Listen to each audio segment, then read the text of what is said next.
Ash, what up, Geo, Usassin, Madman, Doug, Tot. What up? How's it going? How's everybody's year going? Hope it's going fantastically awesomer than last year already. Chevy Guy Collection, welcome in. What up, Bucky? We got Mr. and Mrs. Ninjas in the house.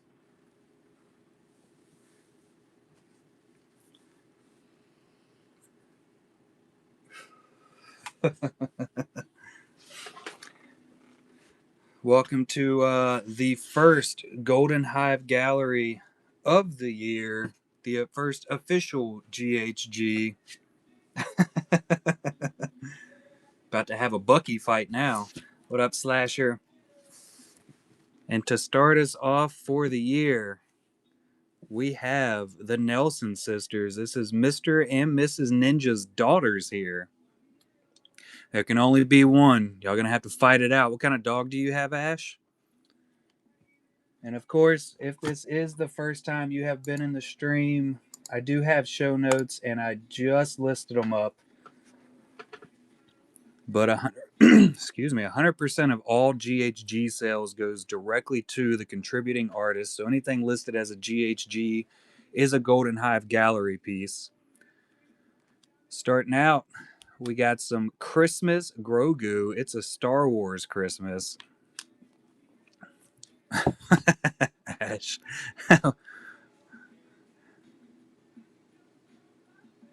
We got Dr. House. Tell me that one is not awesome. Ooh, what are you working on, Chevy? So this one, these are Kennedy and Kendall. These are from Smiling Friends right here.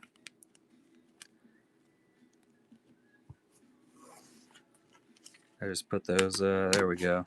I forgot to flip them while I was putting them there. Ooh, nice. Mm-hmm. Absolutely, Chevy. Send it over. Got some Disney, we got some Marvel, we got some Star Wars, Smiling Friends. And then I had to look up this one. The Kinger sketch, which is the Amazing Digital Circus. I have never heard anything about that one. Do y'all know what the Amazing Digital Circus is? I'm going to have to search it up. I was thinking it was Smiling Friends when I first saw it. But I'm not, I don't know. Throwed me off. What up, Matt? How are you? So we will start up. There we go. Nice little honey pot stand. I think I can get this to sit up. Nailed it. I got those stands 100% of the time, but I forget where I put them all the time because that's how I do's.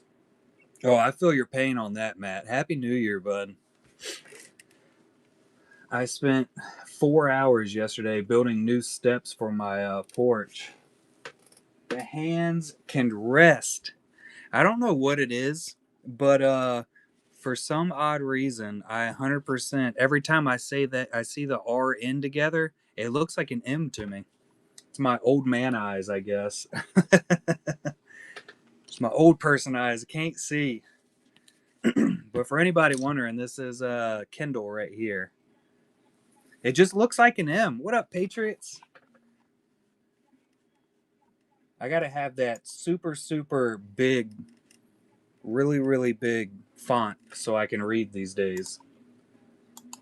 All right, we're coming in with Christmas Grogu to start us out.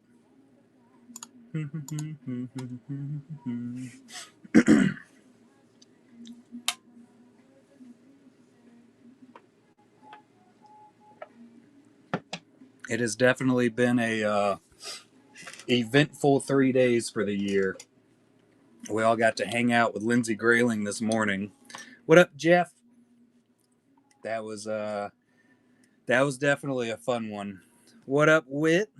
General Sim? We're coming in with Dr. House. The doctor is in.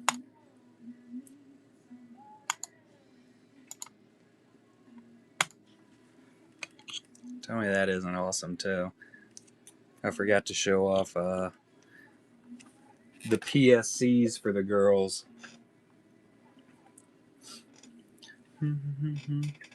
But I'm thinking I'm going to work on. I don't know what I'm going to do. I might not do any more painting or anything today. All right, we got Glep coming in. The Glep by Kennedy.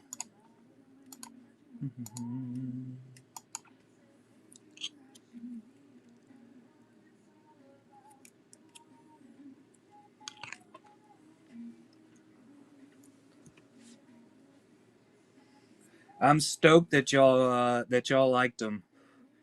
I spent some time trying to put it, kind of set them up to the way that the girls already designed the back of their cards. It definitely wasn't the easiest.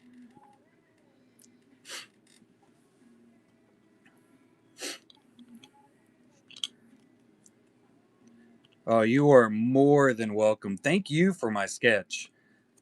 Thank you. I can never ever have enough Darth Mauls, especially by all the fantastic artists through here, and I was super excited to get this one. I kept my little envelope too. I put it down there with my artist notes. Every once in a while, artists will like send notes and like little stickers or something along with their packages, and I can't get rid of them. The only one I did get rid of, which I was real close to keeping, was Nick Bailey's box sketch that he sent in on his last GHG setup. But I figured there was no way that thing was not gonna sell for more than $1, so I ran it for him. All right, we got the Kinger. Let's see. I would have to just for him to sign the back, General Sim. Matt DeHart taking down the Kinger. Vampire fangs. I like the eyeballs in the background. Appreciate you, Matt. Congratulations.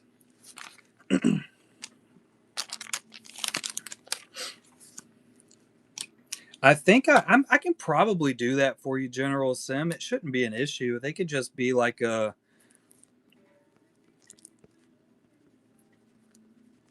I could just set it up as like a little tag along. They usually have a really big package that goes to them getting set up for the honeypots and everything. So, I mean, I'm already going to be paying through the nose. All right, we got little Pim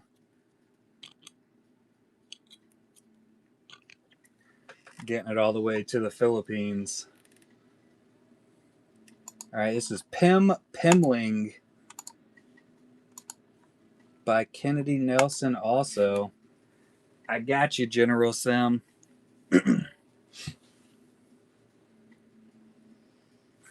We got only a few more here. Yeah, absolutely. Absolutely still good on that offer. He was good with it. He accepted it. All right, we got some Disney coming in from Kindle. Scrump.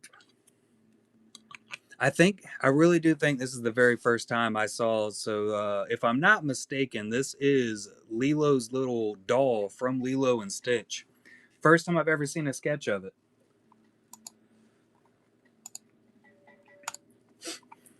And I mean, like, that is freaking good.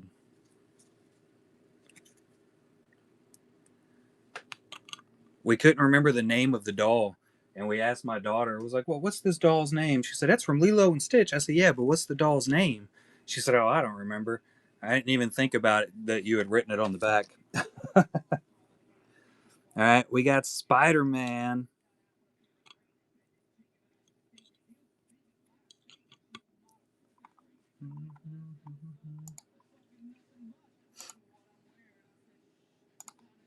I like the Spider Man too. Kind of goes along with the Darth Maul face that you did for me.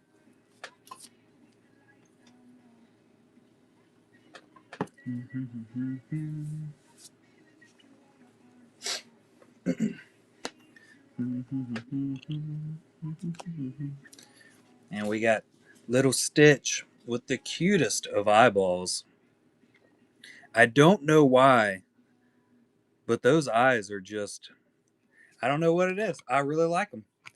The background work on this one is fantastic too. Same thing with the scrump. Those Hawaiian flowers back there, it looks amazing. Absolutely crazy. What up, Frankie B? How are you?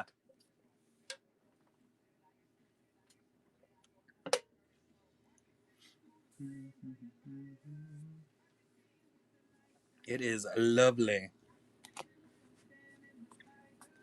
Right,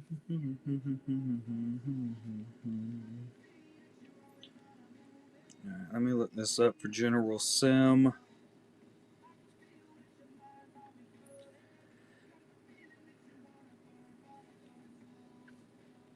All right. It was 2. I had to go in and check it out. Oh, Lord. I about made a massive mess. My phone decided to fall and go directly to my Red Bull. Laws have mercy. That's why we can't have nice stuff.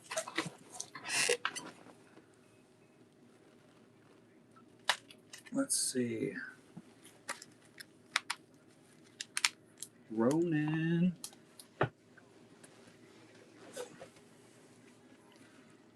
Just gonna lay it down.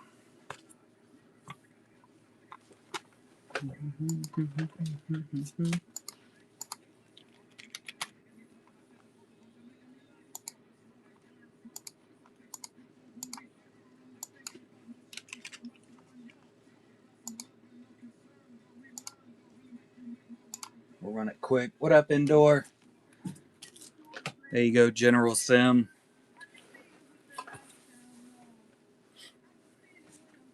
Real fast.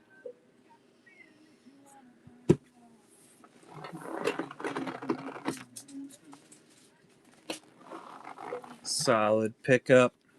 And happy birthday for you, bud. And I'll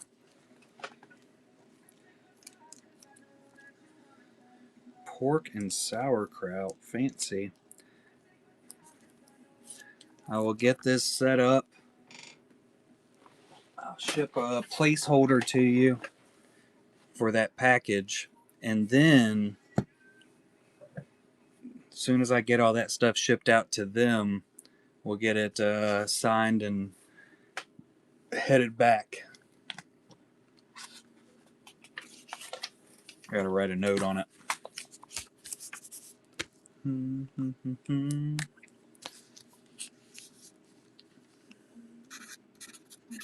Ship to AJ Auto.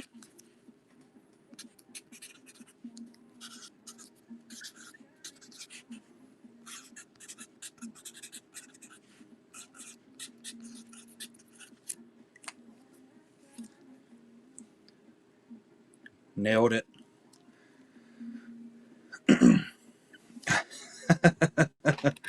It's the 21st of this month.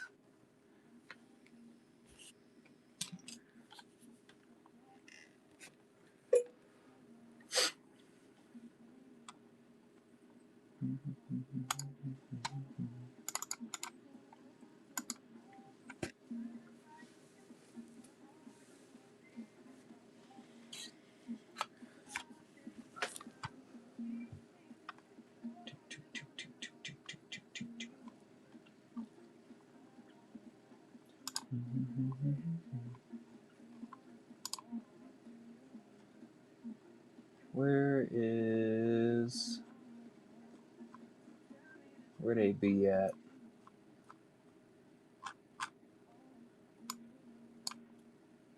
There's the 3-pack. There we go.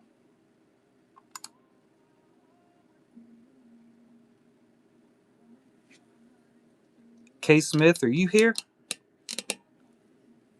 We got a honey pot.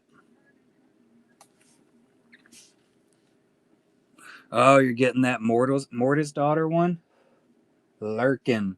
So this is the one that I had pulled aside for you to ship over. If you want to rip that one, or if you wanted to pick another one from Rip It, we're ripping it. It's the Riptations.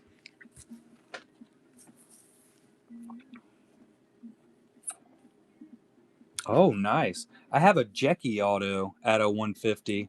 It just came in today. I know, right, ninjas? That would have thrown me off. I'd have been extremely confused.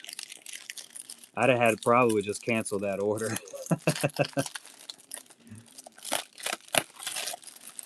Yeah, I changed over the listing of one case to a 3-pack and adjusted the price, but I did not adjust the description of it. Thankfully, Ninjas shot me a message and let me know because it was close. Ooh, look at that. We got a pano coming for you. Whoop, whoop. Oh, sick. Candace Clemens.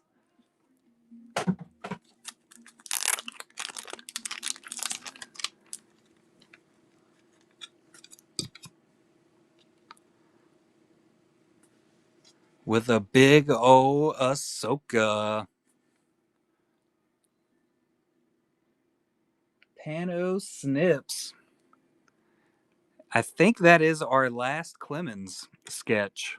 I think that wraps all of hers up.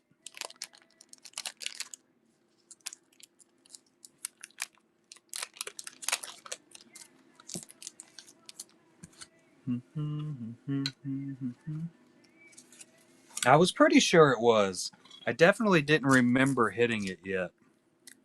But you know how that goes. We've ripped a massive ton of them.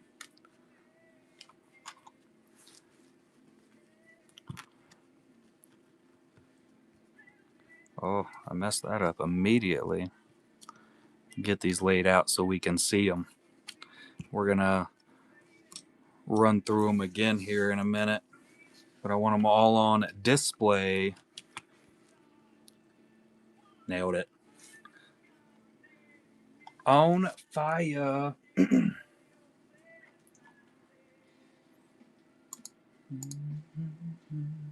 You're a glare. Thanks, babe. I got these in the mail also. So I'll be working on them at some point in the future.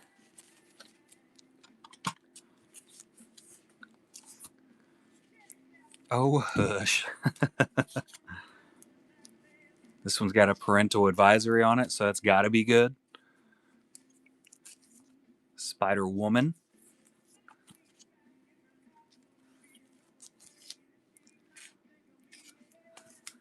That'll be my first foray into comic cover sketches. So we'll see how that works out for me. It's got to go better than that Padme did today with Lindsay. Absolutely has to. And we got. There we go. Some more mail day that came through.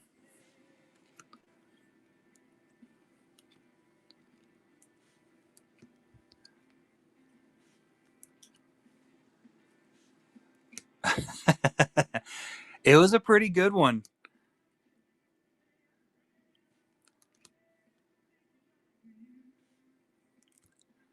Yeah, I was extremely happy when they brought the atomic back.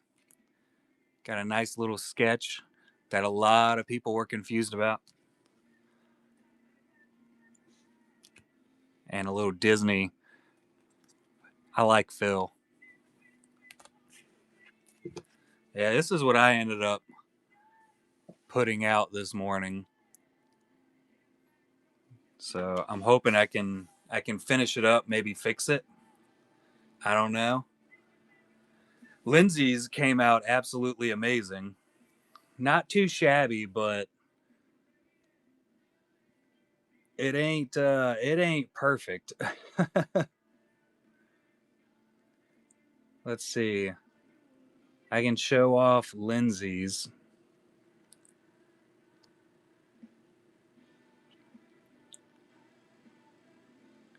This is what I was up against.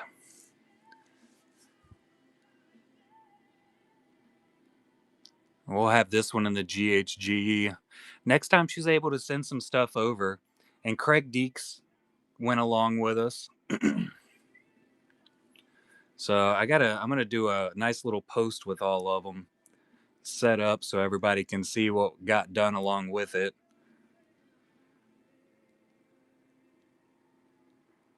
Can't show that one. There you go. I feel like you probably would have done better than me. That was Craig's, of course. That's on a fancy GHG.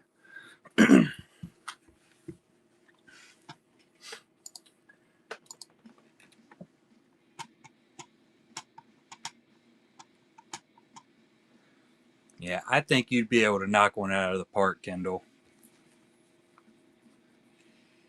And I think our next one will probably be set up with Craig Deeks. I don't even almost have a time with it, but we're going to be trying to do a Darth Maul, same type of draw along stream, just like we did with Lindsay. And then the next Lindsay Grayling stream is going to be Qui-Gon Jinn. We decided that today.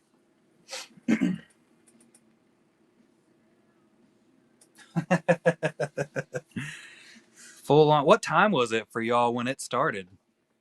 No, I haven't set up rewards in probably the last 3 or 4 seasons, General Sim, because 99% of what we sell isn't mine. It's it's the artist, so I'm not able to put up any kind of discounts or anything for y'all.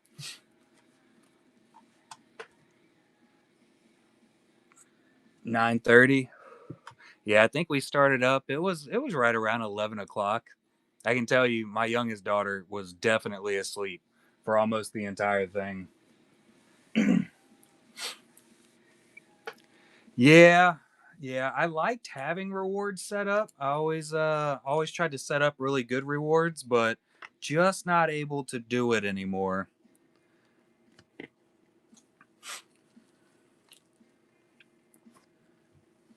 for the moment. I have gone through the thought process of maybe trying to set up a secondary account, um, just so I could separate the Golden Hive gallery from everything else. But I don't think it's worth it. I think it's too much effort to keep up with, and I'm lazy, as lazy as possible.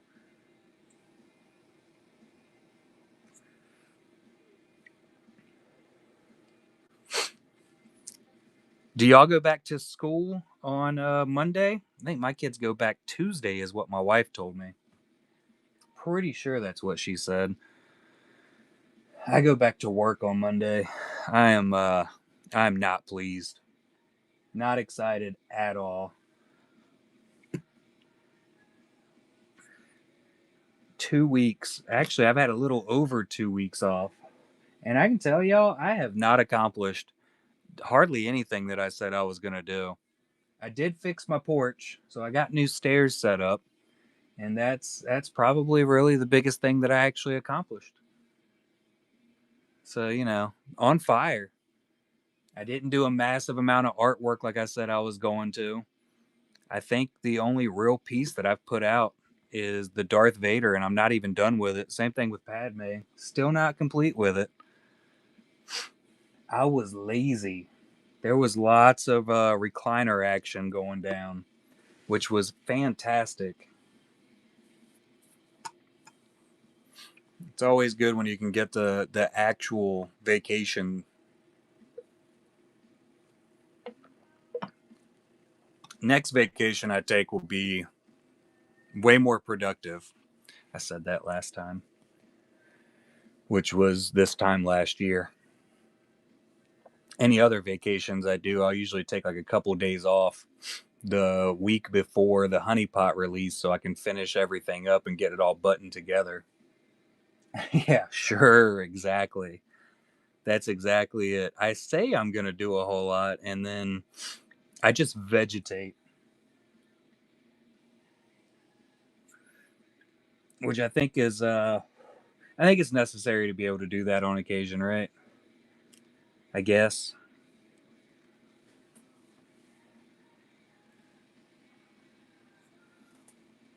Hey, I just sent the offer in.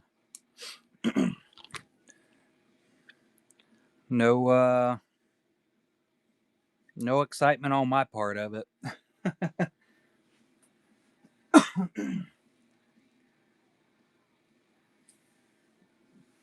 AJ is not on Whatnot. He is on Instagram though, and I absolutely can, Durin. He is on Instagram. I usually talk to him through Facebook. That's our main. See if I can find him real quick. Main form of communication.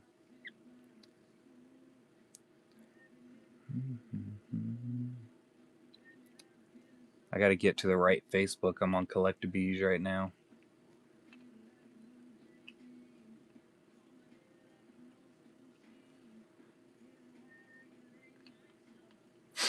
Yeah, this is his Facebook right here. And then here's his Instagram. You can get him here.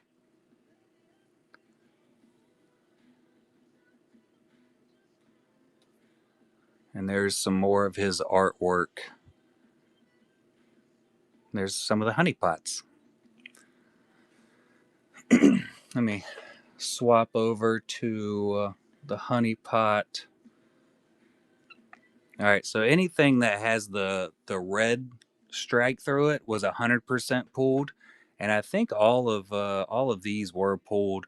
I feel like we've seen this 5x7 get pulled out from Smile too, but I'm not 100% sure. Um, all of these have been pulled. Actually, this one I just got the picture of that from K Smith today, from some of the sealed that he sent over. I think all of those were hit. I want to say all of James Boyd's were. I think this one may be live from Hoi Truong. Game of Thrones was pulled, I'm pretty sure. There might be a couple of these live in there somewhere. But Spider-Man was hit. I know the 5x7 here was hit. And I want to say the Naruto was hit. But there might be one or two of these. The X-Mans. These are Manx. I feel like we might not have seen the Mace Windu yet. Not sure though. Pretty sure the Rey was pulled and the Yoda. And then I don't remember what anime she was from, but I know we hit that one. Dan Berggren, of course. Still not sure if we've seen Pee Wee Herman pulled by Dan, but it might have been. I want to say the Wooden Popeye was pulled by the Pandersons. Charlie Cody, I think we still have one 5x7 left over from him. Cookie Monster, I think, was pulled also. Might be a couple woods left in there from him. All of these were hit. All of Cisco's were pulled. Shyla Lee, we haven't seen the K-pop Demon Hunters of these two.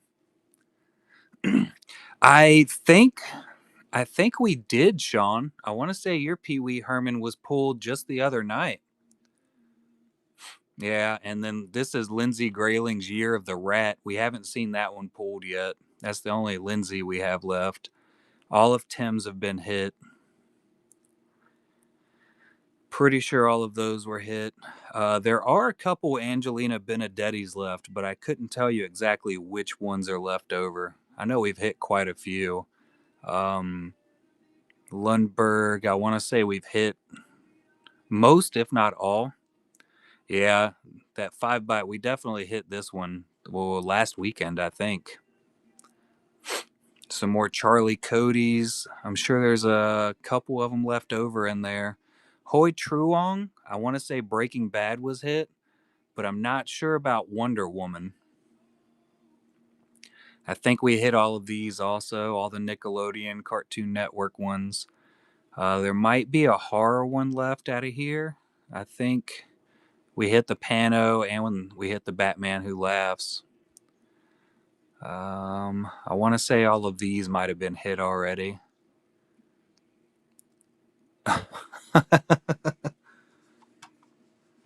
I'm sorry, I wasn't paying attention to the screen.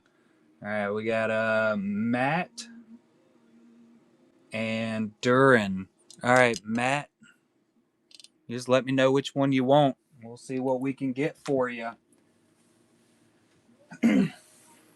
Yeah, I know the slave Leia was definitely hit.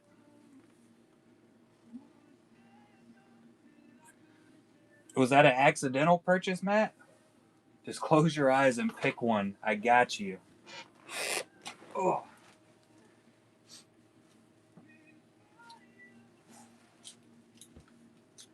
my body is sore. All right,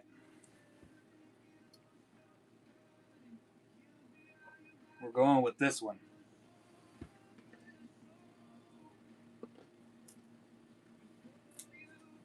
All right, here's one for Matt.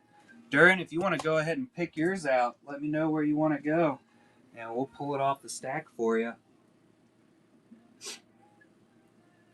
Yeah, you would think I'd be able to put my hand right on the boxes when I walked up to them and then close my eyes, but nope. Still touching 5x7s. Yeah, make me sit back down. Thanks, babe. You're so helpful. Count to 4 and pull it. All right, we're gonna go 1, 2, 3, 4.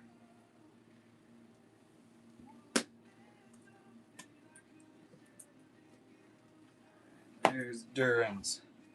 Wife always trying to make me do extra work because I didn't do anything for the past 2 weeks.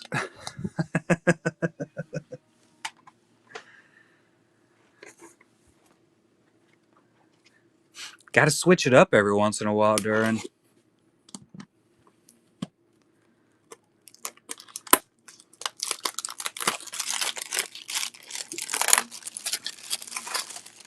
That and I feel like counting up and down this week works better. I don't know why. All right, what do we got for the mat? Coming in with a standard. Ooh, we did still have a Tyler Newcomb left over. Lothus White Stag, the Gloomstalker Ranger. This is from his own D&D campaigns. It's a ranger. Very Stranger Things-esque. I guess anything Dungeons and Dragons these days basically goes for Stranger Things. Oh yeah, he definitely just stole that purse from somebody. There ain't no question. No question at all. And that's from a Viper pilot who we don't see anymore. Don't know where he's been. Oh man, the Ranger's Apprentice set was pretty good. I read those a long time ago. They came out with a whole lot of like apprentice style books and TV shows and movies there for a little while, and they were pretty awesome. All right, Duran, good luck.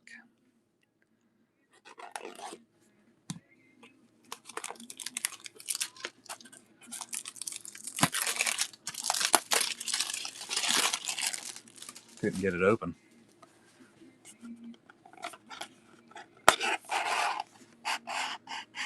All right, we got standard size again. Angelina Benedetti.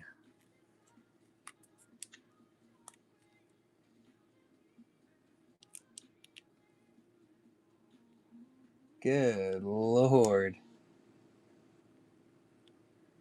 Yeah, Duran has got it. It's making me count to 4 seems to be the way to do it.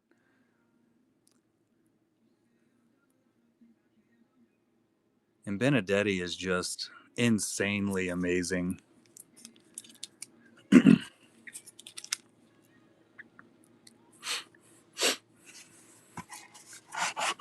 I mean, I still haven't really spoke to him, Sim. I don't know. He's messaged me a couple times. I just haven't messaged him back and answered any of his really long questions about it. But I mean, I can tell you, I definitely don't wish any ill will towards them. That is from Dune, right?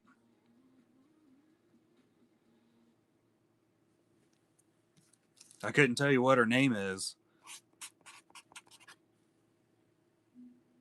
Let it flow. Nah, I don't wish any ill will towards them. Um, I've shouted them out a couple times as far as people going into a stream and pushing people to go into a stream. I mean,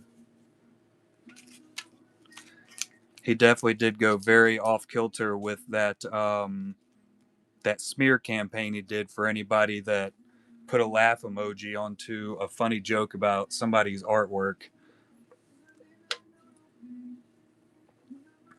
So I usually try to keep my distance away from people that do that. Kind of overshoot it, if you ask me.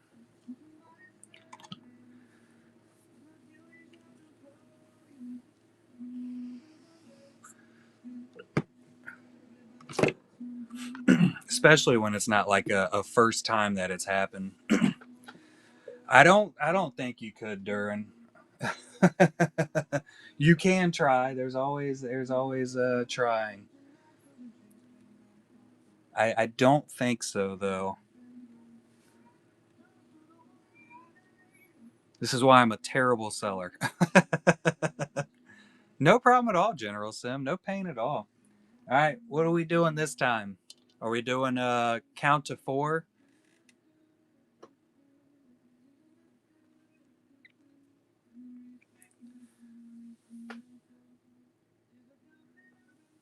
So 4 from the left and 4 down. 1, 2, 3, 4. 1, 2, 3, 4. That little guy right there. Got it. That's a good one. Rebel says it's good. Shyla, they're hanging somewhere. All right, we got 1, 2, 3, 4.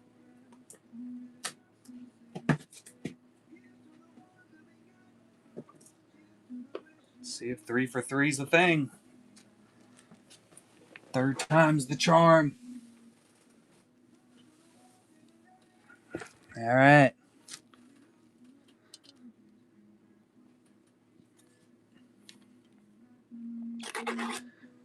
Let's see what it contains. Good Lord, this thing is. It was sealed up tight. That plastic did not want to let loose.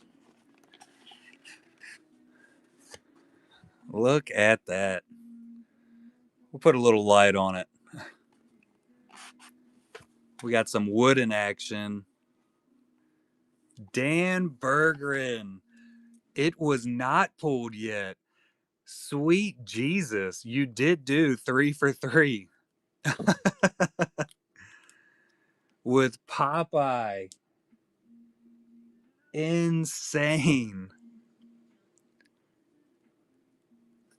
Can I get the light to? Yeah, look at that. Good night.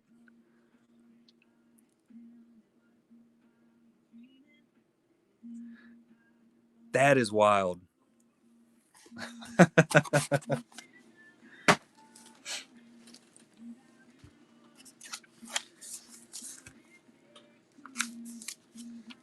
On the fantastic Dan Bergeron Popeye, Robin frickin' Williams. Can't hit the Star Wars, but you're hitting some damn good ones from all over the place.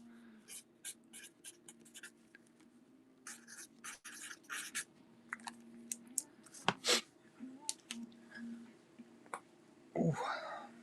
Back pop.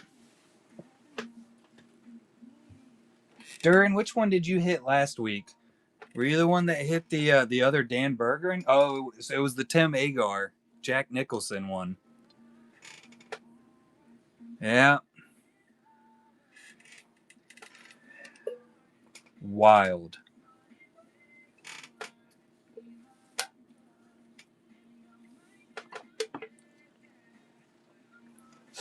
Absolutely wild.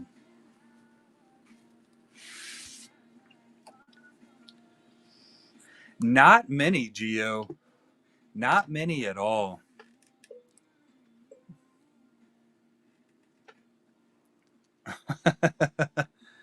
One, two, three. So that one right there. Focus, Jesus. One, two, three, four. It's a possibility. Yeah, I can't give an exact number on how many Star Wars specific sketches there are in the set. It could be anywhere from zero to, I'd say the most, maybe 3 to 5 left over, but I don't have a clue.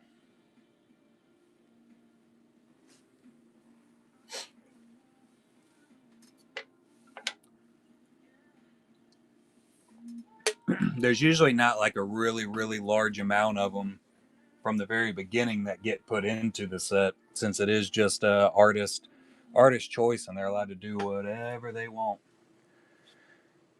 So we'll get all kinds of crazy stuff.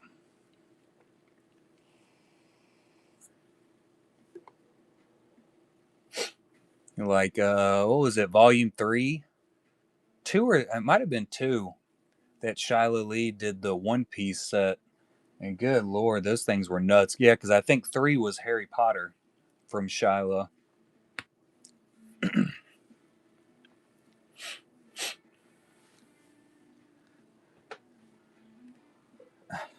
Gotta see what's in it. So I'm guessing we're going with the fourth one down in this stack. One, two, three, four. All right.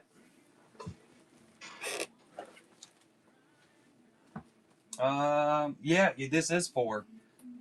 You're correct. One, two, three, four.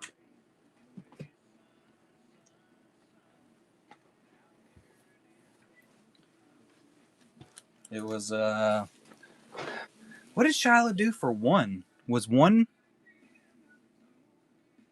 You know what? We might not have had Shyla for volume 1. I feel like I did though.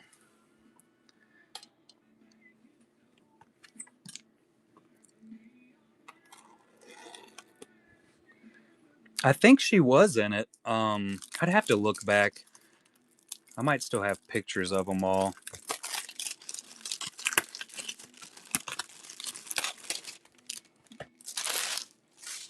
But I feel like we've had Shyla all the way from the beginning.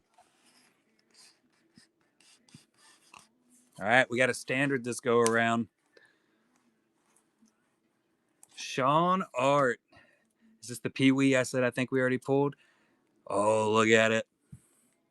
Sean, you still here? I swear, I still think of the Stephen King book. I can't remember the name of the Stephen King book now. Where they're eating time after they go.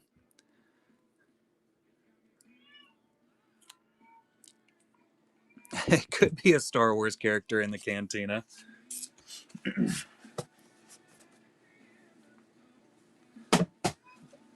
What the heck is that Stephen King book? I can't. It's the one that pops up every time I think of it, and it's usually the first word that comes to mind, and I don't have it now. Yeah, she's trying to get in.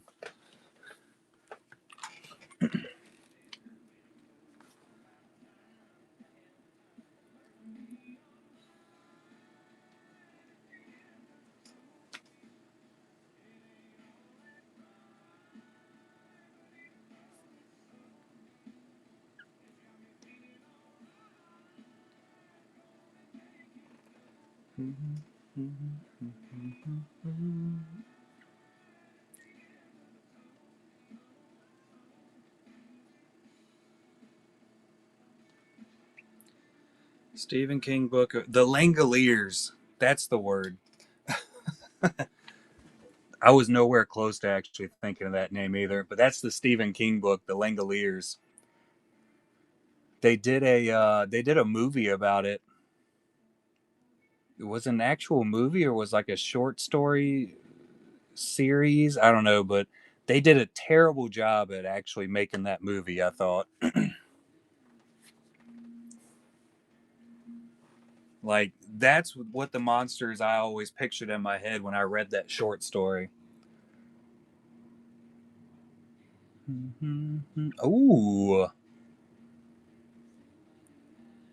So, Chevy Guy is also an artist, but I say an artist, I guess you would use a different term for it, but he works with leather.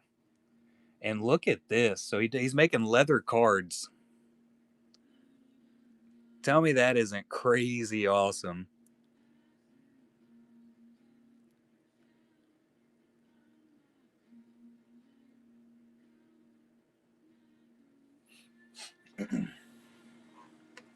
That's one thing I've never thought about before was a leather card. The leather worker. Yeah, Chevy Guy does some pretty crazy awesome stuff when it comes to leather.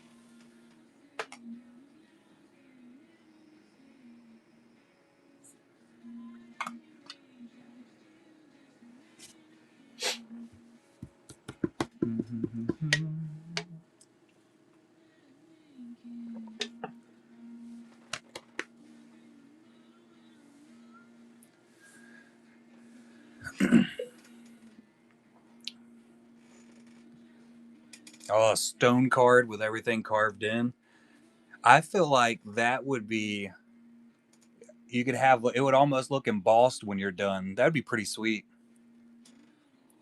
A stained glass card, that would be pretty rough. It'd be pretty cool though. You could do like just a regular old stained glass card and then paint over top of it, so you wouldn't really have to break all the glass out to actually create the character that you put up there.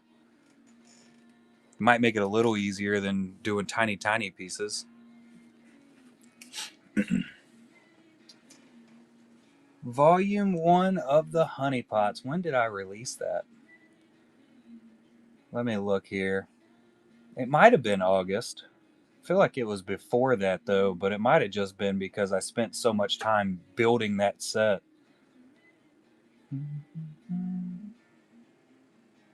Oh, you totally should. If you do, I want to see it.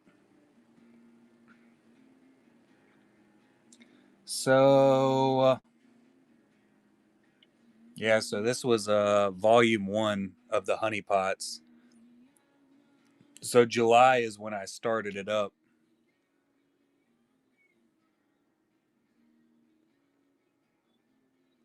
These were all the cards we had for it. Well, I think this is, yeah, Shyla did she did these right here.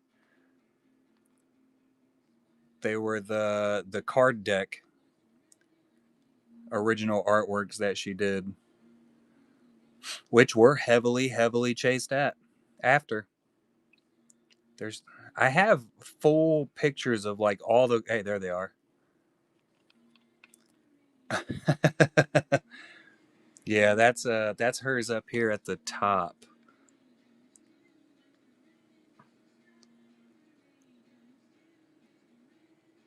They were all super shiny, but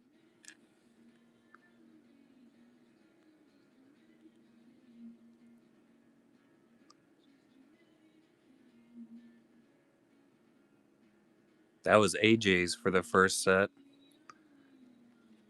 Did The Hobbit, Game of Thrones, or House of the Dragon. Really love that one.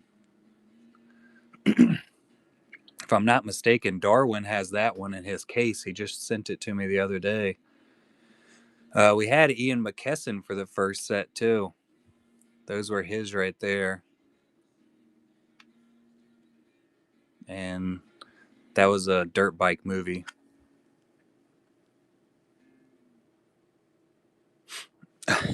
Stupid algorithm. I appreciate that, General Sim. I can tell you it's turned into way more work than I had originally thought it was going to. Definitely never expected to go as big and deep as I have into all of this, but it's just so much nicer doing it. It's so enjoyable. Oh, were you actually in there during? Lindsay's a trip, isn't she? I was very, very intent on trying to make a good piece of artwork, but I kept just looking at hers going, son of a.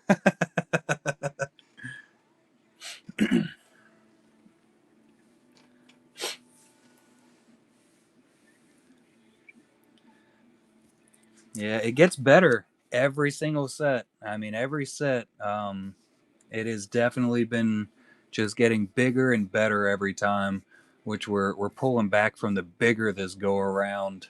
We'll see how it works out, but I'll also say I got way better at marketing, specifically for Volume 4. That's Lindsay Grayling all day. And I was telling Ash earlier, she's usually way saucier.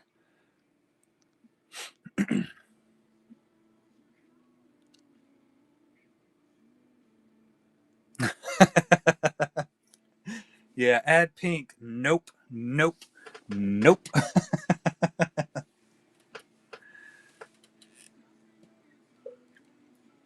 I can't tell you how many times she said, "Oh, well, just add a bit of orange in this spot." And I send her a picture of where I put the orange, and she says that's not the right orange. And I'm like, "Son of a!" It's the only orange I own.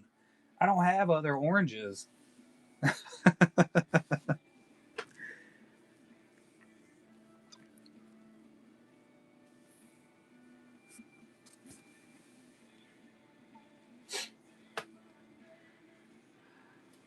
I'm not like actually colorblind, but in the sense of I definitely think that's one of those gender things. I honestly think that women can see, or not so much see, but they can perceive more differences in colors, like in the color spectrum. I think they've actually done quite a few studies about that, and that's probably why I have that thought process.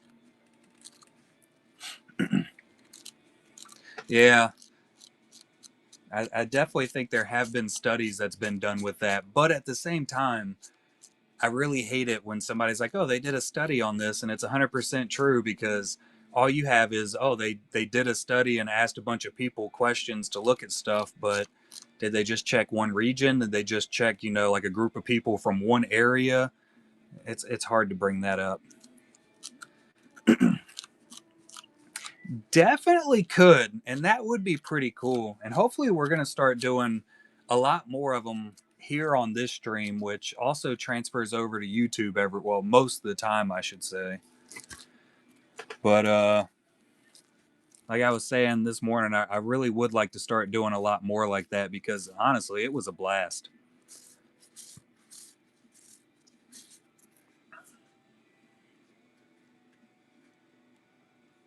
Oh God, yeah, General Sim. Did you buy one, Rebel? I totally missed that. I was playing with these. All right, so we're going five from the left. One, two, three, four, five, and then one, two. That one right there. One hack bar and one Padme. No question about it. During 100%. Were you the one that said the Akbar Padme thing this morning? I didn't remember who said it, but I'll tell you that tickled me. It wasn't. It was freaking hilarious to me.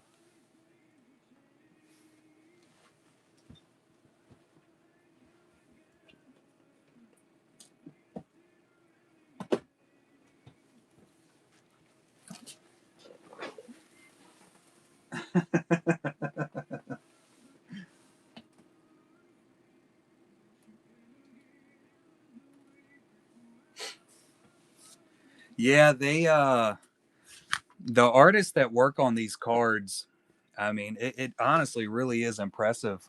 I've so obviously I've done some of the bigger pieces now.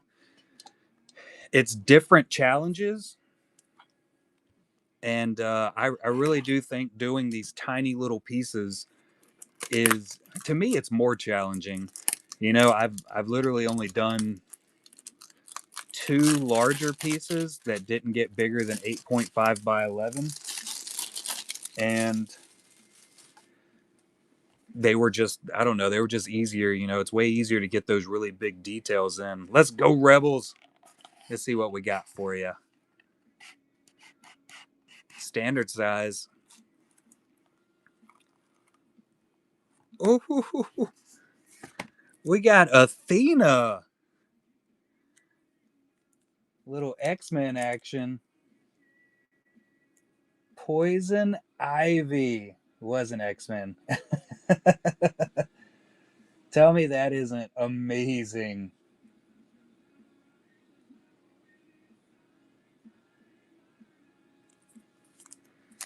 This was definitely Athena's first set with us. She is actually based out of Greece. And there is a oh, Harley Quinn that almost goes, it's almost like a puzzle piece, but they're not specifically meant to go together. I didn't even notice that they went together so well until somebody actually pointed it out to me.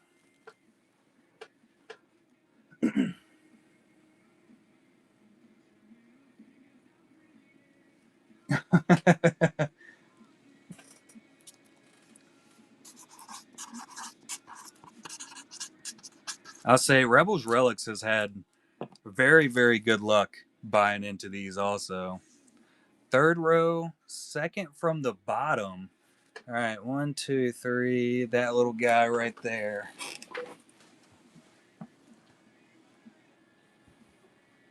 Lay you down.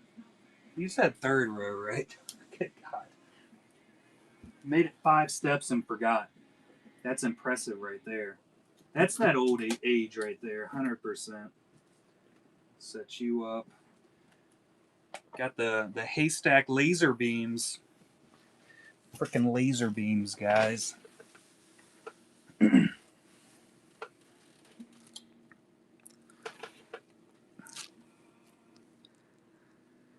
This label design debuted in Volume 3, and I was extremely in love with it.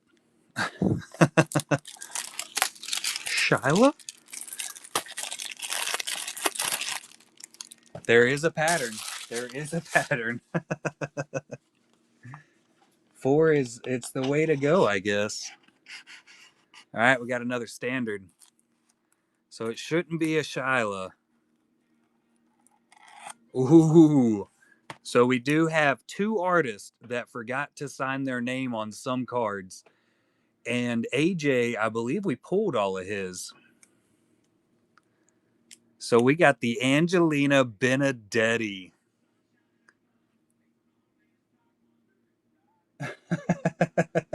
She did sign the front like she always does. And I think this was the only one she forgot to sign the back of. Little John Cena action. Can't see me. I watched a John Cena movie the other day, and it was okay. I like a lot of John Cena's work that he started doing recently. I think this one was a little bit older. He was like he was in the special forces, and then he was with some president. I don't even know when it came out, but it was had some funny parts to it.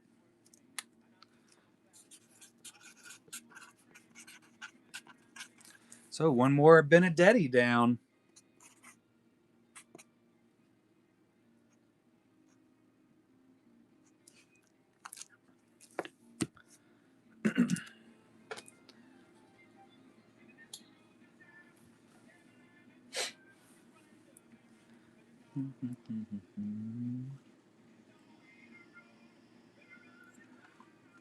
How many do we have left? We have, I think, 26 left. 10, 20, 30.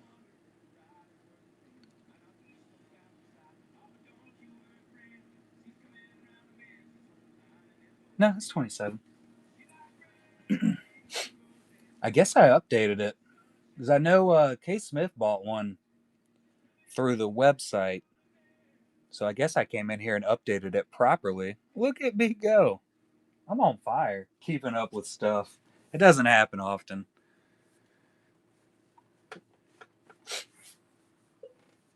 At one point, we had sold like a case and a half on the website, and I never came in here and updated any of the numbers.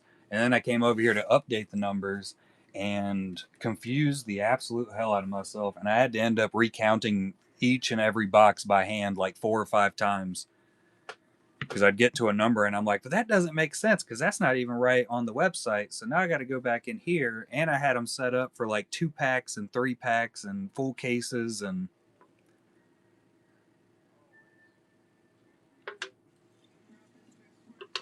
it was just no bueno.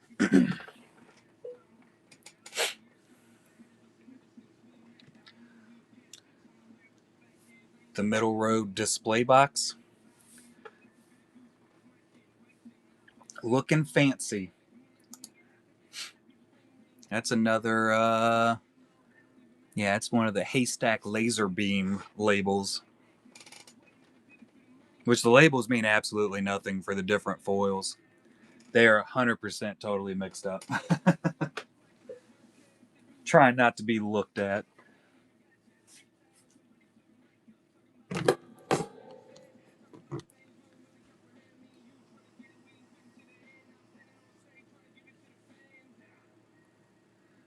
I see you seeing it.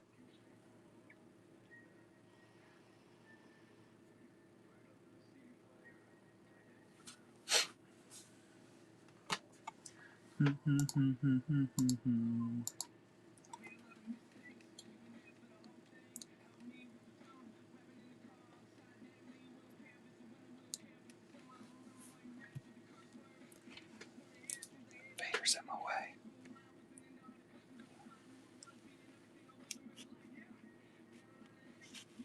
Nailed it.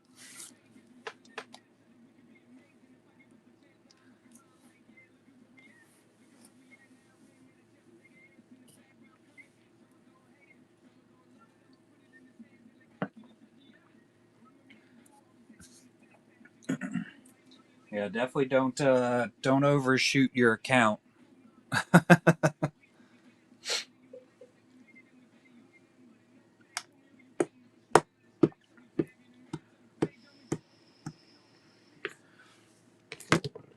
Evil.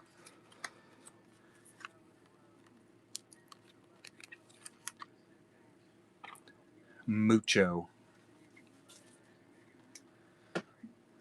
I show y'all my big quad auto. Just hanging out over there with my Tim Curry auto my wife bought me. That is a big old card right there.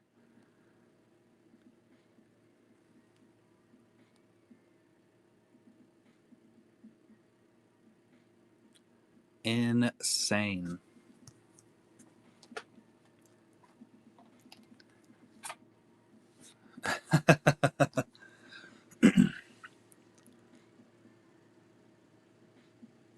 Then fancy Tim Curry. I like this one more. It wouldn't surprise me if they end up doing some big 5x7 autos like that through Tops and the Star Wars thing. Now that Rittenhouse has done one, and they're like super limited. There's only 50 of those 5x7 quad autos that they put into the set.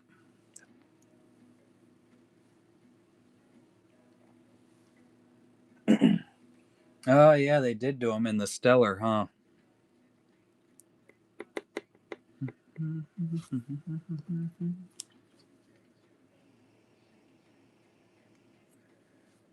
That was eons ago, though. It doesn't count anymore.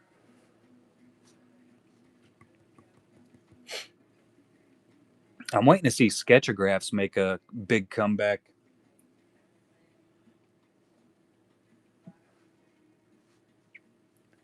Well, we've seen them in the horror thing, but I feel like seeing some official Star Wars Sketchographs again, like back in the day, that would be pretty massive.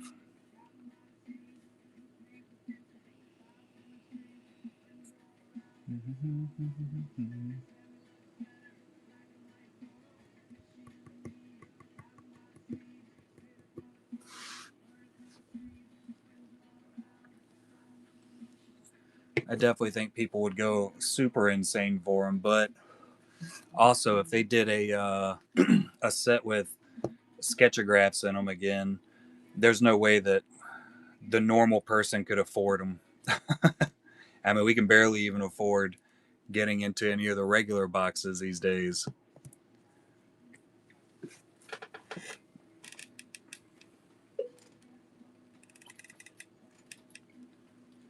They're killing it with those price hikes. And I don't think that's going to come down anytime soon. Yeah, definitely not a thing anymore. Just a couple years ago, you could grab a case of certain sets, just because you felt like it, and buy half a case of something cool, and you could just rip it leisurely. But that's over with now. You got to save up for it. We got Banger coming in on a 3-pack.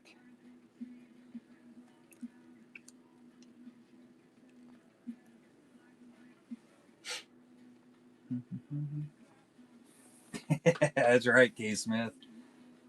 And even when they came out with like the flagships, that you could buy a nice case of that for super cheap. I think I was getting cases of flagship, what, 300-400 bucks, because nobody wanted it. The three standing up, the three displays.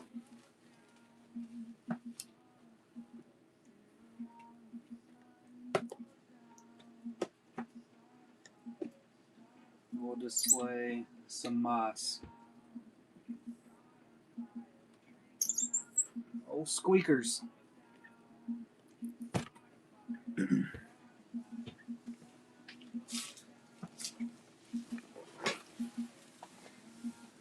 I still have that boba auto. I think it's rare in the sense of I think we ripped most of the other gold ones during the originals. I don't know. I don't know how many's actually sitting in those stacks right now. The golds always look really good though. All right, Banger, good luck. Let's see what we can get for you.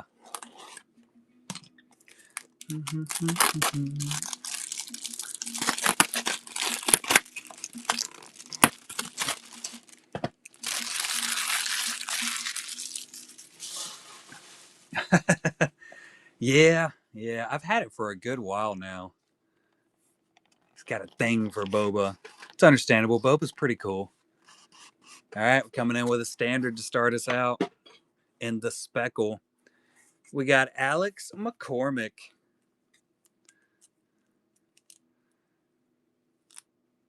Little Hunger Games action with the Katniss. Here, my boy Blue. He's definitely got a thing for the Hunger Games. You think they're going to come out with another Hunger Games?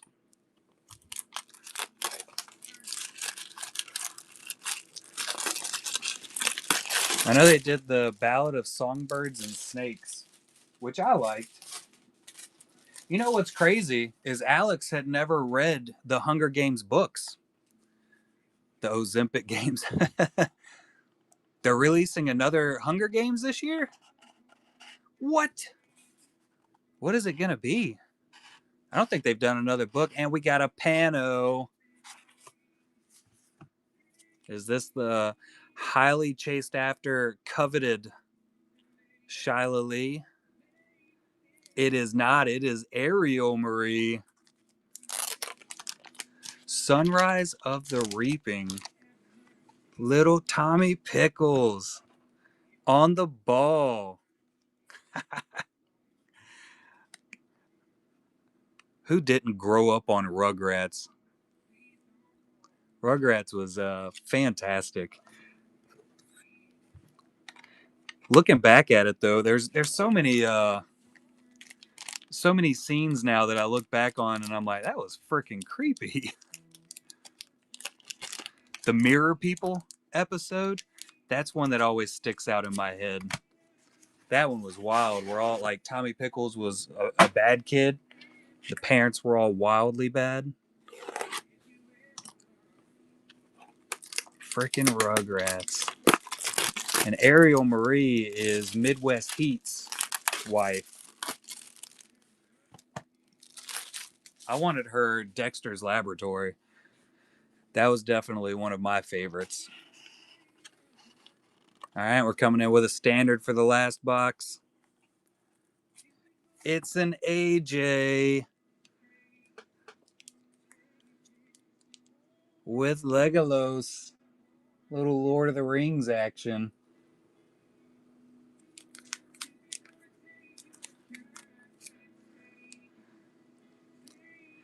Definitely does have a watercolor look about it. Very watercolory. But I think he does like a mixture of different medias.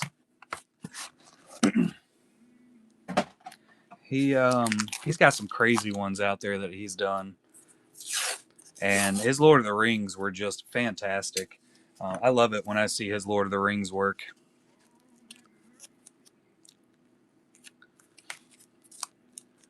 Banger taking down another set. Where are we going this round, Banger?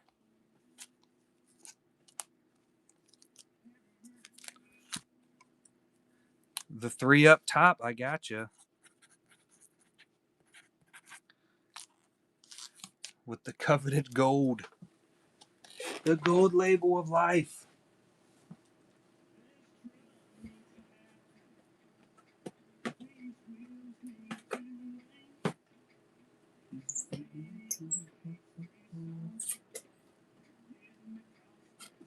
We're going to stand some more up. With all its squeakiness. Now we got 5 stood up.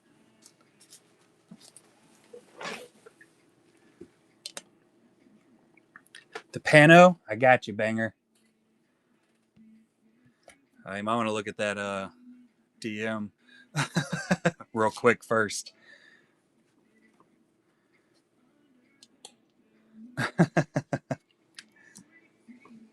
You want to read your DM first, and then I'll rip these?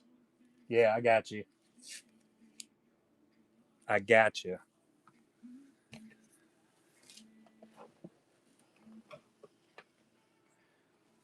I was 100% about to rip that open, and then I realized if he's got a message, he can't watch it if he's looking at the message.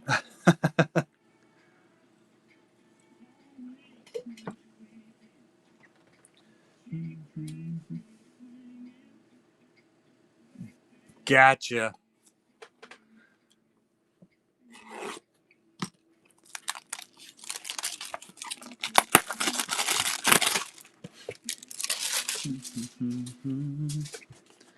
Boxel numero uno coming in with a standard.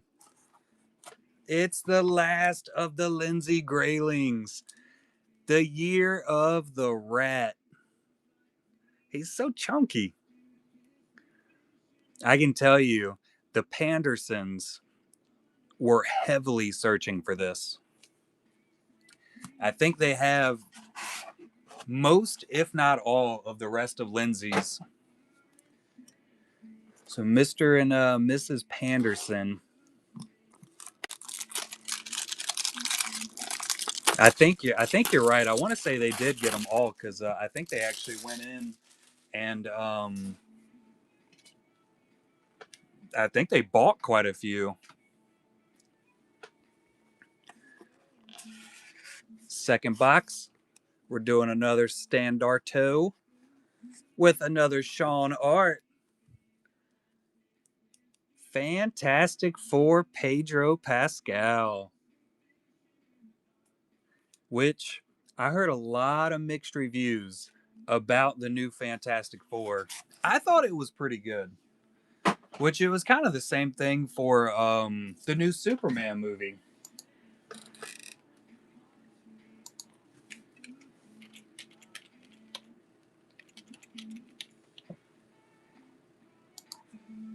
That one popped up first. It was okay. I thought it was pretty good. And then I don't know. I thought it was pretty. I think they're going to do some pretty cool stuff. It seemed it was more of a start out, you know. Like it was more like getting into the new multiverse, I guess would be the words. I like the original a whole lot. I did not like the second redo that they did. Oh, we're coming in with the wood. Read the banned books. Tyler Newcomb. Close enough.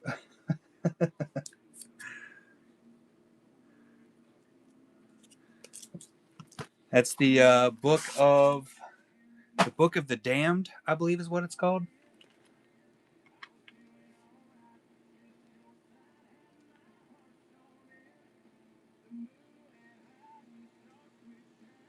I think that's the one that he based it off of.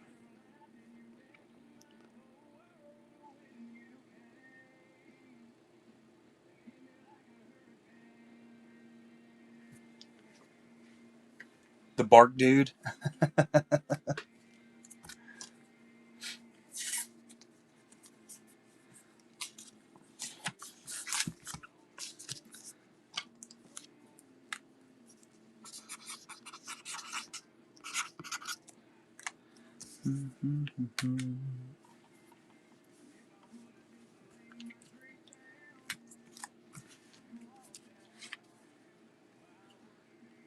Y'all know I'm slow. I gotta active apps. I know I have active apps. I'm using them. Dumb phone.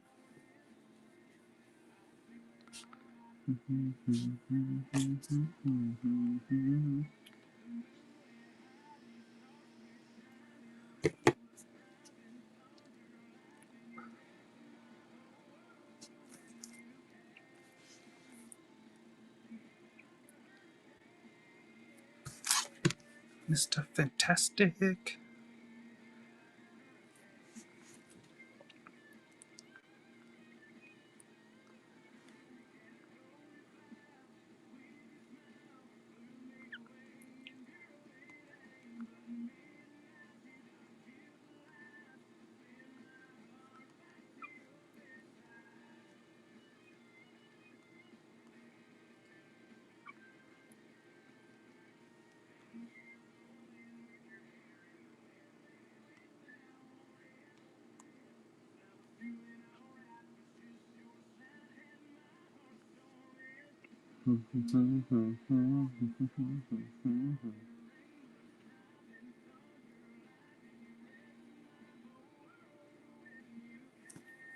Uno.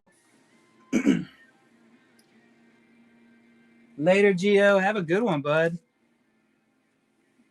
The little kid.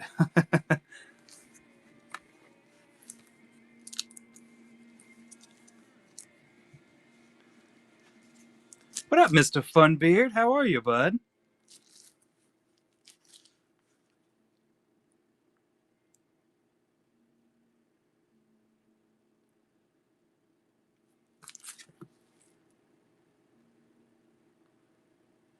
Fantastic. Busy as always. Living the dream and all that good stuff. Entertainment cards. Should have put this one as like a book.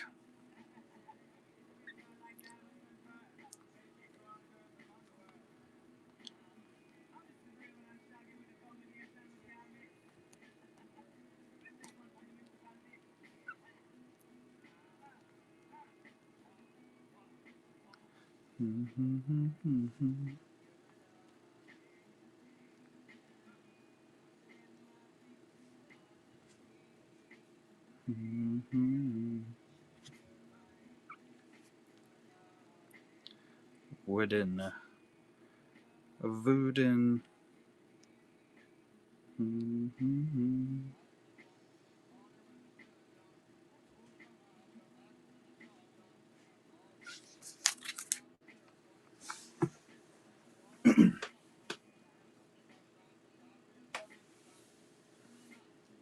Oh yeah, it's pure gorgeousness laid out everywhere. Yep, that is the Mr. Funbeard. That is the this is the guy that He mostly, I say we collaborated on the honey jar set, but for the most part, it was all Mr. Funbeard because I was in the middle of actually making. I want to say it was this. It was the Honey Pots 4, as I was in the middle of setting all that up. So he's the one that got all the artists set up and ready for that one, and just did a massive amount of stuff. Um, he actually dealt with all the payments directly to artists, and I just sent him my half of the pay for the set, and then all the cards were sent to me. I did the packaging and everything, and then sent him half the set. We hit a solid amount. We actually hit one of yours. Let me grab the stack over here.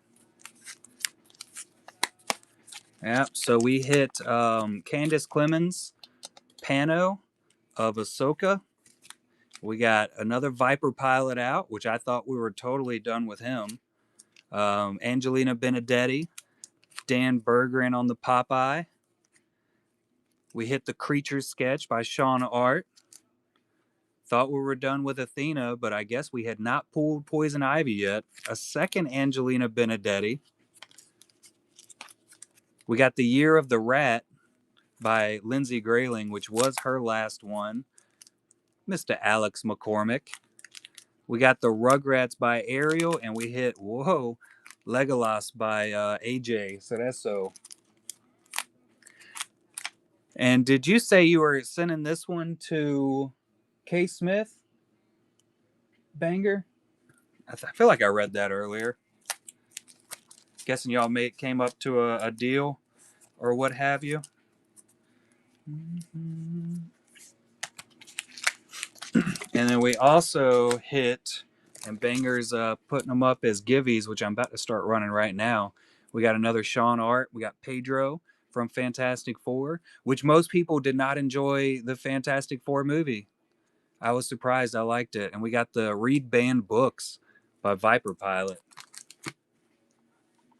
I got you, K. Smith. The Serenity sketch? Serenity. Which one is Serenity?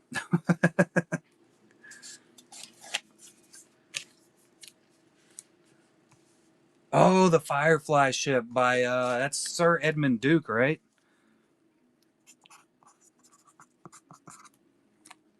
Yeah.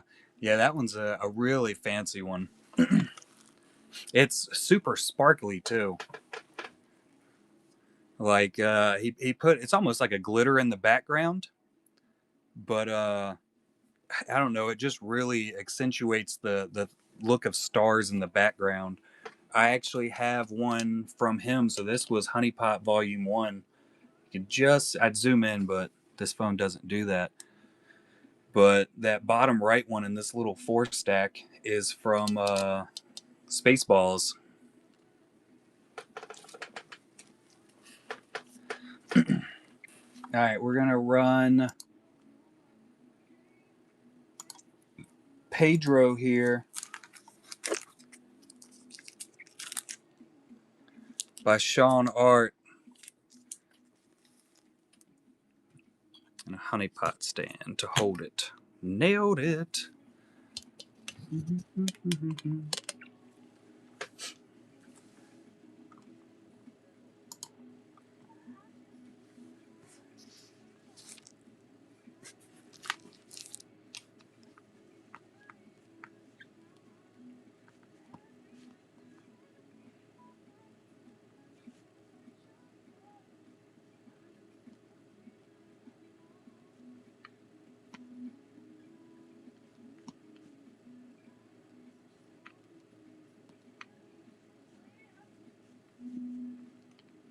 My nephew texted me earlier, and I totally forgot to text him back. It's just been sitting there being ignored. I thought I'd messaged him back. That was one of those, I totally thought I'd messaged him, and then I just never typed what I was planning on telling him. I do that way too much.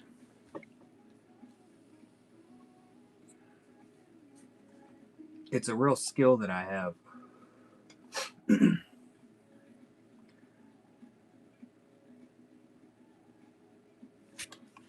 Did you see that we were doing the draw along with Lindsay Grayling today, Mr. Funbeard? This is what I ended up coming out with. Hers looks so much better. The next one I think we're going to be setting up is going to be with Craig Deeks. He was talking about he wanted to start out a black and white Darth Maul.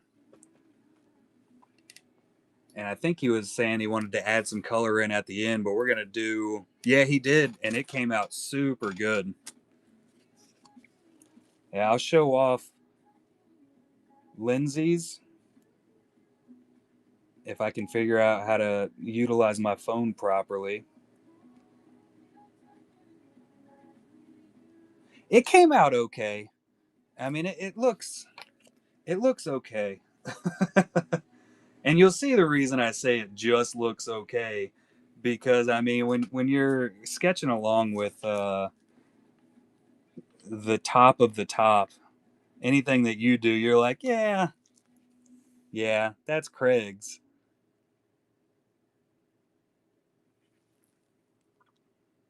Oh yeah, you're right, it is. I can't adjust it until after the flash sale either way, but I have to make sure I subtract 6 from it. No, that should be right. No, it's wrong. That's where I got thrown off, because I actually had it set up to where it was different numbers for the 3 packs and then the regulars. So we were selling the singles, and I forgot that it. Well, shoot. So there is going to be a recording of it. It's gonna be a really, really quick one though. But you should be able to get it on YouTube still, Mr. Funbeard. It should be over there. All right, I gotta find. And here's Lindsay's.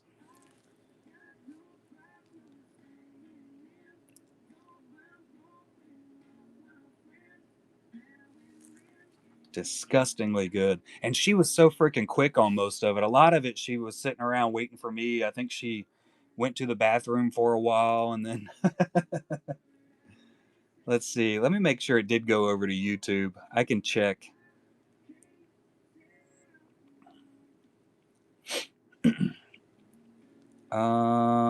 Yeah, I think this is it.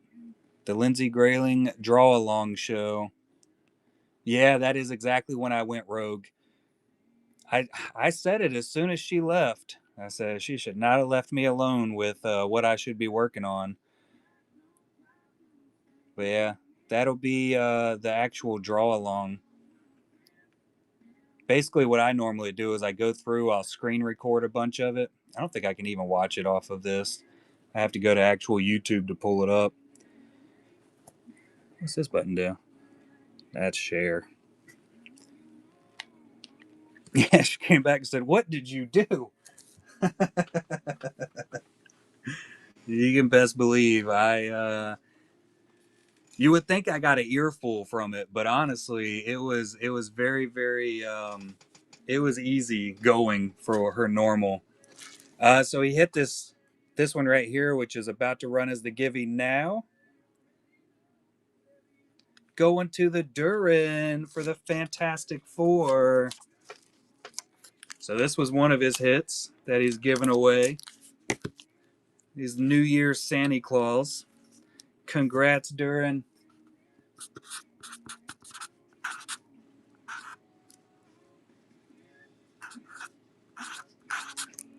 He also hit. Nope, Shyla has not been hit yet. Tyler Newcomb. So neither Shyla's has. The Book of the Damned coming in on the second Givey is up now. And then, hold on, I got the stack over here. He hit Ariel Marie's Tommy Pickles.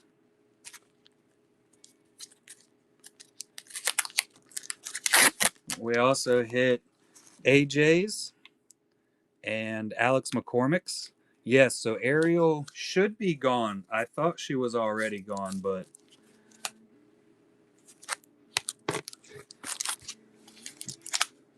Lindsay Grayling, Angelina. Those were some other ones that we hit tonight. I don't know how long they've been gone. This one is Viper Pilot. And it's on the wooden card. Vipa. He did all of his art for this honeypot set based off of his Dungeon and Dragon campaigns. Hey, Madre. You have both of. What do you mean you have both of Sam's cards?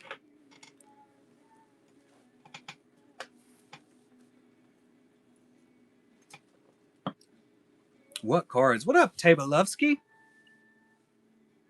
Oh, Sam's Club. Yes. Yeah, he did a fantastic job on this, Mr. Funbeard. And I love books. How do you have. Huh. Maybe you had an extra already. I don't know. That's weird.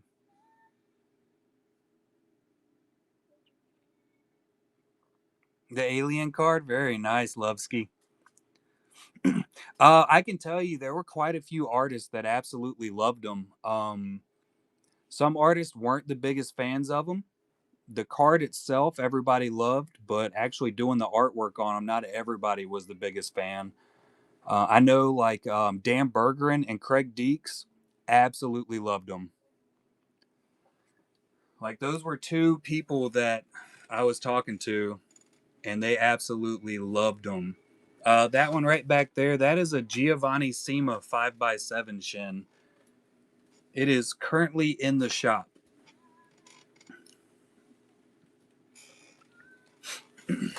Yeah, it's a blank back. Why did I think I could reach that? By blank back, I mean he just. Is that all right? Here we go. It is Viper Pilot's wooden sketch card from the Honeypot set. Read banned books. The Book of the Damned. I'm pretty sure it's the Book of the Damned.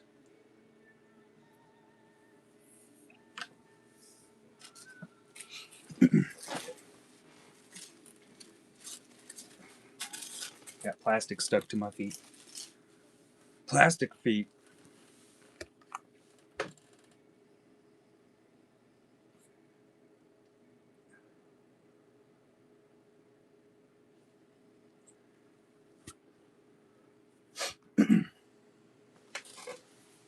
I have yet to draw on any kind of wood either, Mr. Funbeard. Haven't even almost attempted it. Yeah, we'll get some light on it so we can actually see what's going on. Yeah, I still have my 5x7 that he made for me.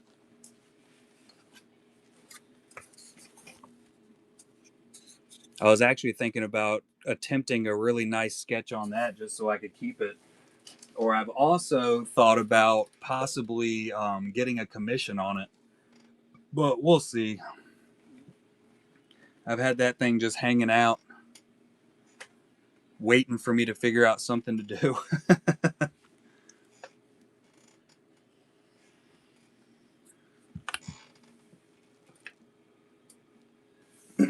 Yeah, Geo does take commissions.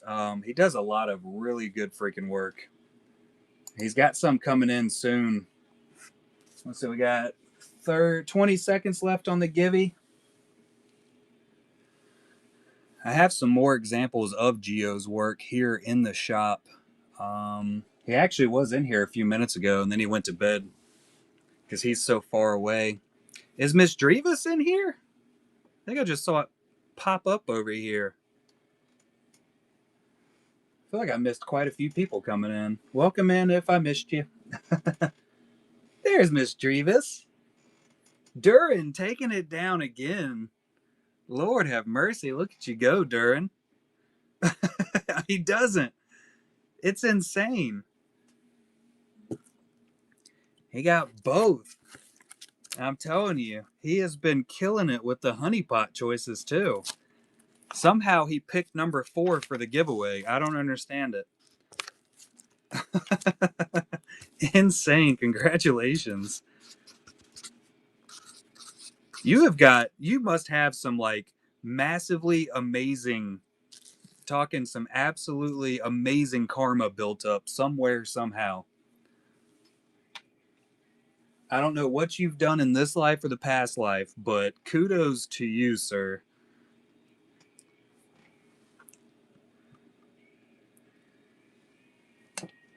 The fourth box is calling.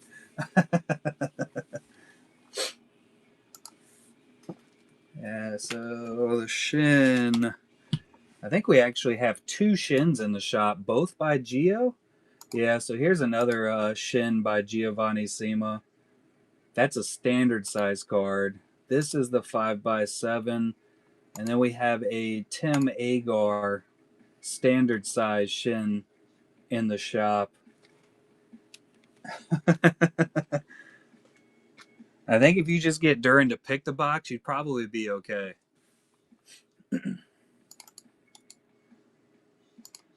You have to go with 4 somehow. Somehow, some way, you pick number 4, and I think you're okay.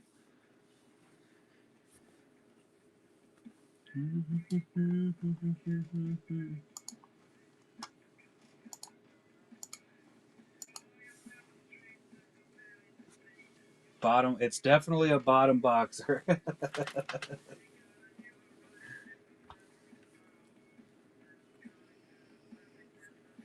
I can run through them, banger, and do my best at telling you what is in there and not. I'll tell you some of the stuff that I thought was already pulled. We hit tonight, so that's volume 1. I got to get to volume 4. So I know we have some Charlie Cody's left over. Tempt me. I know. I know these two were definitely pulled, if I'm not mistaken. We just hit that one. That one's been hit. And I think we already hit the Barbarian. But I'm not 100% sure on Barbarian. That might still be live. James Boyd, I want to say we've hit all of his. I'm thinking She might be live by Hoi Truong.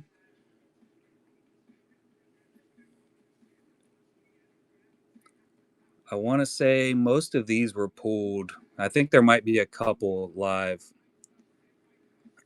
Oh yeah, no, I gotta adjust that number. I gotta subtract 6 from it, but I can't do it until the flash sale's over. So we got 21 left. Should be 21.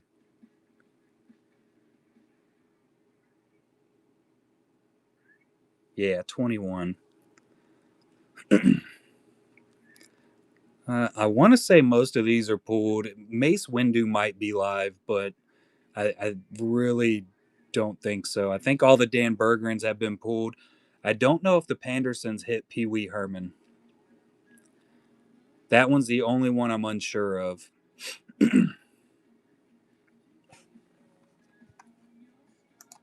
Yes, you can, Matt. Hey, it just popped up. All right, counting from wherever I want to start. I think we're going to go top to bottom from the left side. All right, so we got 1, 2, 3, 4, 5, 6, 7, 8, 9, 10, 11, 12. Number 13. Oh, oh, oh.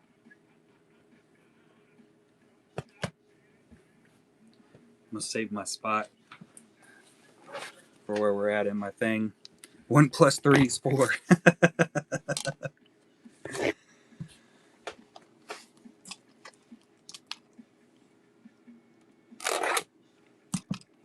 It's like that movie, wasn't it 1408? Where the dude had all the crazy numbers. He got into like super into numerology. Or was that a different movie with him in it? Might be mixing it up. 1408 was a pretty solid movie. I don't think I've ever seen the second ending. We were talking about it the other day. Forehead itched.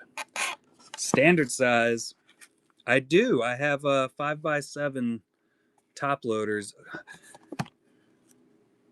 Well, I'll be damned.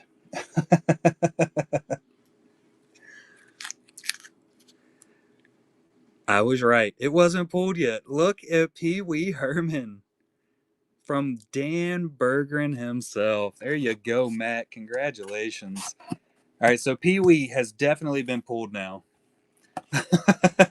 100%, I can say with surety that Pee Wee was hit. Four is the answer.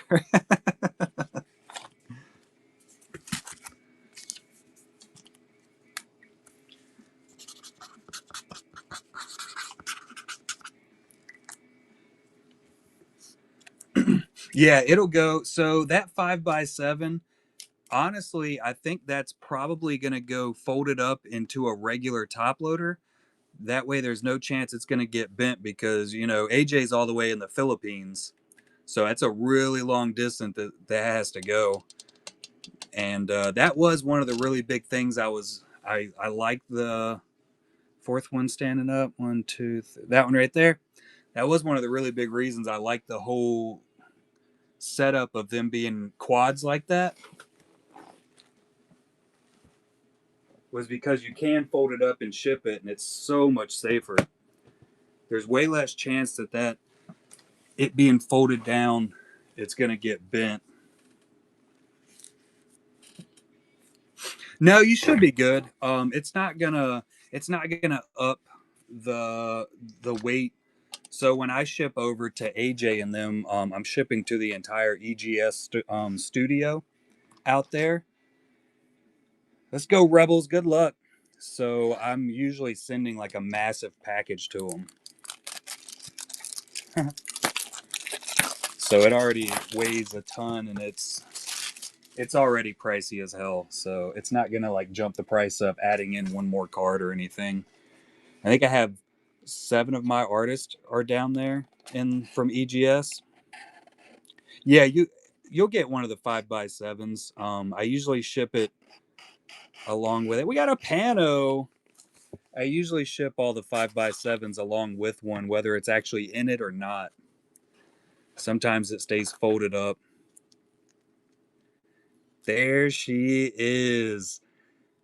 Second to last, Shyla Lee. That means we only have the wooden Shyla Lee left over. We did have that one box stolen that I've never seen opened. And then we also have I've shipped out some other boxes sealed that they didn't message me and tell me what they were. Derpy Cat and the Crow. Dude, Shyla's insane.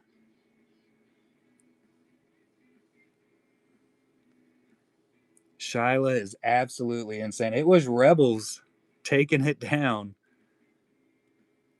I mean, look at the depth in this thing.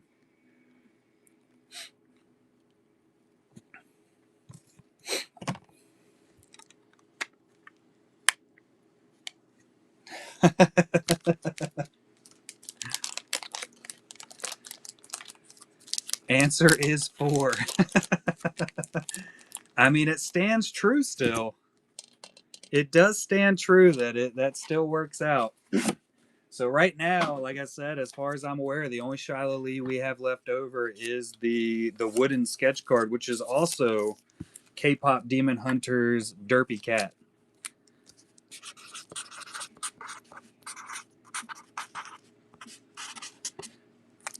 Congrats on the Shiloh. Even I'm telling you, even her autograph, it is always a work of art. I think her autograph and Angelina Benedetti's, those are probably 2 of my top autos from anybody or anywhere, any set, any famous people. I love their autographs. I actually contacted Angelina Benedetti at one point and I was like, "Can you just like I want to get a commission, but I just want it like a gigantic card of your autograph. Like that's all I really need." Ashley does have a nice one. I like how she doubles it up with the Ahsoka. Like that's pretty awesome. I think the piano 5x7 by Charlie was pulled with Joe Camel. I don't know if the hot tub was though. I feel like it might have been, but I'm not sure. Yeah, Angels does have a nice one, but even then, I mean, Benedetti, I absolutely love hers, and then Shiloh's is just beautiful. Very Islander. And those are his wooden cards. I want to say we pulled, I think we pulled that Joe Camel, but the pull one might still be live. Randy Saplone, we've pulled all of his. Of that, I'm sure. Cisco Rivera's, all three of his were pulled. They were also all redemptions. There's Derpy Cat, but we got the wooden Derpy Cat left over, and of course it has all that shine and everything all over it too. Lindsey Grayling is now out. Tim Agar we've pulled. I'm pretty sure we pulled the Wonder Woman, and I'm like 99% sure Mortal Kombat was hit. Angelina Benedetti. All right, let's see. If any of them's live, I feel like this Dune one is live. Yeah, we hit the Dune last time. We are not the Dune. The Pulp Fiction was hit last weekend. I know the Pandersons hit Arwen. She was done. Superman was pulled just last weekend. We just hit this one. I think if we hit her Wonder Woman, right? We just hit that one tonight. I think if there's any left over from Benedetti, it's going to be this one from Dune, but I'm not 100% sure on that one anymore. I think we did Wednesday too, but we had a few Wednesdays. I want to say we hit all of the Ghostbusters, and I think we hit all the Star Wars also by Lundberg. Graphics. Yeah, there's always that one unaccounted for box. I think we hit the Genie. I know we hit Merlin. The Baby might still be live. Cruella DeVille, I believe, was pulled. And I'm not sure about Tom and Jerry. I feel like that one was hit also. K. Smith pulled the Genie. Breaking Bad, I want to say the Pandersons hit. They definitely did because I passed it up on their game. That was a stupid decision. Wonder Woman might be live by Hoi Truong. Maybe. Not sure.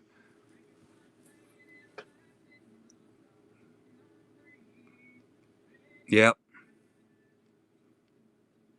Yeah, the Breaking Bad one was. That was one that I was like this close to keeping as my personal sketch from Hoy when he sent that stack in and was like, oh, just choose which ones, you want to set up. And I was like, man, you just choose whichever one you want as your payment. It's like, good Lord, you're killing me, Hoy. Pretty sure we hit Vecna already. Laughing Joker was already hit. Michael Myers could be live from these, but I think that might be the only one. Most of these were hit. What up, Jay Tamimi? The Hulk, I believe, was hit. Yeah, pretty sure that Pano was hit. I know Grievous and the Mando was hit from here. The Witch King might be live. Not sure on that one, but I know all the rest of these were hit. Yeah, it's really, really cool freaking style that he does. There's AJ's, which you just hit Legolas. Wormtongue might be live. I think we hit Aragorn, though. Panderson's also pulled some Lord of the Rings. I think they actually hit the quad. And I want to say that the wooden Hobbit house is gone. Yoda, I want to say, was also hit. Chelsea Fonseca, pretty sure we hit the Ahsoka already, which was her last one live. That one might still be live. This Pano, possible. I'm pretty sure we hit that Wolverine wooden card though. Yeah, this one might be live. It's this, or is the Naruto the one live, or did we finally hit Naruto? Because I know Pack of Patriots was chasing these. And I was getting them mixed up in the beginning on which one was hit or not. Oh, that Pano was supposed to be one of them. All right, so that Pano was definitely hit. Um, yeah, so that one we just hit tonight. That was the one that if you put it side by side with Poison Ivy, they kind of go together. What up, Millie Mills? And the Pano Storm was definitely hit. The He-Man. Oh, went too far. The He-Man. We hit this one. I don't know if the redhead He-Man's still live. We hit Padme. I think we hit Wolverine. I know we got the Ninja Turtle, the Quad, and the Pano. You got the redhead? All right, so all the He-Men are out then. So there's a chance that this Wolverine's live? Everything else was hit. Pretty sure we hit the wooden Ewok village. That would be the only one I'm kind of questioning. Is it Thundercats? Oh, yeah, it even has the little Thundercat symbol right there.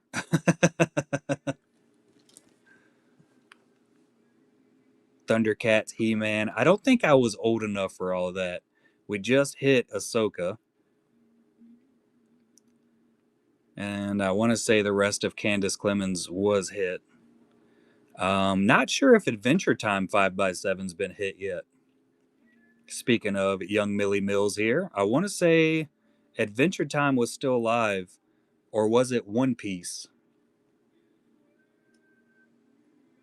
Somebody got that one, so I think the One Piece might still be live. You have the One Piece? All right, so both of those are gone. Oh, that's what it is. The Pandersons hit it. Yeah, they opened, what was it, 2 cases on their stream? And I didn't get to make it to every stream. All of Stefan Leonardi should be hit. So the black and white, the gray was definitely hit, the quad, and we just hit the yellow last weekend. Wayne Tully, we just hit the Terrifier last week. Yeah, Wayne Tully is a master of freaking horror. Absolutely kills it. I'm not sure if this one or the Pano was hit or the Clown. I'm pretty sure we hit this one, Demigorgon style setup.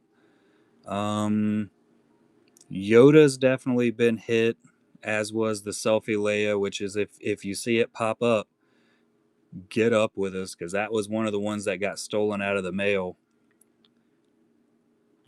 Yeah, somebody thought it was so cool that they took it out of the package while it was on the way. Yep. So we had the Selfie 5x7.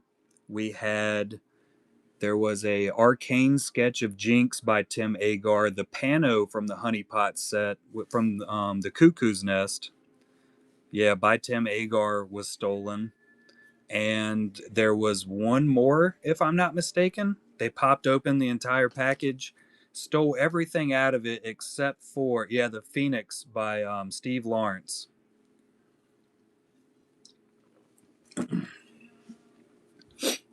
And yeah, and that sealed box that we were talking about, that was all in one package that they ripped open and thieved. They did leave the 5x7 Catwoman by Tim Agar in there, but I think that was just that one was a non-folded one, so it was in a different type of packaging, and I think they just thought it was a filler piece, so they shipped that to K Smith. I think the rest of these have been hit though.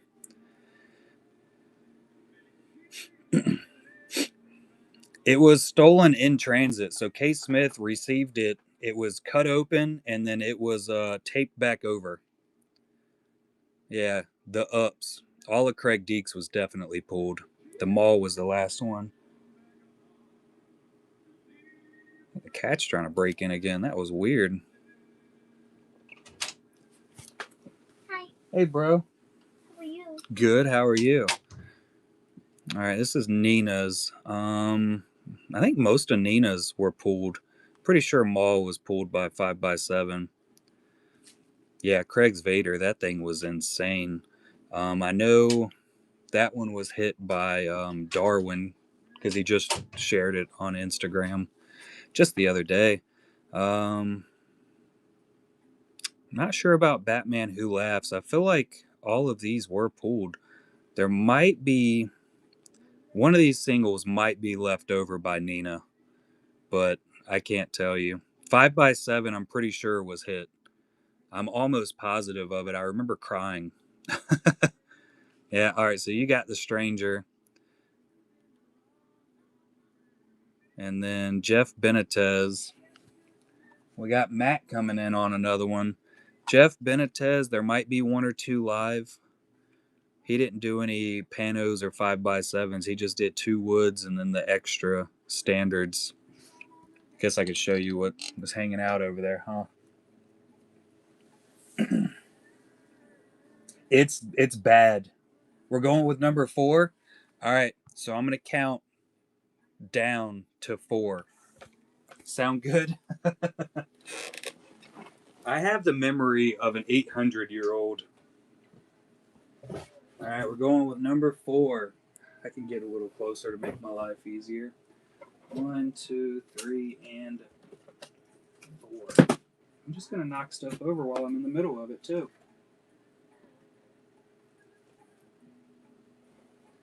Yeah, there's no question. I don't have the best memory, especially how much of this set there was, and definitely how much we ripped like those first 2 weeks.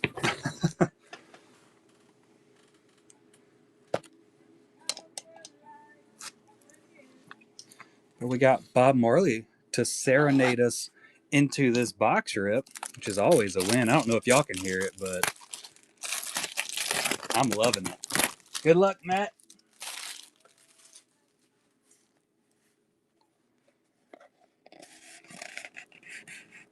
All right, we got standard. We got a Jeff Ward with the Chewy and C3PO.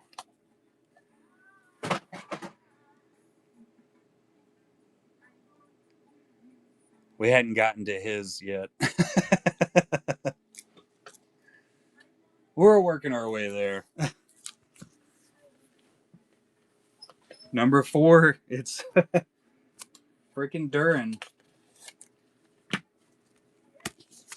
He's figured it out.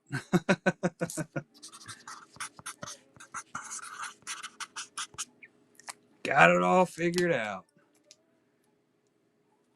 So there's that one. I feel like we've hit most of Jeffrey Benitez. Pretty sure one of the last ones we had was I swear it was Andor and Boba as the wood, and I think both of those have been pulled. That's a Nina art.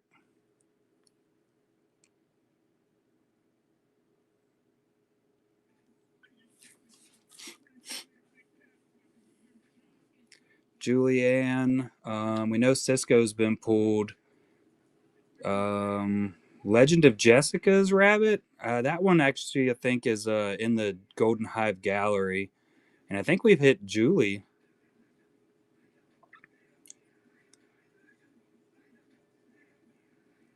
Did I drop one off the table?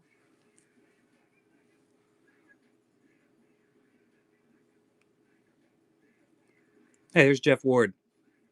I think all of Jeff Ward's are pulled now. I definitely feel like I remember hitting the Akbar, and I know we've hit the Pano. I made that was one of the Instagram opening unboxing posts I did. Let's see, Brandon Klein. These are really hard to remember because they're all set up so closely. I feel like we've seen Boba, Ahsoka been pulled, Django. Oof. That one maybe, but I'm really not sure on these, like, in the least. I think we've hit PETA. This is Alex McCormick here. We definitely hit Katniss and we've hit the Pano, but I feel like PETA was hit also. Not 100% sure on PETA. That'd be the only one we have a chance left. Um, there's the One Piece that I guess has been pulled. We definitely hit the Pano already. That was from. Was that from He-Man also? I never watched those cartoons. I mean, I might have watched a couple episodes. All right. I think all of Sean's are hit. I'm not sure if RoboCop has been hit yet. That's the only one I'm not sure about. The rest of them, I believe. Oh, you got RoboCop? Yeah, so I think all of them did. Because I think we just hit the Pee Wee Herman the other day. And we already looked at those. Andrew Fry. I know the Batman's been hit because K. Smith actually picked out a box for me to Percy, and I hit Batman. Um, definitely hit. Definitely hit Spider. We hit Spider-Man already, right? Um, and this. All right, so I know his quad and his pano were hit. This one was hit. I want to say Wednesday. Did we hit? I think we hit the Scarlet Witch also. Pretty sure that one was hit. I feel like it was too. I think Andrew Fry might be done with, but the only chance I would say is left over is Spider Man, and I just don't remember seeing that one.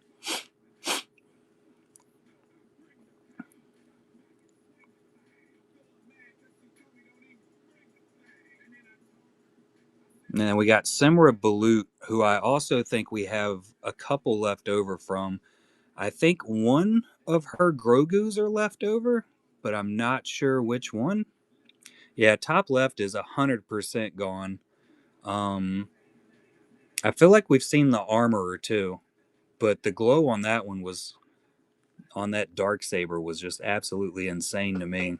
So I've done a lot of staring at this picture, thinking about that one. Yeah, the Grogus are really freaking nice. I think we hit Bo-Katan. Nice. So we definitely hit Bo-Katan. I really do feel like one of the Grogus are left over, but once again, don't 100% quote me on that because I'm not sure. And did we hit Mando and Grogu? I feel like we did. So there's a chance some of the Simras are left over. Yeah, I'm not sure if I have either. Maybe that's the Grogu that's left over. Arwen, we've hit all of his. We just hit the Wednesday not too long ago, if I'm not mistaken. Wednesday and the Thing. There's me on a throne of honeypots. This was how many we had starting out. Roundabout. I had sealed cases off to the side.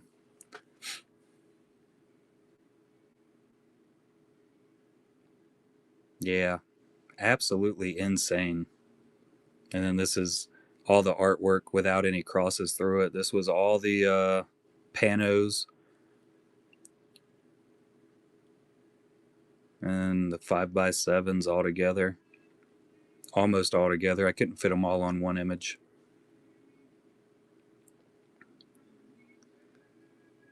And we're back to just images of all of them again. But yeah, that's the one that got stolen out of the mail.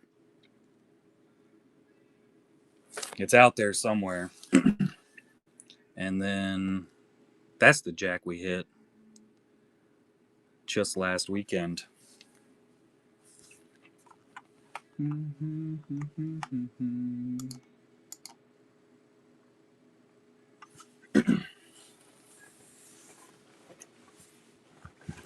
Nice.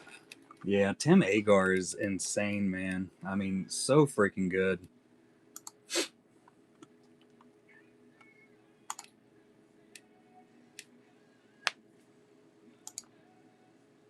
Which ones did you end up with, Alex?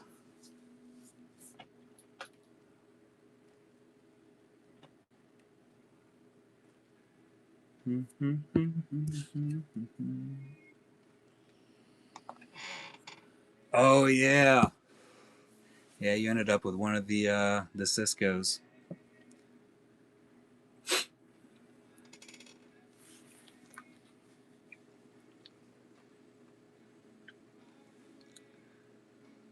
The Shin 5x7 by Tim.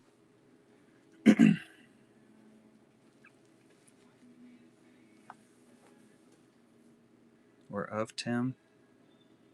Oh. Was that on the Timmy Time wheel banger?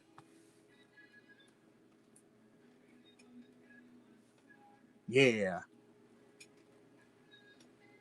Yeah, we should have another Timmy Time wheel coming up as soon as he's able to get his life together and get back to doing Golden Hive Gallery cards. But they've been super busy.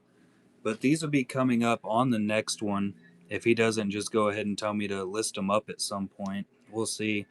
I've had them for like a month now. It's insane. It is insane. It's like the Vader we have hanging out back here. There's we got a couple Tims back here. We got the K2, we got the Slave 1. Those are all the 5x7s, and then of course we have some of his standard size ones. The only Leia I can run currently is this one, which he has listed up.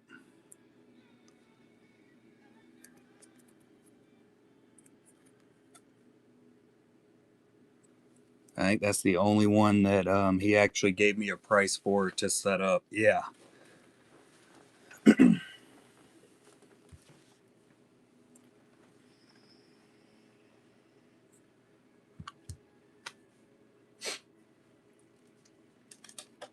Insane.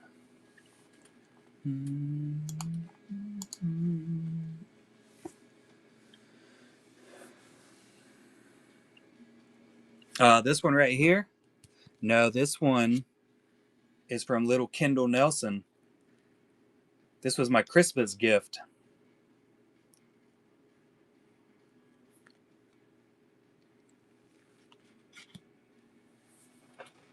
That's for the Maul PC.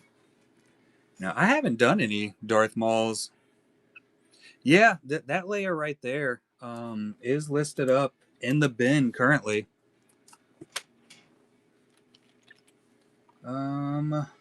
Yeah, this one, that's Leia right there at 160. And we have a few other Leias throughout the bin. That's the only Tim Agar that I have of Leia. But I also have Adam Perler, who is Rebels Relics, been hanging out and hitting heat. I got a 5x7 by Geo. I have a Nina Art. It might be our last Nino we have in the shop right now. I have a Nick Bailey, and then I also have an Ian Wallace. And I think that's all my Leias currently.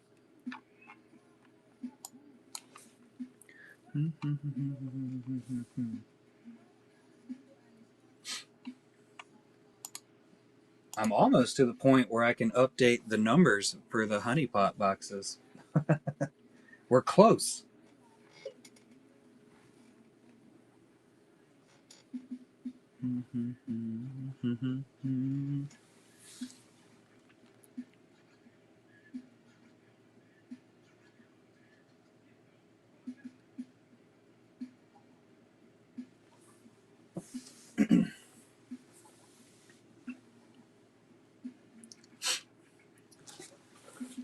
That's the is that the 5x7 by Geo? Got it in here somewhere. I think it's in this stack. Yeah, really, really big piece. Put the Leia stand.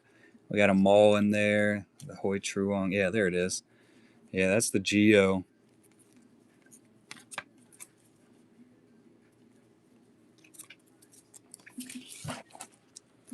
It's definitely another good looking one. I got you.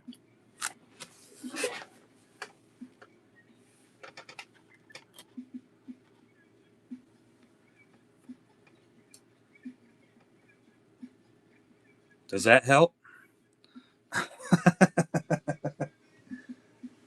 This is my awesome new light. Look how great this thing is. And I bought this, it's a floor lamp. Got it for $40. And it adjusts in brightness. It's kind of hard to see because the camera auto adjusts for brightness, but then it also changes colors. 40 freaking bucks. Told my wife, I was like, I said I've been wanting a nice floor lamp mostly just for doing my own artwork. I said, we'll see if this 40 bucks works. I'll just be really sad if it, wasn't worth it. I love this thing. I might have to go out and get another one of these days. I don't have the room for it right now, but when I do have the room, might need another one. What up, Randy Y? Welcome in. Anybody else that came in that I missed, welcome in.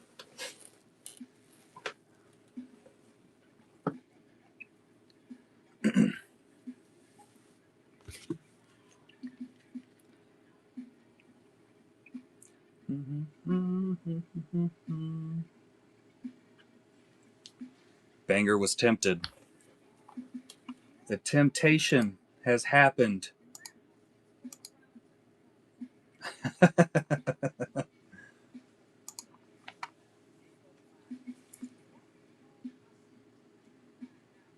Brighten it up for you a little bit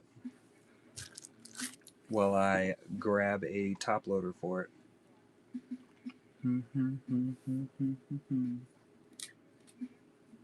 Satisfied. Will do. Dude, that Vader 5x7. Good night. That thing's insane. And it is for sale, K Smith. He listed that one up. I think he's got that one listed for, what did he list that? 400? I think is what he put it at. I'm not 100% sure.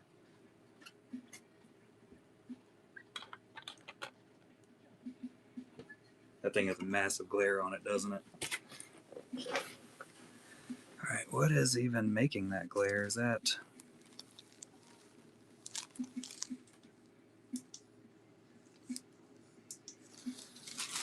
Oh, that's my overhead light. It's very, very stareable. That's insane. I've seen some really insane Darth Vader sketches, and all of my favorite ones end up being 5x7s. I mean, there's no question about it. I've seen some really nice standard size ones, but the 5x7s by far outweigh all of them.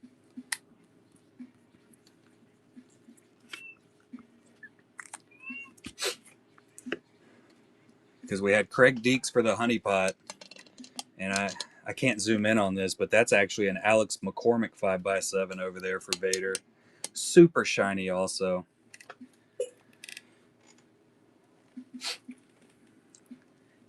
I can tell you, K Smith, it is freaking hard. Night, Matt. Appreciate you coming in, bud. Have a fantastic rest of your night. But yeah, what little bit I've actually been able to accomplish with doing anything kind of shiny, it has not been the easiest. All right, let's edit. I have 18 left, right? 18.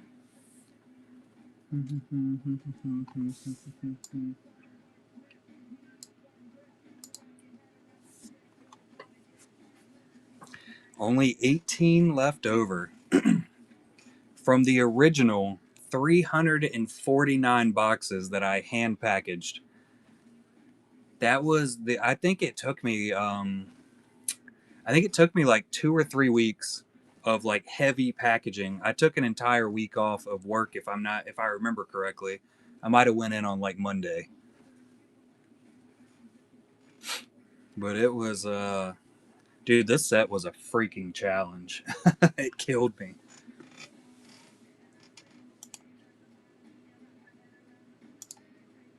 It was definitely a rough one. I don't think it made me any stronger. It made me tireder.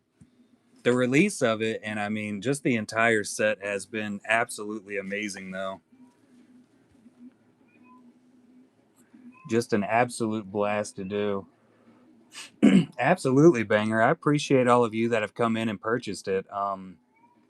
I talk about it all the time. You know, we have a lot of people that come in, and my main, I hate to say it this way, but my main customer base has always been more along Star Wars or even Game of Thrones.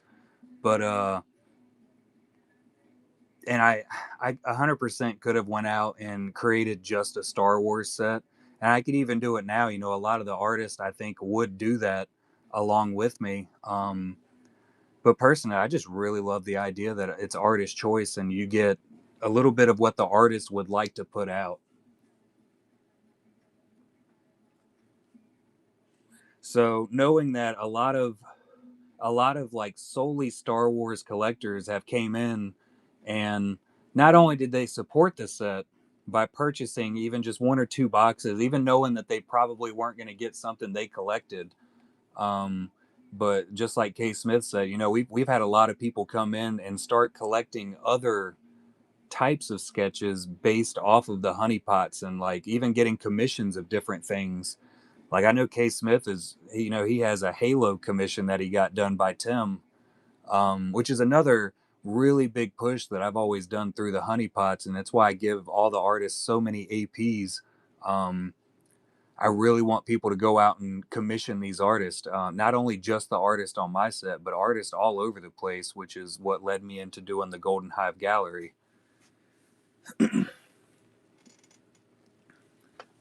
Yeah, it is it's really hard to actually create the set and pay for everything out of pocket and fit every artist I want into the set. Even if I just did like one card per artist, the shipping just gets insane so quickly. You know, we're talking, even if I were just to ship one card to a certain artist overseas, I'm looking at like $40 to $80 one way of shipping. So like even doing it that way, I wouldn't be able to fit a lot more artists into the set. So the Golden Hive Gallery was a way, which it started out as a way for me to get more artists involved into being able to get more money for their work. Um, and it just evolved into what it is today, where you know we can put so many different artist names out. We can put so much of their work out there, and it is just absolutely awesome. You know, I never expected we would break over $46,000 sold directly for artists. Never in a million years did I think that would happen last year. It was absolutely insane.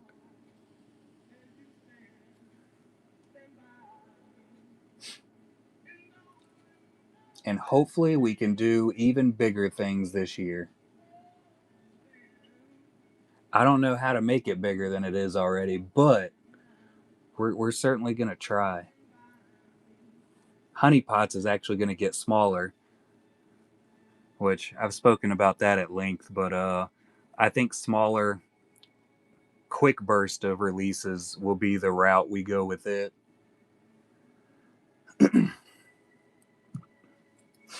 I don't know how long you've been gone, Chevy, but what was the last honeypot card you saw pulled?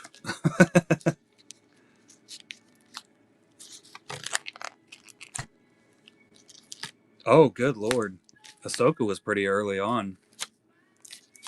Absolutely, Durin. So this one's Rebels. We hit Lindsay's Rat. I got stuff mixed up here. Dan Bergeron's was hit. Viper Pilot, Sean Art. 5x7 for Rebels. That the Shyla Lee was hit. We sold Leia. We also got Jeff Ward's. This was our last pull, right? I think it was. Yeah, Wonder Woman. Angelina Benedetti. We're trying to talk her into. We're trying to talk her into coming on and doing a draw along, just like we did with Lindsay. I know I've asked her about it, and I know Craig Deeks actually. I think it was Craig Deeks actually said something to her. So Ariel Marie's Rugrats. There it is, Durin. Dune, Dune, Dune. I'm pretty sure it's Dune. Viper Pilot again. Candace Clement. That's the Ahsoka right there. And then, ooh, it might be Mad Max. I forgot Mad Max was a thing. That very well. I think that's exactly. Was it for the Darth Maul leather card?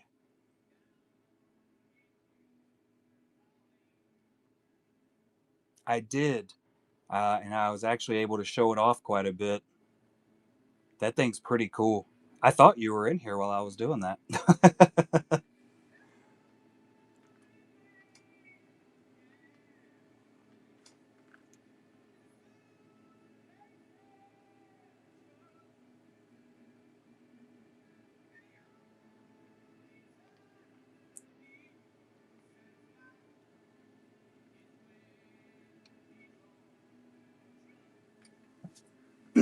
Just had Golden Brown message me. I guess he's planning on sending some more work in. I think we only have one Golden Brown left over. I think it's the Akbar. His other two we sold, Grievous and what was the other one? General Grievous and load phone. Oh yeah, the Stranger Things. Which it was cool seeing that thing up close. What up, Corn? The great Cornholio. Grabbed this Red Bull earlier and totally forgot to open it. Animal. What's up, Winday? Just saw that you had come in. Probably already gone, but welcome in. Anybody else that I missed? Hello. Soldan. M-Dog.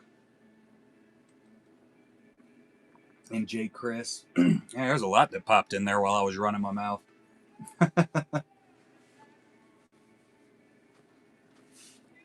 You still awake, Madre? Or did you fall asleep with your phone in your hand?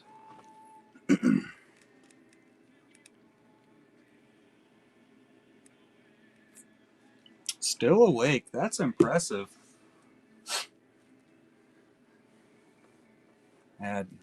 You still got Eli over there with you?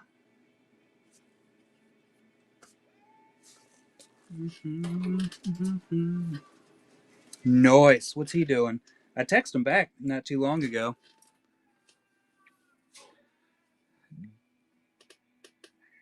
David and Gypsy. 5x7s? Absolutely can. Let me gather them all together because I got them all hidden. They've been slowly showing back up.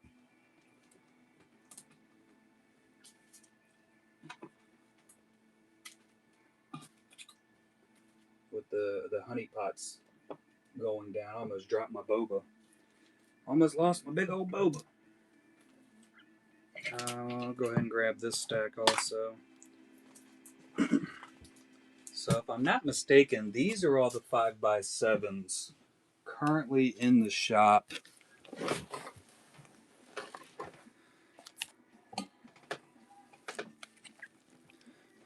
I love this flash. This is can I get this a little higher so you can see the whole thing? Yeah, this is a Nick Bailey Giovanni on the shin. This is Tim on the slave one. It's one of those you got to get real close up to. We got some Ash M. I think Ash M might still be in the chat. She's just been quiet. She's probably raging over a sketch right now. Another Ash M, little BB-8. There's Ash. Yeah, so make sure y'all are following Ash M. The recycle bin is full. Yeah, and there's the K2 by Tim. Lots of little details in there. We got Annie by Ash. Kylo Ren, Ash M. This is Tulo. That's his name, right? Little. I always call him Baby Neil. Postcard size Winters by Geo. That's not a 5x7. It's just a pano. Tulu? Is that how you say it? Tulu? We got the 5x7 by Hoi Truong.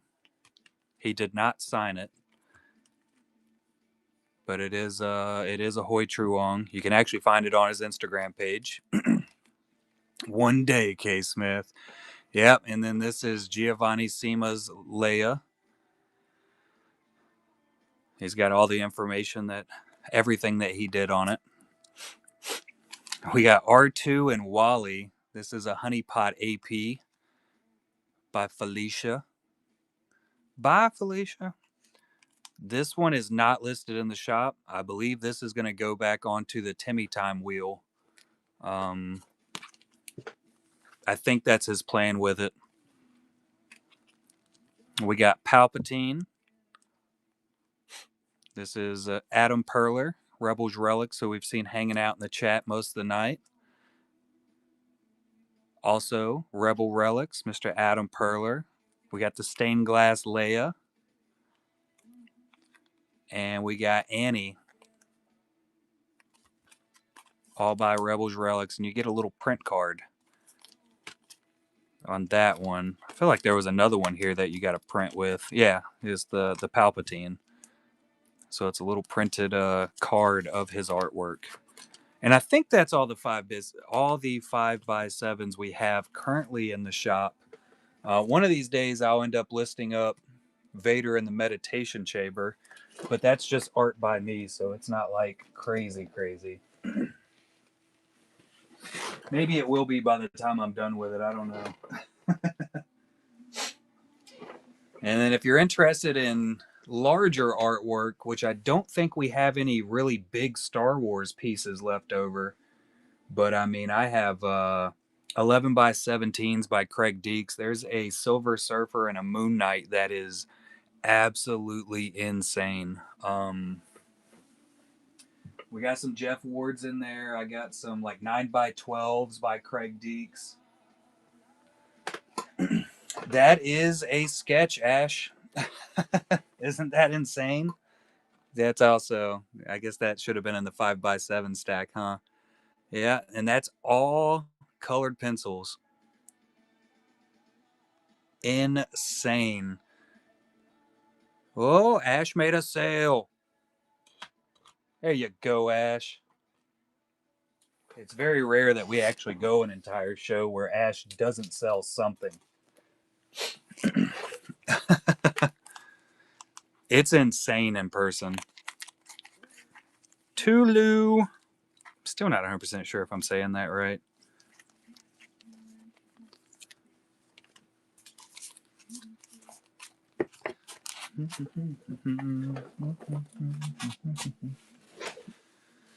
I have a solid amount of standard size Ash M's also. We got a lot of Ash M collectors out in the world now. She's kind of becoming famous on her own. So she usually we should have another package coming in soon by her. She said it's another massive package, so hopefully it comes early in the week so I can get it listed. I am not. I love it. I'm an idiot. Hey, there's Timmy. Timmy!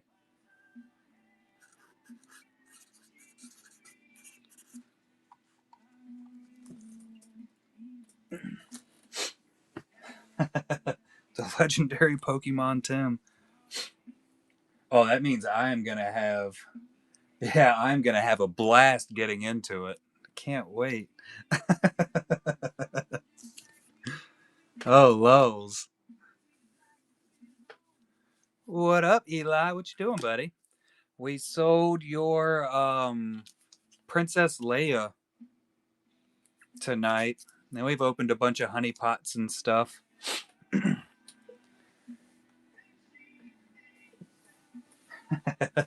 That's what it sounds like I'm gonna have to do.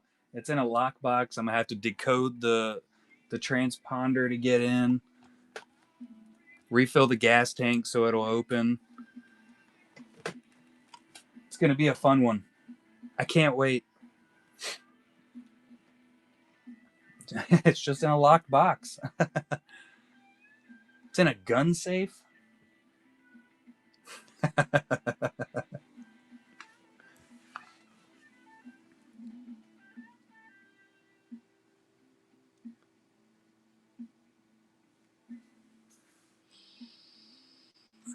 Other Leia?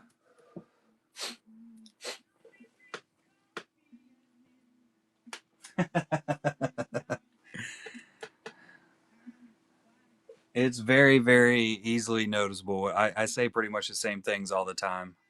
So, yeah.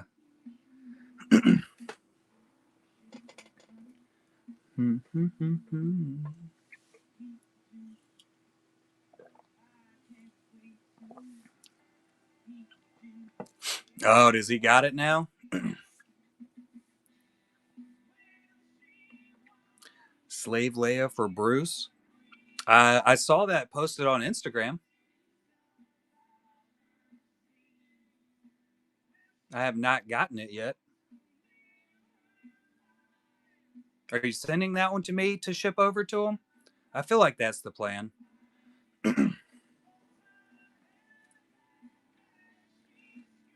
Yeah, we definitely have the Leia hanging out back there for the Timmy time wheel. It's hidden right now behind my noggin, but it's over there. And all the Padmes. Bruce.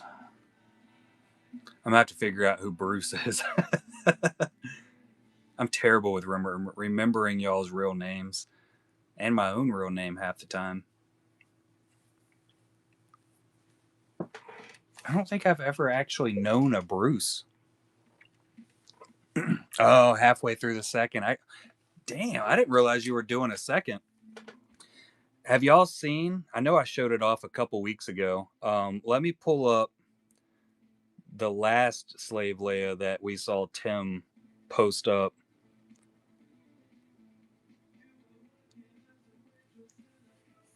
Look at that. A baby named Bruce. I feel like you would have to call that baby Brucey. But then you start looking like I start thinking about the movie The Longest Yard, and they got little Brucey in there. I should still have that. Yeah, it should be posted up right here. It would be a lot quicker for me to find it this way. That Dobby was insane.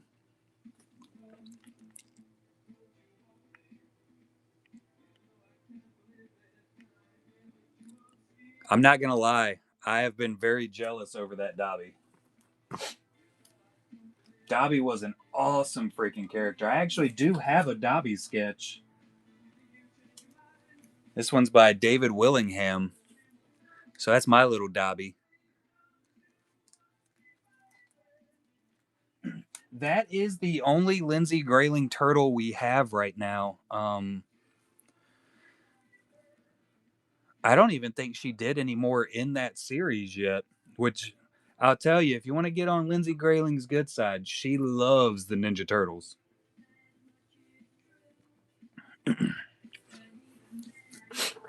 She is a huge Ninja Turtle fan. But I think that's the only turtle we have left over from Lindsay. Yeah.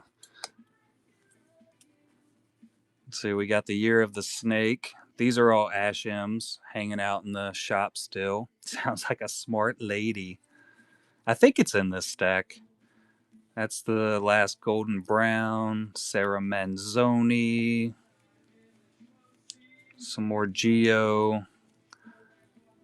That's the Nina Leia that we have in there. It's not in that stack. I feel like we were just looking at it the other day. Yeah, she is a huge Ninja Turtles fan. There's another Leia. Ahsoka.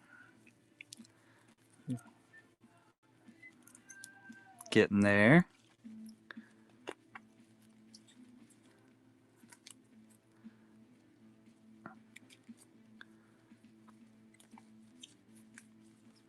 There's Bug. I love Bug.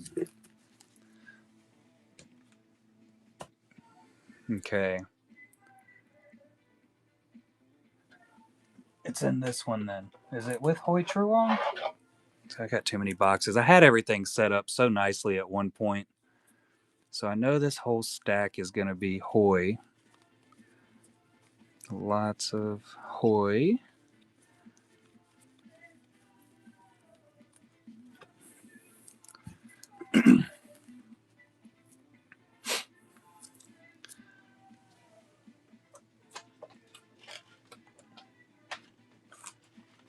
Oh, crap. There's another box to the left of me. That's the box. And something else I was supposed to show off earlier and totally forgot to. The Sir Edmund Duke should be in here, or it's behind me in the other stack I have.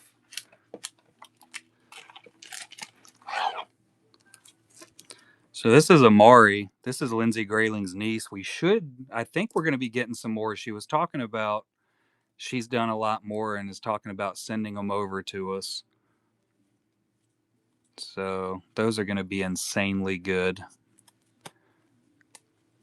There's some more Geo, Semra Balut.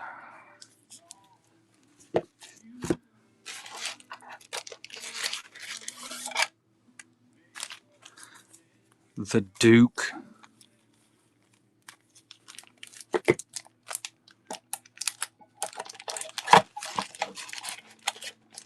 If y'all come in here expecting me to have my shit together, you are wrong.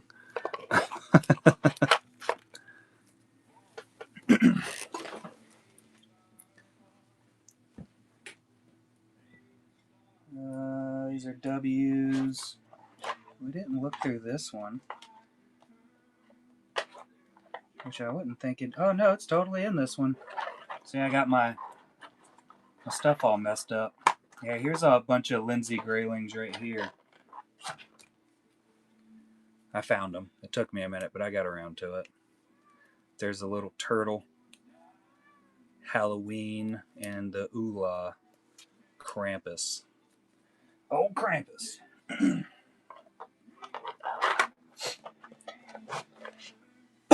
I'll tell you when we do get new shipments in, we'll normally get some from Tim and Leia in the exact same package. Ooh, we're gonna get there, Timmy, and then we'll be ready to set up that Timmy time wheel for that stack of other cards I have back there from you still. But yeah, Tim and Lindsay will usually ship a package together. Tim usually has more in there than Lindsay does. But I'll also say that those cards usually go a lot quicker. They get scooped up pretty fast during that first show. Like that Oola has just been hanging out. Star Wars, they usually go really, really fast. And then Tim's will probably be setting up in that wheel style again along those lines.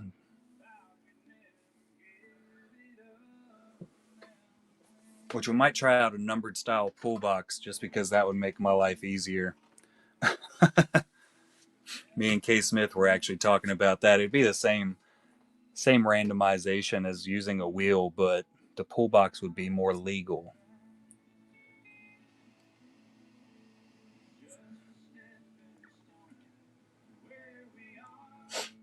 It just makes everything difficult.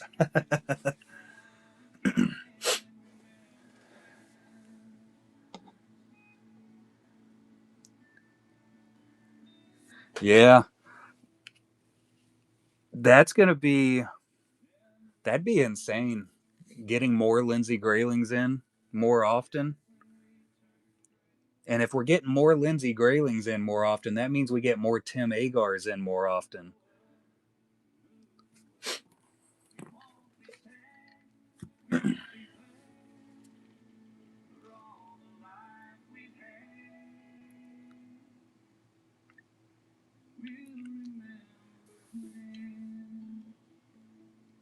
I was about to pull something up. Um, crap. What's Lindsay's niece's name here on Instagram? I cannot remember it for nothing.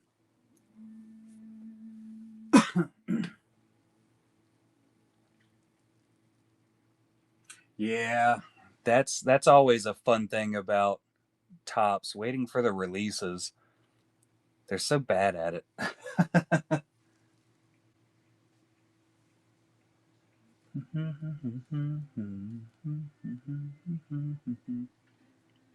Yeah, Amari's her name, but I can't remember her. She uses a different Instagram name, and I think it starts with a Y.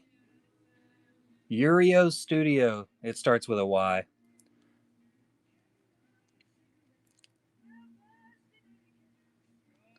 But this was some of the cards that she sent through. So, like I said, this is Lindsay Grayling's niece, who's got trained directly by Lindsay, as you can tell. And I know she sold some of these directly, and some of these other ones, like that one we had in the show. We haven't seen Shin yet, so that one could have been sold directly, or it could be coming this way to us soon, which that's a pretty recent, just 7 days ago. So that might be in the next package. Yeah, Hera got sold. This is Urio Studios or Amari. So this is Lindsay Grayling's niece. She's what, 16, I think, 17. We got the Padme. I like the color scheme on that. Yeah, she is really freaking good. Another Padme. But yeah, this is her Instagram. We'd done some sharing of that when she first started it up. I'm sure some of y'all remember I sent messages to pretty much everybody. Every one of my followers got a message that said, "Hey, go follow this one. Follow it." I think about 100 people actually listened to me, which was pretty darn good. It was honestly more than I expected because most people just ignore the messages they get on Instagram. Definitely when you're sharing a different profile saying, "Hey, go follow this one." Most people just go right through. All right, Madre, love you.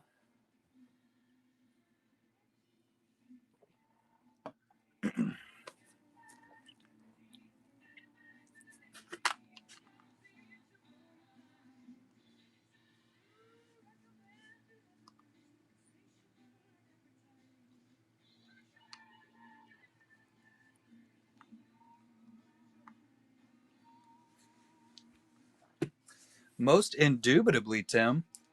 We did pull. I don't know if you came in here last weekend and saw, but we did pull your last Jack Nicholson last week.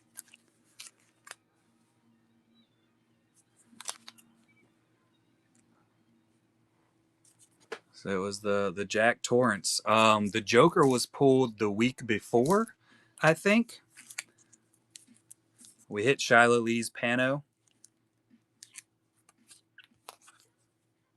Sean Art on the Fantastic Four. Viper Pilot's Book of the Damned on the wood. Dan Bergeron came out. He did not. I don't think he did. Lindsey Grayling's rat came out finally. So the Pandersons are definitely should be getting a message about that, I would imagine. Benedetti, we hit 2 Angelinas. Ariel's Pano of the Rugrats came out. Viper Pilot's Ranger. This was Candace Clemens with her Pano of Ahsoka. Athena, we hit Poison Ivy. Sean Art on the Creature. Another Dan Bergeron for Popeye. Woo woo. We hit Legolas and Katniss Everdeen.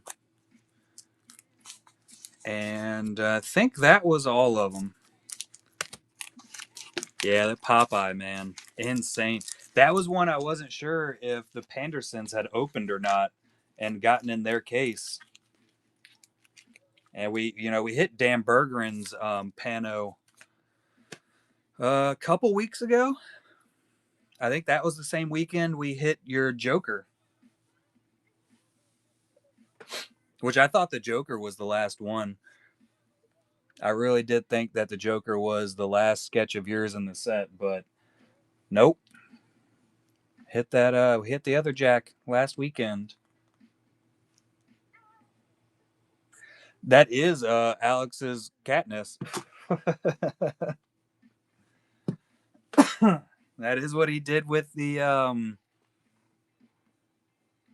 his Saving Private Ryan Tom Hanks sketch,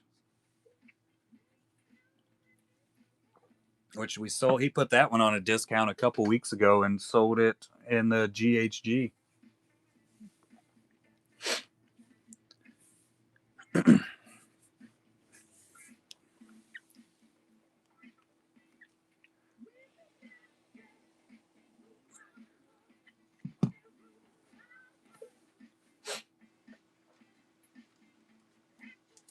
And I also have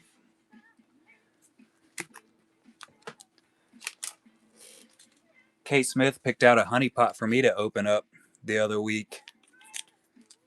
And he picked amazingly for me. Look at that. My first Andrew Fry for the PC. I don't remember what box it was that he picked on that one. Yeah, I was pretty stoked about that. I've pulled quite a few Andrew Fries over the years, and I never pulled one for myself. Let's see. I think I still, yeah. So this is my if I think the stacks were 4 high that day actually. So this is back when I used to do a lot of breaks and pack outs and rips. So these are all the sketches I pulled from sets. I know there's a few Andrew Fries in here. Taranishis, there's an Angel of Velas. I actually just saw this one posted in the Discord the other day. I pulled that thing years ago. Mr. Kevin P. West, we got some of his artwork. All right, Rebels, have a good one, bud. Appreciate you coming in. There's a Fry. Pulled it, had to ship it to somebody else. You know what's really crazy? Andrew Fry's always been a pretty big artist, but back when we were ripping these sets, people were always sad when we pulled just a black and white, even if it was just an Andrew Fry. They're like, "Oh, it's just a black and white sketch." Now look how people go wild over it. There's a Simra Balut that I wish I had never sold. My wife started collecting Kersantin probably 6 months after I pulled this sketch and sold it. I didn't want to get rid of it either. I definitely thought about keeping it. There's another Angel of Velas right there. I was really good at taking pictures. I still am really good at taking pictures, right?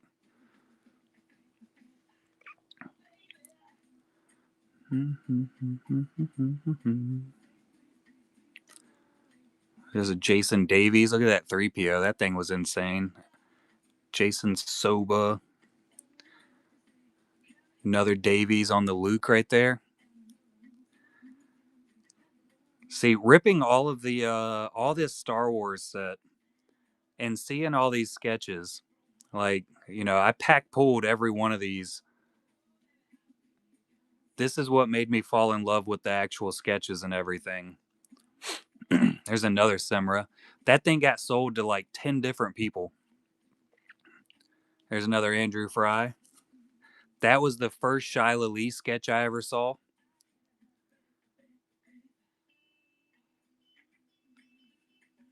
I had never seen her work anywhere else. I never saw it get pulled. I never saw her on Instagram or anything. And I pulled that sketch and saw Chirrut's eyes, and I was like, oh my God. First official pack pulled Ian McKesson sketch. And I think I pulled this probably 6 months before I had him in Honeypot Volume 1. Another Andrew Fry. There's a Dan Gorman.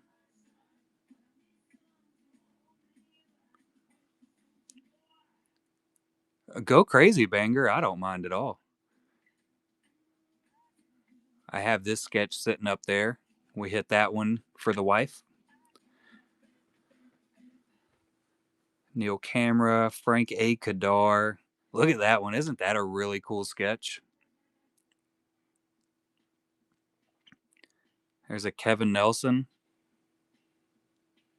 before he got into his super, super realistic stuff. Krishna Sharma, always fantastic. Another Andrew Fry.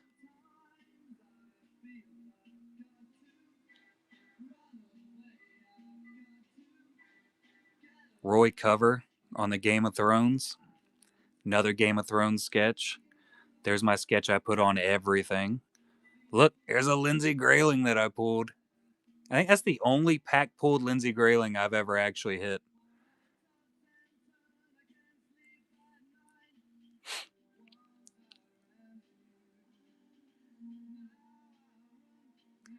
Little Lord of the Rings Teranishi. Chindoos. I have a Dr. Pershing by him right now. Hoi Truong. RJ. There's a Kursat Sittner that I hit. I actually think I hit this for Rexy back in the day. Grant Gustin. Sketchograph from Cryptozoic. Some more Cryptozoic. I still have that Superman.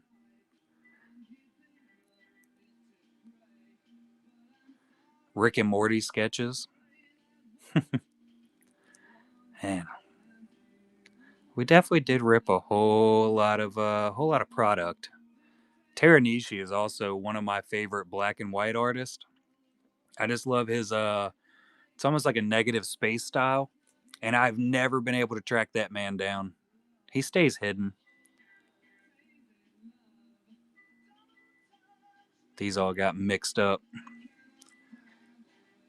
The autographs are in here somewhere.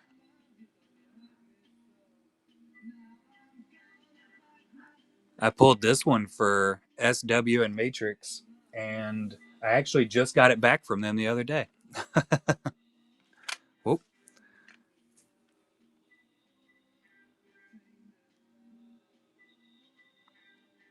There's some of my other sketches. So this is the first card I saw of Tim Agar's work, and it's actually up here in my case right now. That's a Lindsay Grayling, and then Stefan Leonardi on the my Pano Honeypot AP that I commissioned. Yeah, trout sketch. This is a Cisco Rivera that I bought for my wife. Some Julie's. I got this one hanging out down there in my drawer right now.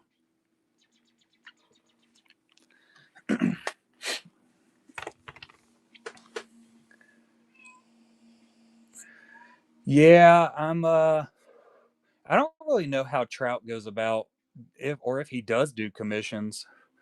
I know I've definitely heard he's very against artists doing stuff outside of tops. I don't know how true that is or anything. Not 100% sure. It's starting to get cold in here again because I turned my heater all the way off. Trout,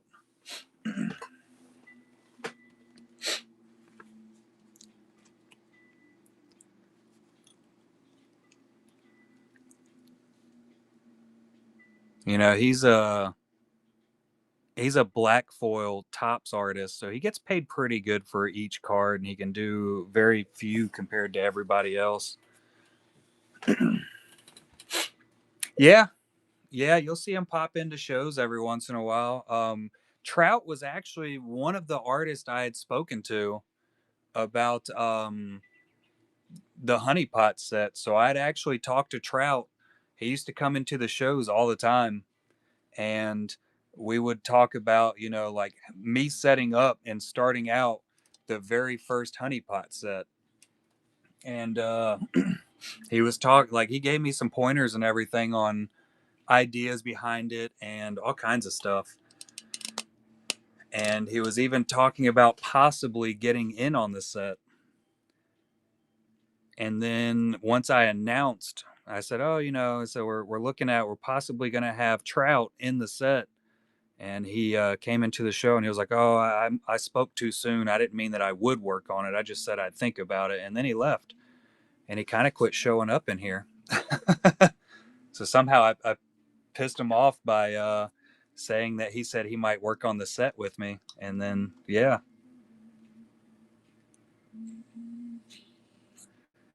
I don't know. I mean, we've talked off and on here and there throughout ever since, but who knows?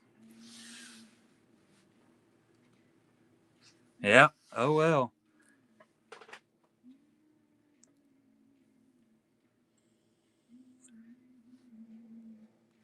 Yeah, we started out with some really good artists on the set still. Lindsey Grayling,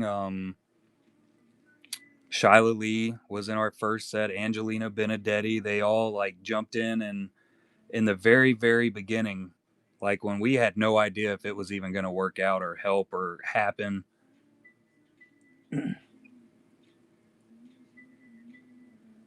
Yeah. So I mean, we it was one of those things. Like I honestly, when I first set up the original honeypot set, I totally thought I was about to spend thousands of dollars and then just get, not be able to sell the first box. I really did think that was going to happen.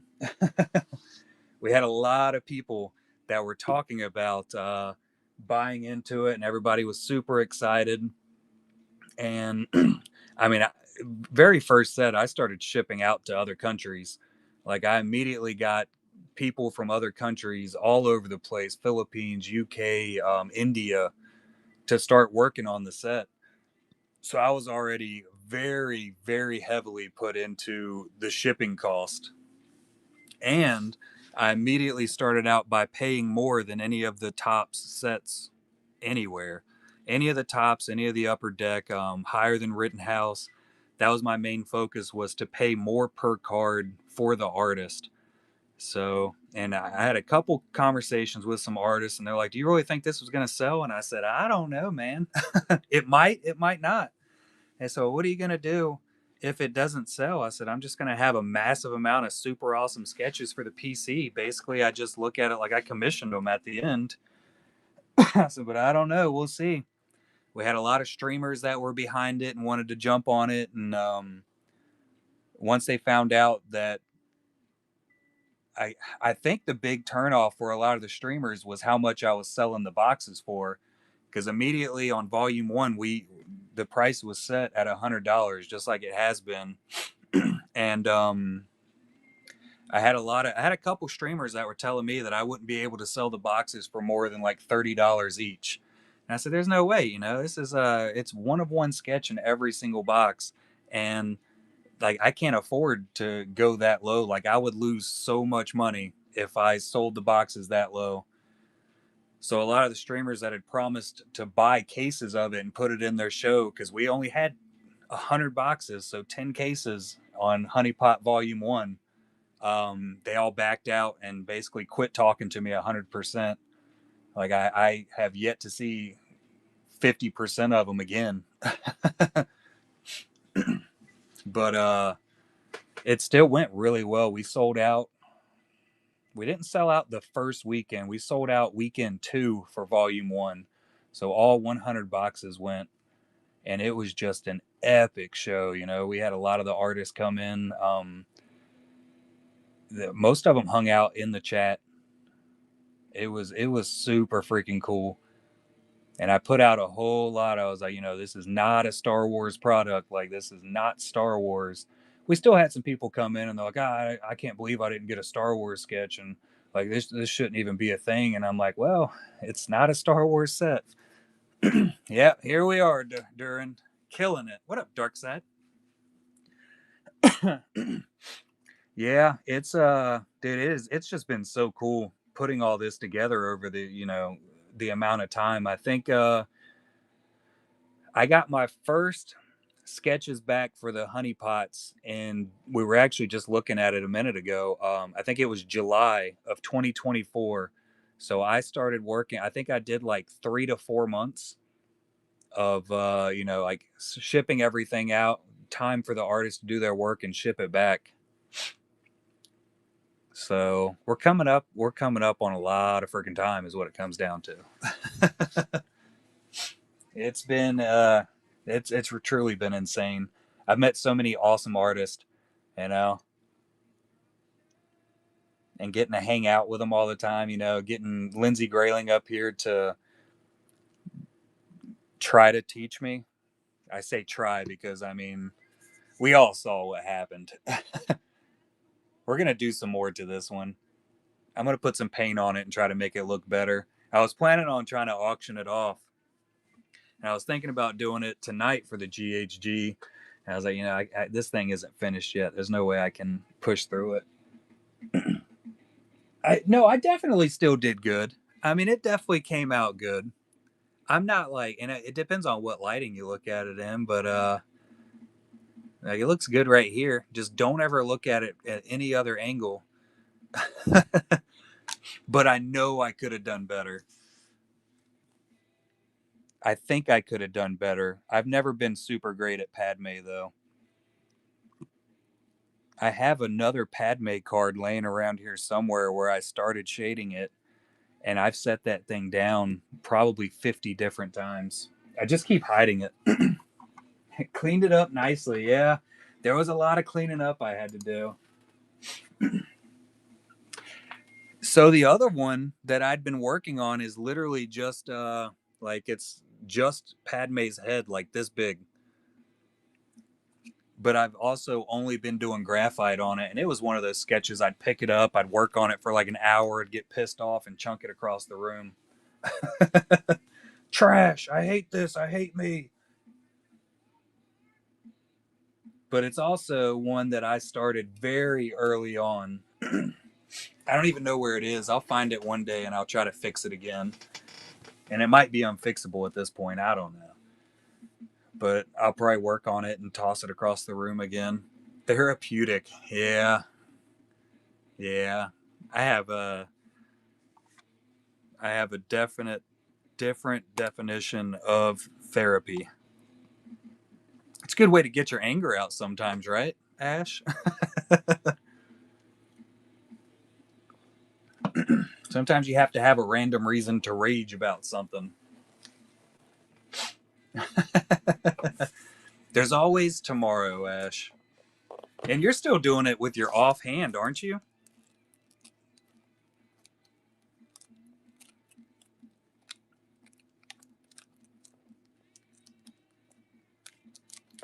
I have that Joker sketch hanging out in here somewhere.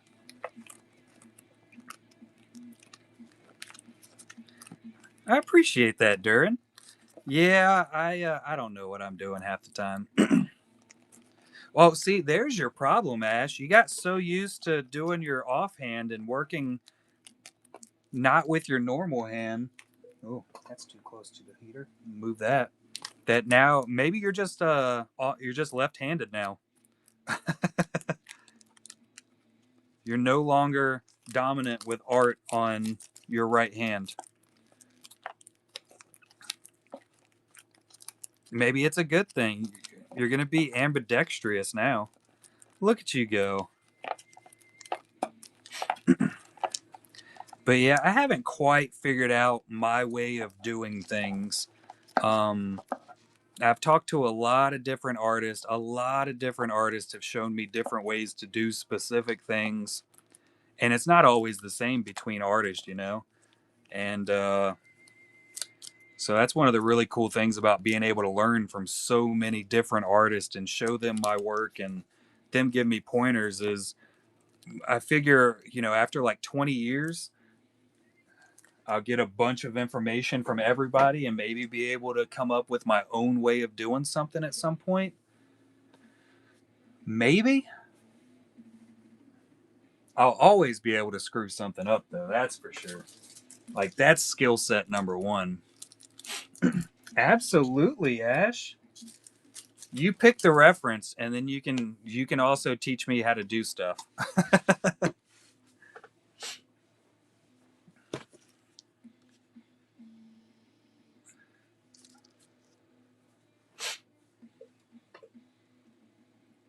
Yeah, we'll have to set up maybe we can find a way to do one after a GHG show in the coming weeks. That would be pretty cool. Instead of me just sitting here, so like I sometimes do, and just working on my own art, forgetting to talk to people, which I was way too lazy to do that today after the Lindsey Grayling berating I got. Which I'm telling you, she was way nicer about it today on stream than she is a lot of times.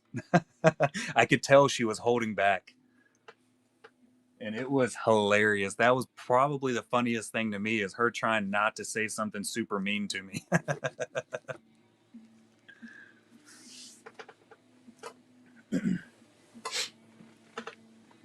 I think she did a very good job. She should have. It would have been funny. I know. So her and Julie used to do a whole lot of streaming.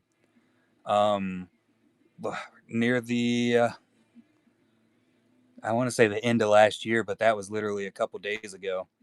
I don't know, maybe October time frame.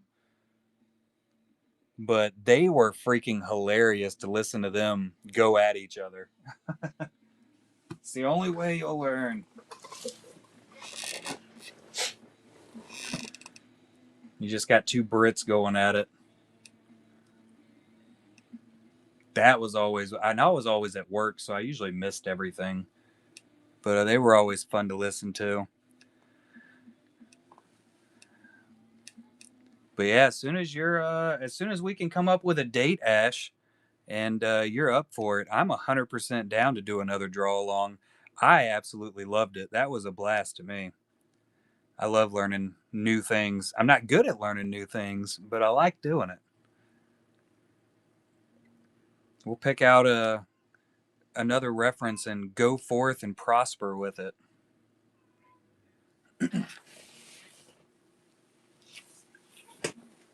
I have to figure out exactly how my schedule is going to be coming up because I'm still in the super far away job site, which is really going to suck. And I'm pretty sure I'm going to get forced into a good bit of overtime, which is usually Friday and or Saturdays. So we'll set something up cool.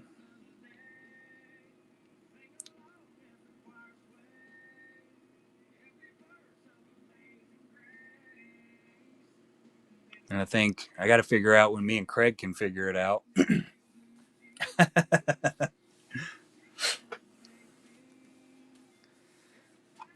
I'll tell you about 10 minutes into working on a sketch, As soon as you feel like you're starting to rage at whatever you screwed up, you'll totally forget you're even live. It just goes 100% to I'm so pissed off at this sketch card right now. You just immediately get mad at it, and it doesn't even matter anymore. Easy to forget from there on out.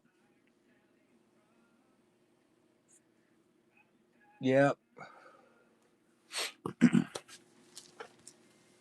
That sounds enjoyable also. Full on rager.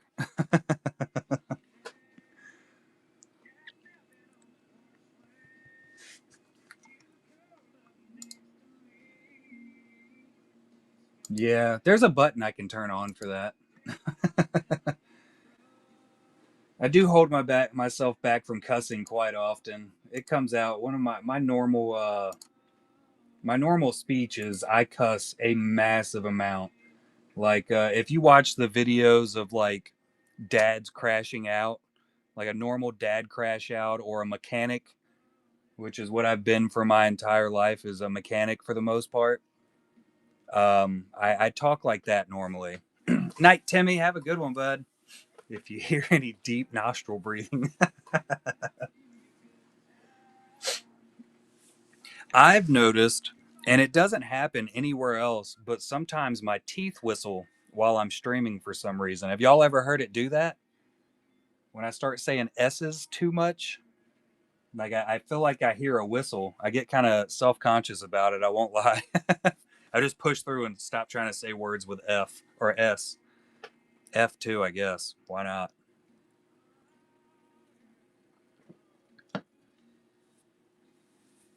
Yeah, like the Family Guy old man.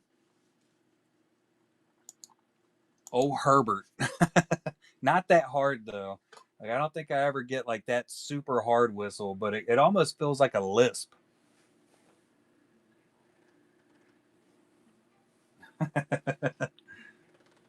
Oh, Herbies.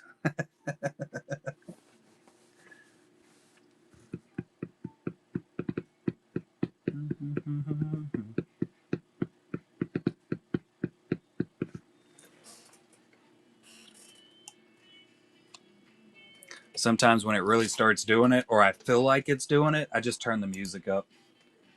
You ain't got to listen to me. You can listen to Queen now. Losers.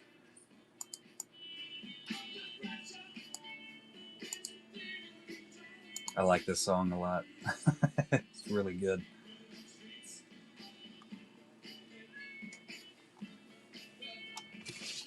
No kitty. Um, I think mostly just me running my mouth, Ant Man. If I'm not mistaken, that's all you missed.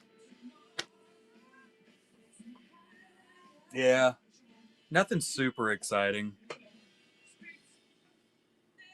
I continued on my reminiscing about starting up the honeypots and stuff. Wouldn't call it a rant. It was more of a reminisce.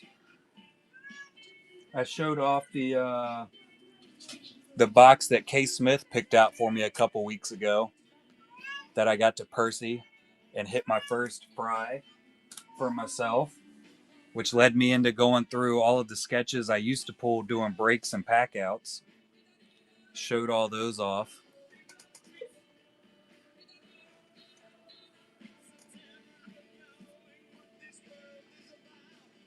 Now my cat's trying to break in. No, kitty. She's a worrisome little thing, I'm telling you. Yeah, me and Ash are gonna set up a draw along also in the near future, kind of like we did with Lindsay Grayling this morning. We'll try to get more artists to hop on and do that with me. I was joking with Lindsay. I said, "Yeah, this has been my plan ever since I first started the honeypots. My plan is to get a whole bunch of artists trusting me, and then get free art classes out of them."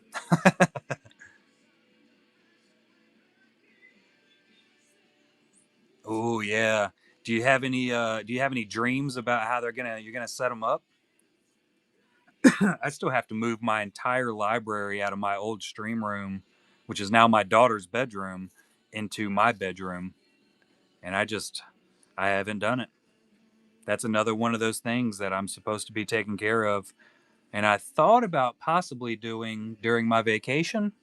Nah. The stream room moving into the bigger spare bedroom? Nope. I'm still in the same room.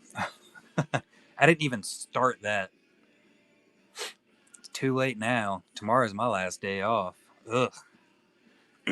Cases in every corner. I turned an Akbar into a Padme. Yeah, pretty soon I'll be able to turn Padme into pure beauty. I'm thinking if I could get some paint mixed up properly and put it on this, I think I could probably fix most of that grittiness, or I could ruin it more. I don't know. But what's it gonna hurt if I screw it up more? I'll just do another one at some point. Later, me problem. It is genius. I play the long game. That's my move. You know, I play that long game. Like everybody thinks I'm just working on artist appreciation. Nah, I'm just going for free lessons. Might take a year or two, but we're gonna get some free lessons set up.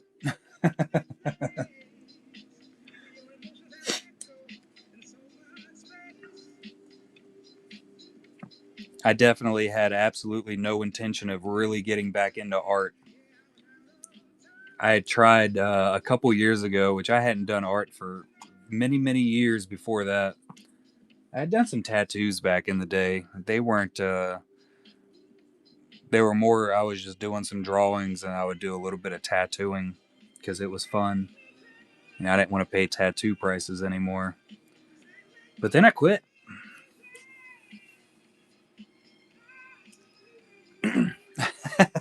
Yeah, I definitely don't want to do it in person.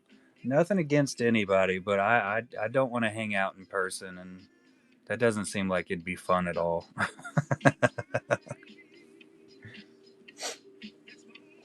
I got a feeling that if we really start this up and we start doing them more often, we're gonna see a lot more pop up.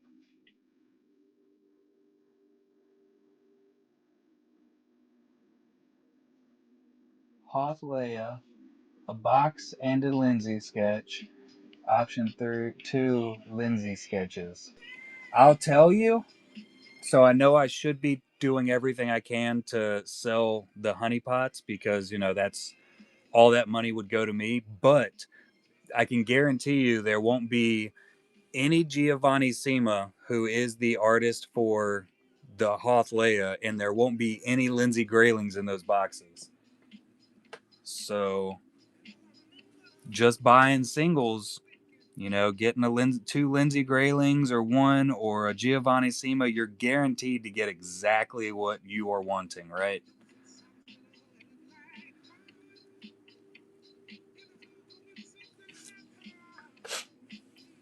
And the Giovanni's and the Lindsay Grayling sales, 100% of that sale will go directly to the artist. So the honeypot boxes, the artists were already paid for those. Everything else is just sent to me, and I pay the artist after it sells.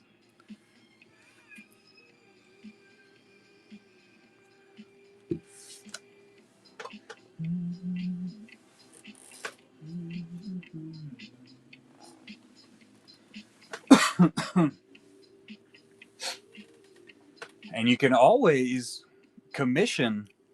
Also, I know Giovanni has open commissions right now. Lindsay does not at the moment, which I did talk to her about that because I actually just got a message from a collector yesterday asking about it. And so I went ahead and asked Lindsay, and she is full up on commissions and work right now. So we might be able to get some more Golden Hive galleries in from her soon. And it might be a couple more months before she's able to open commissions up. But in a couple more months, there's also going to be more top sets or upper deck or whatever else she's applying for. So she might not be able to open up commissions then either. It's one of the same reasons Shyla Lee's really hard to get commissions from. You know, she stays extremely busy, and she also runs a card shop. I believe she runs it with her husband out in Hawaii, if I'm not mistaken. But every once in a while, we'll get Shyla Lee. She'll come in here and hang out with us too. She is very quiet. Um, I think her name up here is Silent Shyla, and it is no joke. She is a very quiet person, but she's awesome to talk to. I don't think we'll ever get Shyla up here for a draw along. I'll certainly try, but she is a fantastic person to hang out with and talk to. Usually she just sits here. She'll just draw along, or she'll draw something while she's listening to me blabber in the background. We would do a little bit more every once in a while. We'd get some more artists in here, and we'd just do co-streams, which was just mostly us running our mouths and talking.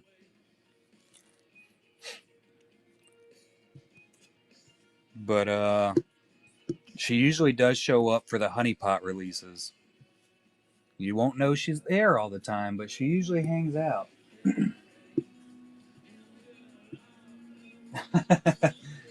The little Lindsay sketches too. Yeah, it is. It's definitely a hard choice. There's no question about that. That's one of the downsides about having so much amazing art in the shop.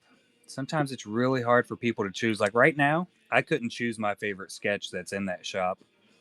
A lot of times, I can't even right off the top of my head tell you which ones I have in the shop at the moment. I get confused so quickly. I actually do have another stack I had planned on showing off, and I totally forgot. These are all in one touches. Oh God, my foot. Yeah, these are all in one touches. So I keep them back there on the shelf. But I'd meant to. So we got some more Sir Edmund Dukes.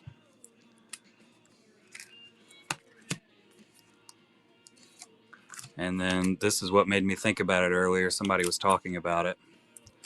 Little AP action. We got some more Sean art. And these are John's cards. 1981. He does some crazy, fantastic work also. We got the Duke on the black suit Spidey. I don't remember what she's from, but it's the Duke.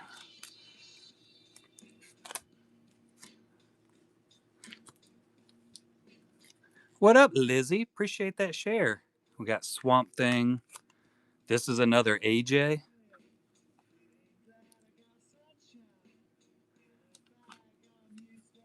And we do have another turtle, which you asking about the turtle earlier. I had forgotten about this one hanging out in there, but this is John's Cards 1981. You can find him on Instagram, same name. Yeah, he's got some really, really insane art styles. I'm talking just gorgeous, which we've sold a good amount of his. Steamboat Willie. I know he works on the masterpiece set we were talking about the other day, K. Smith. John's Cards was a part of that, which is this was one of his practice sketches for that, if I'm not mistaken.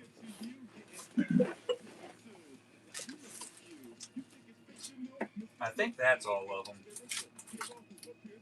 I got some bigger pieces like I had talked about. We got quite a few bigger pieces throughout the shop. Yeah, he's got some really good artwork. He's on and off Whatnot also. I think he hangs out more in Medina's crew of people.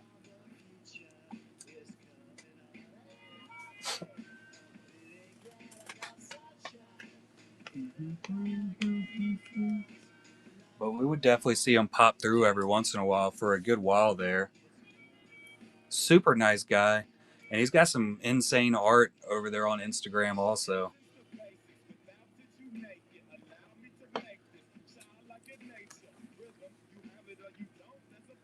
We move everything around on the table so often, so I really got to figure out. I was talking to Khan about it. He said he'd teach me, but I really, really want to set up a the OBS so that way I could, at the least, put up like a little banner that would show just the cards scrolling through that we have in the shop. What up, Mox? Something super simple like that. The only problem I run into that is having to go in and update it every time we sell one. How you doing tonight, Mox? I had to check what time it was. It's almost 11, so it's still nighttime.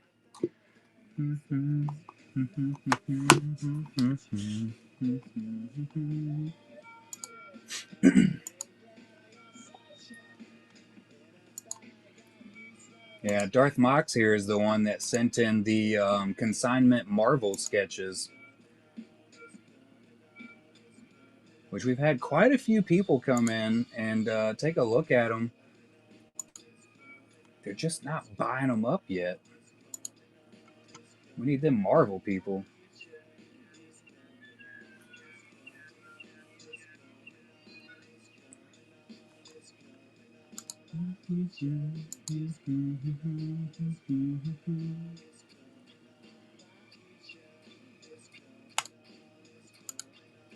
Lord have mercy.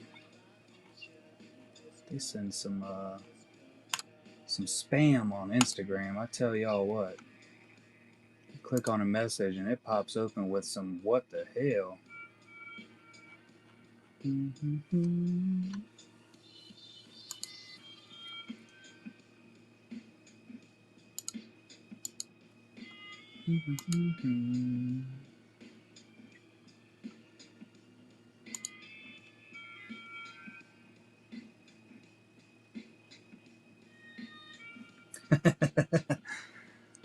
Well, as y'all know, I don't know shit about sports. Is the Seahawks is that football?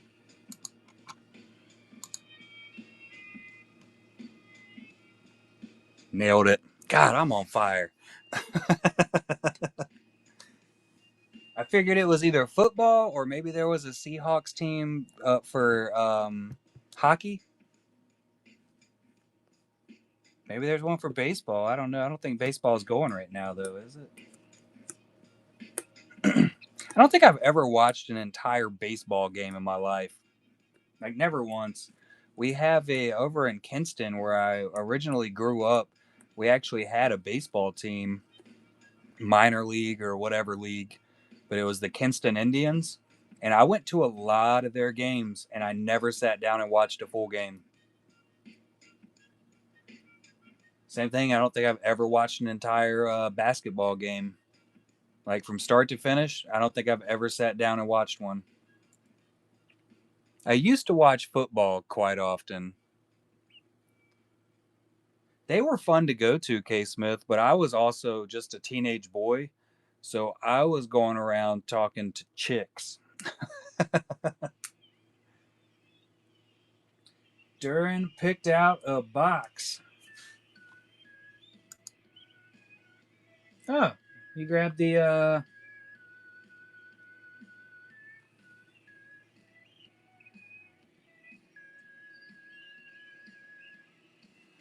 who is Jamie Benn?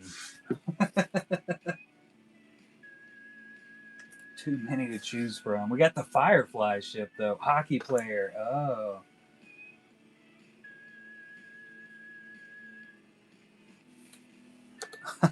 I'm gonna guess we're going for number 4. I think we're gonna do across the top, Duran. What do you think? 1, 2, 3, and 4. Let me get your Firefly ship.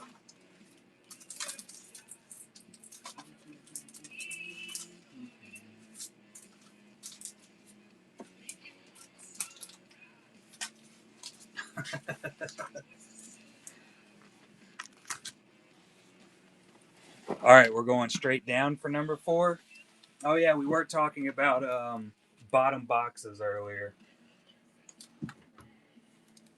so that makes sense.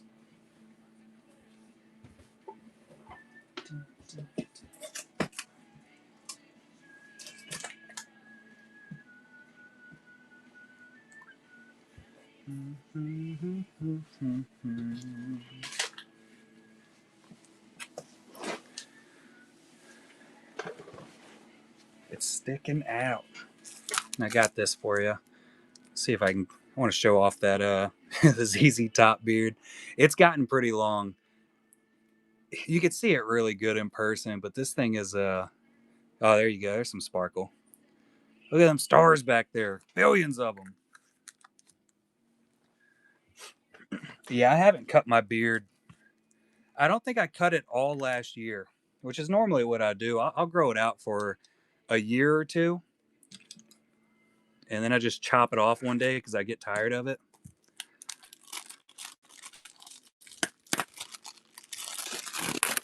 Yeah, it's a really good sketch, Durin. There's no question about it. And it's one of those things I can't take a picture of it and really show that off. Like it's just really hard to get that image in there. All right, coming in with the standard. Good night, Durin. You disgust me. And it's the Spider Man. There's Mr. Panderson. When did you come in here? I totally missed it. He's alive. There you go. Spider Man by Andrew Fry. Whew, that's impressive. You know I'm a Fry fan. It was Banger that hit it. I actually tagged in. I think I tagged in Mrs. Panderson because her name popped up first when I was trying to type y'all's name in.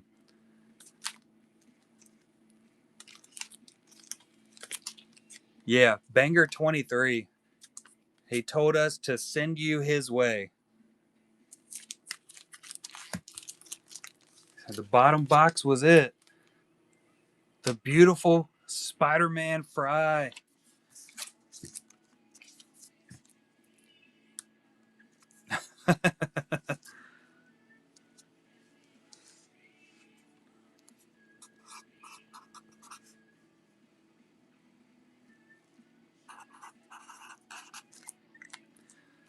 How you been doing, Panderson?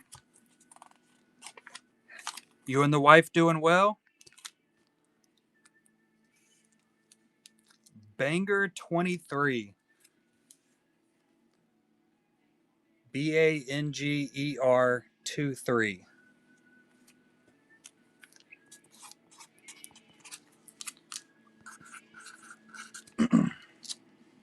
Absolutely. Yeah, as soon as it got pulled, anytime I had shown it off, I was like, if anybody pulls this, make sure you get with the Pandersons. K. Smith was also telling everybody. Kept on the lookout for you. That definitely happens, Panderson. I got sick over Christmas, of course. The kids got sick before and then gave that to me as a Christmas present.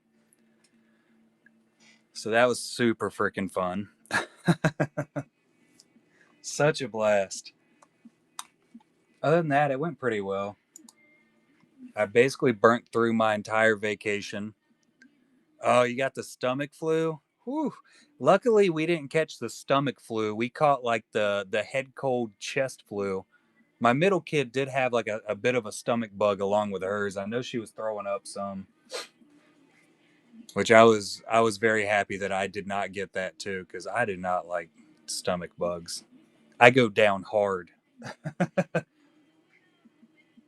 I'm definitely the old joke like if a man gets a cold, it's the end of the world. That's how I am if I get the stomach bug. I'm done. Like don't look at me, don't ask me to do anything. I'm not accomplishing anything. I will lay in a bed and not move for the next 2 to 3 days until it's over.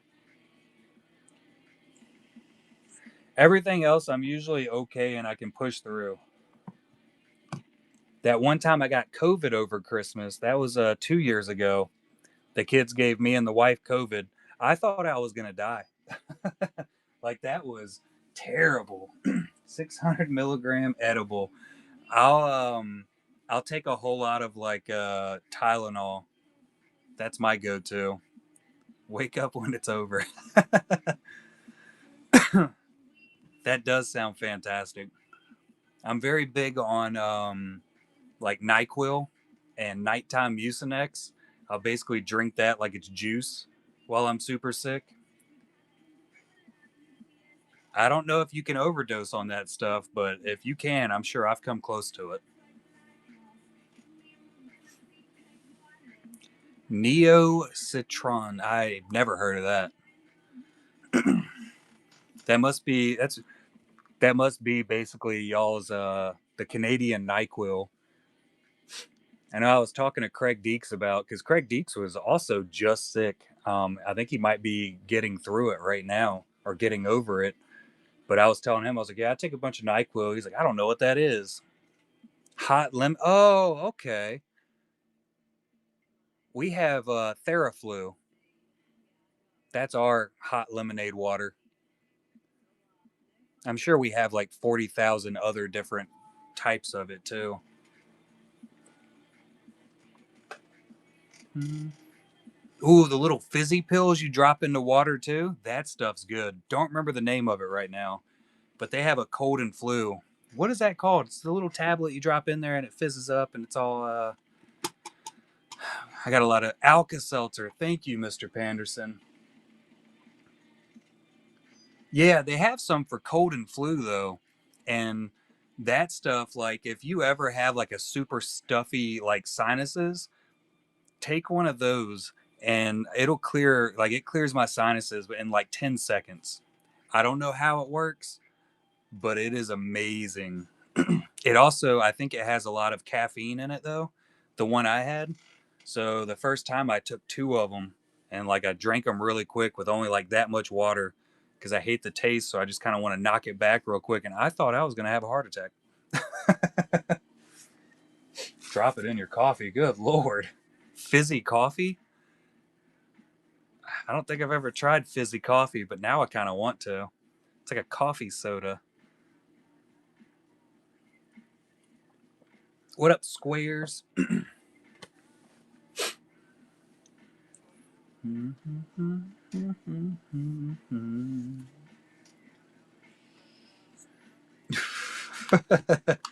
Sometimes that's good, sometimes it's bad. I feel like fizzy coffee would be one of the bad things, but I'll attempt it. I'll try anything twice. Got to make sure the first time wasn't a fluke. Might have got a bad batch or something, or a good batch. Fizzy pickle juice. I know they have pickle soda. I've definitely seen that in the market before. I've never tried it.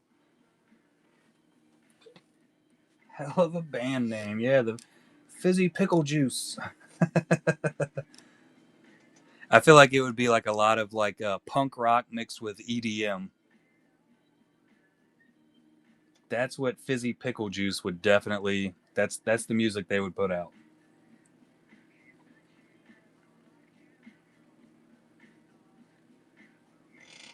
I'd probably listen to it once or twice. You know, we actually had Lego guy. I saw he had popped in to the draw along stream with Lindsey Grayling today, and he's actually a part of a band. You can find his music on Spotify, and I should have it in my show notes. Above the Noise is actually pretty good. It's kind of like a rock style music.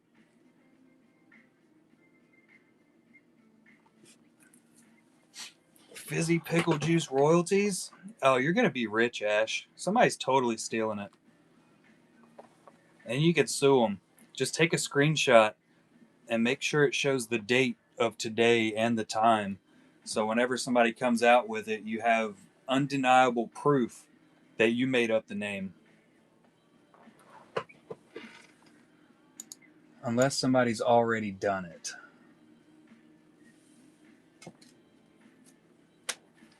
What up, Justin? Let's see. Have you ever Googled that? Fizzy Fizzy pickle juice. It kind of is, huh?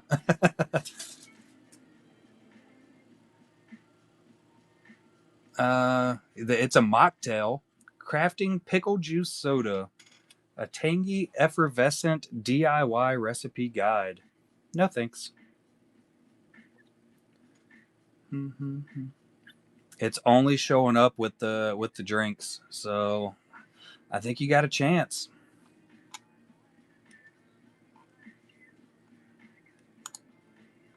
It's going fantastic. How are you?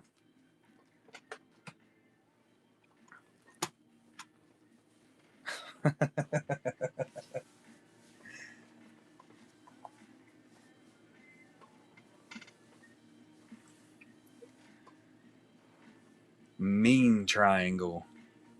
It's not even a good triangle. It's full on mean.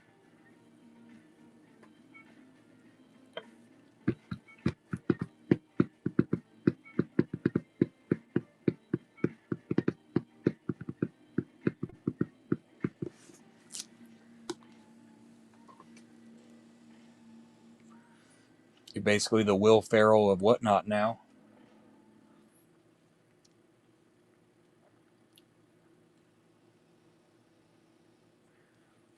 And I think you should be proud of that. That's probably the best compliment I think I've ever given anybody. Now that I think about it.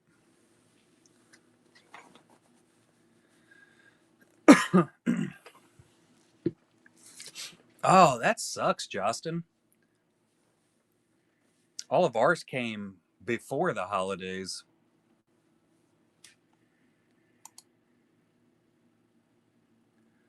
Oh, are you talking about? Is there an upcoming holiday? We got what is it? Martin Luther King Day coming up soon.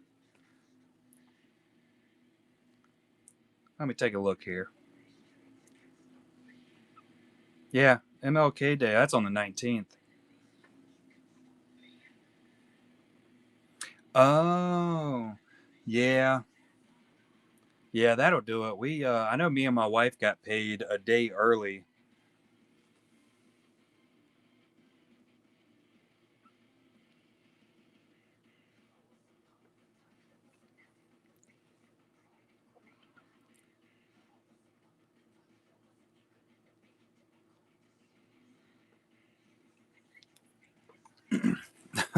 You guys get paid? When the fuck did we get ice cream? I think that's the best line from any movie. That Johnny Knoxville movie. I thought I was gonna hate it at first, but it quickly became absolutely hilarious to me.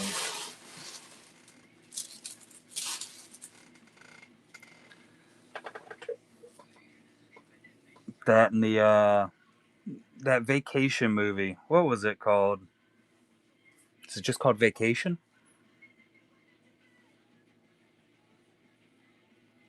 You got bit by that spider. Oh my god!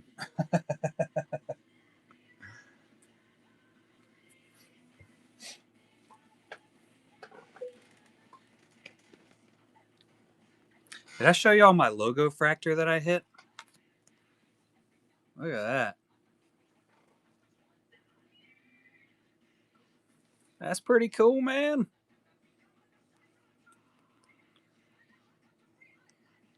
48 out of 77. Yeah, that one's it's really freaking cool. I got lucky with it. I definitely got into some breaks. Galaxy's my favorite set. So I got into a couple breaks of some of the breakers that I really enjoy hanging out with and hang out in here a whole lot.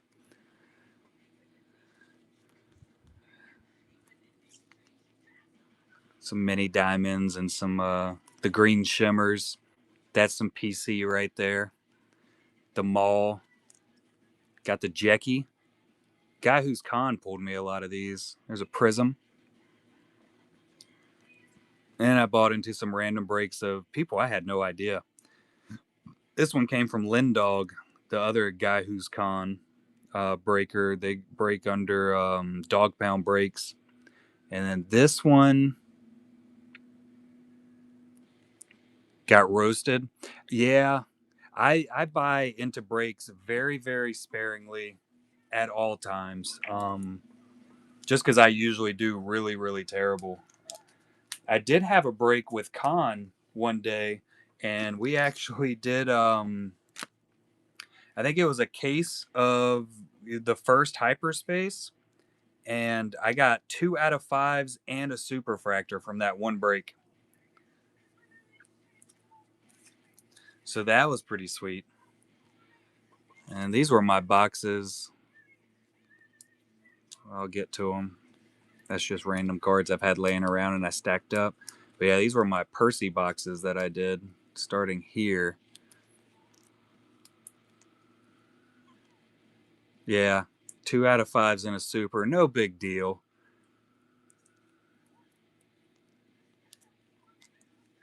I mean, the amount of money I used to spend getting into breaks, which was mostly when I was doing breaks,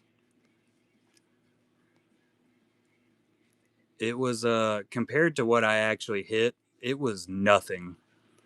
Like I know that first year I was on Whatnot, I I looked at the end of year of how much I spent on Whatnot, and I was like, oh my god! And it was almost all in breaks. That's one of the really big things that you get into as a breaker.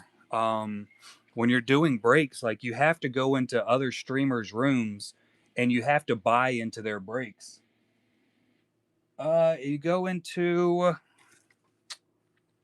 I don't know if you'd be able to if you're not a seller, but you should have it. I can't remember what it's called though. Yeah, mine's under the my seller stuff. It's called Seller Analytics, and it tells me pretty much everything I've purchased and sold.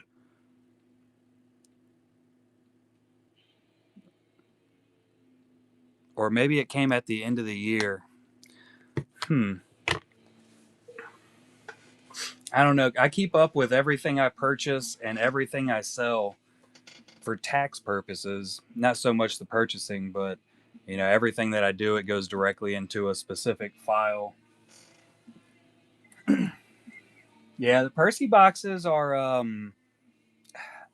I've had some really crappy ones. I've had full on crappy Percy cases before, and then I've had other ones that were just amazing. I always find like the onesies or twosies have been my favorite. But yeah, about the breaker thing, like one of the things I've found you really have to do is you have to go into other breakers' rooms and buy into their sets, and a lot of times that's how you'll end up getting a lot of raids at the end of shows, and other people will come in, or they'll if you go into their show, they'll talk about how great you are and push people over to your show. But if you don't go and purchase from all the other breakers, you'll kind of get pushed off to the side and ignored. It's it's very clicky, I guess is the right word. I mean, for a while there, we actually had breakers telling other people not to. Which this one, it was said that it was misconstrued. But when they first started the Premier Shop, I heard a lot of stuff about only purchase from Premier Shops. Like, don't go into the smaller breakers rooms because the Premier Shops is where you get better deals and stuff of that nature. Yeah, that's what I'm gonna be doing, K Smith. Basically, the money sent to artist is my would be my expenses. But I'll also say this is my very first year doing Golden Hive Gallery and dealing with taxes for it. So I don't know. We're gonna see. I'm gonna learn.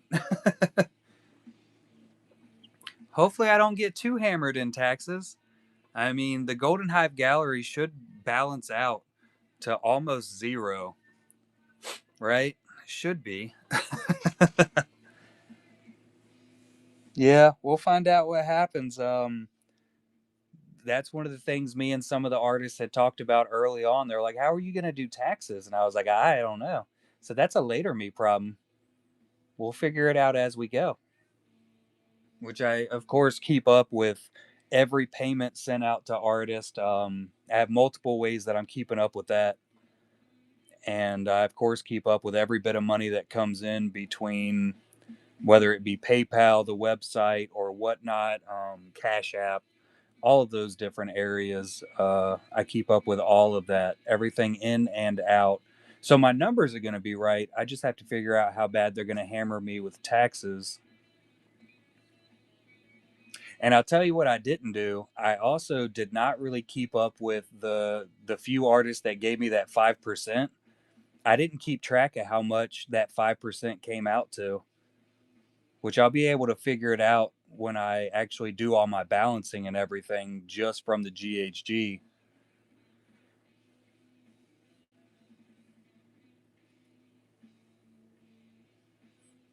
So once I get that number, I'll be able to figure out if that's going to continue working.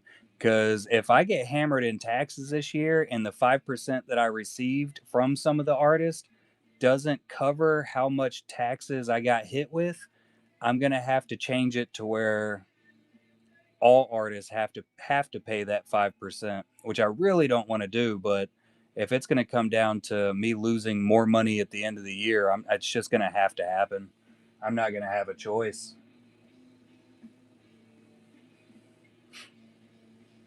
But I think most people will be totally fine with that. Yeah, it's definitely going to look like income, but it should work fine. It'll all be under the LLC, and I mean, it should still work out fine. Yeah, yeah, 100%. I run everything through the LLC, but that really doesn't change a whole lot because for the LLC, you basically just claim everything as personal taxes. It'll all come down to just the standard deduction setup, and it just runs it all through just as your regular personal taxes. Even going over that certain amount in sales that they set up, whether it be $800 or $5,000, they've still set everything up as just that personal setup, whatever it's called. But as per usual, I'm winging it, and we're gonna see what happens at the end.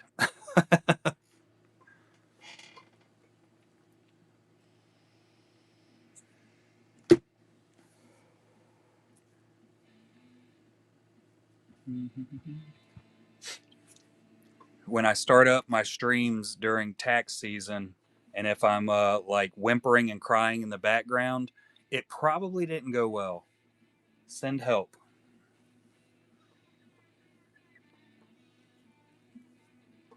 Which reminds me, I have to pay the taxes on my car and get an inspection soon. Yep, check on me.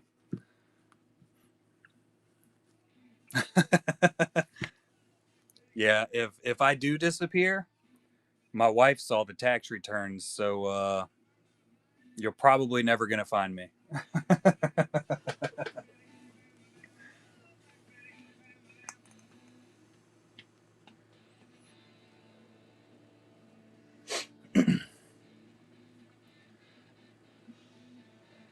Get you in the will. When you put me in your will, I'll put you in my will. We'll do a will trade off. All the mall for all the shins. Only one Andrew Fry? Which one? That might be a good trade off. I don't know. Which one do you have? Oh, the Maleficent. That is a good one.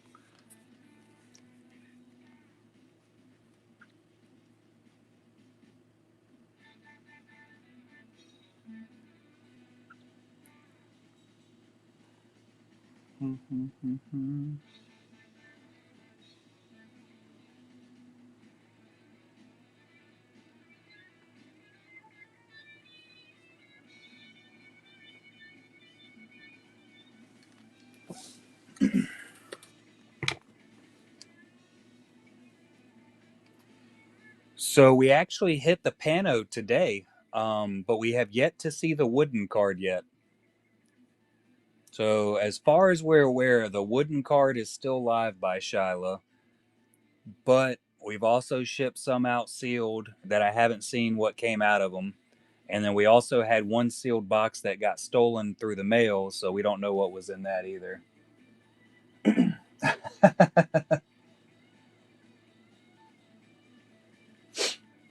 But yeah, the Pano did come out today, and it was Rebels Relics, if I'm not mistaken, that hit it.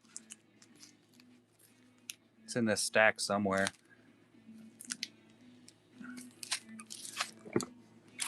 Somewhere in here.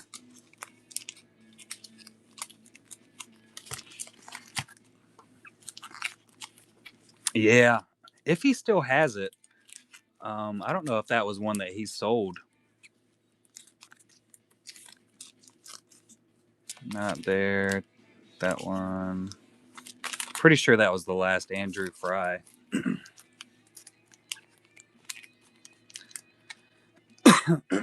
Everywhere.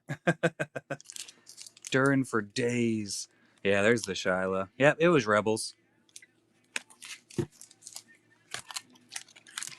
Yeah, it's just popping up left and right.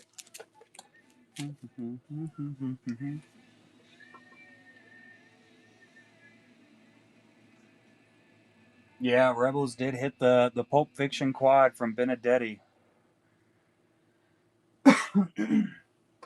Which I know a lot of people were sad about that one, including K. Smith here. A lot of people were chasing that one.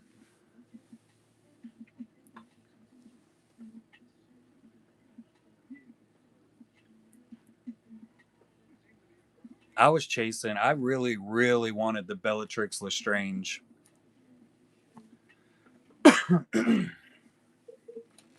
Hopefully, you'll be able to get a hold of it, K. Smith. I got faith in you. Just like the Pandersons getting their Lindsay Grayling rat sketch.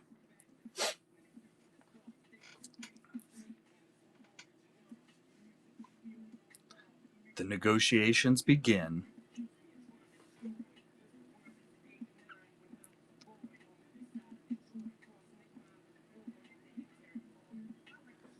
Here's the sketch that Lindsay Grayling did today during the stream.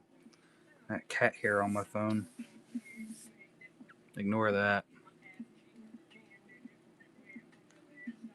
She's so good, man. Disgustingly good. That'll be in a future GHG show. Here's mine that I did, depending on what angle you look at it. I'll finish her up one of these days.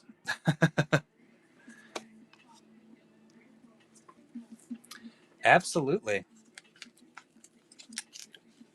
The Clemens. This was Candace's first time in the set too. I thought she did super freaking good. It was awesome seeing her work come through. She'll message me every once in a while.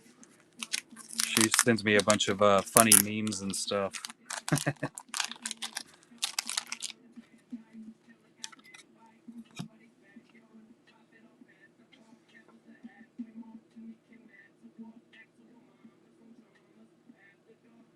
Yeah, that is a lot of sketch. Very, very well done.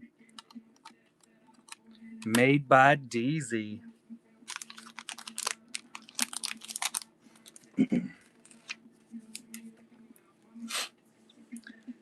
Oh hoy. I got my Hoi Truong that I got from the Pandersons over here in this stack somewhere. The stack's been filling up pretty heavily. That was K. Smith that hit that one. Yeah, there's my Hoi Truong from the set. And there's my Stefan Leonardi. I also got the Collective B from Julie. And then a Freddy Krueger on the GHG. That's a David Willingham, of course, for my wife. And then my Dobby. Dobby! It's gonna take some.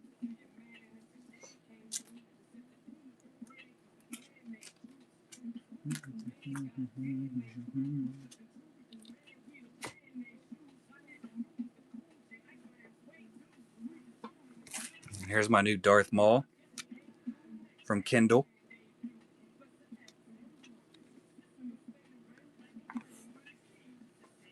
Never have enough Maul. Yeah, it's fantastic.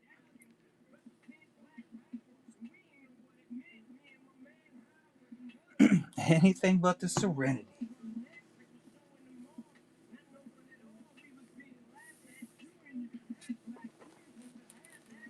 Oh, my knees. Oh, man, knees.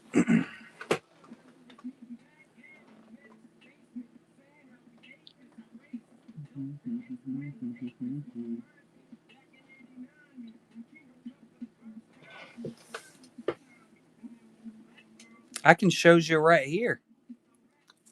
Well, the ones that we pulled tonight, at least.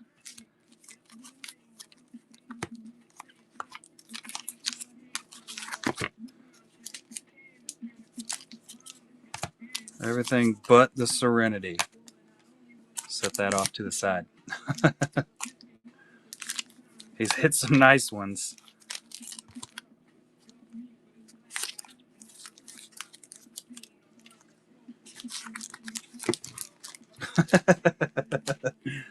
Oh boy, they about slid.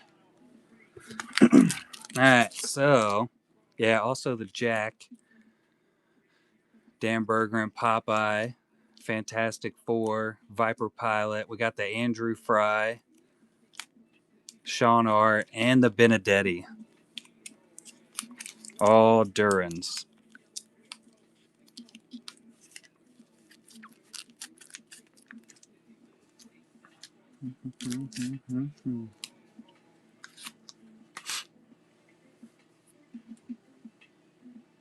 Incredible. It was something else to watch. I'll tell you that. Pick number 4.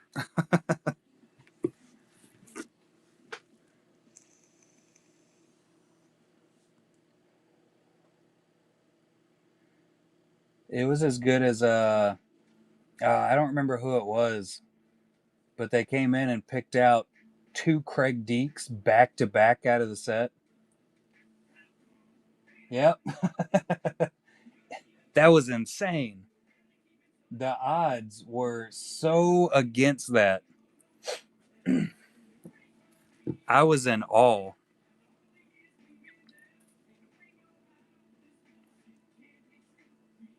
Very, very early on. I was like, oh my God. There's 2 of the biggest chases.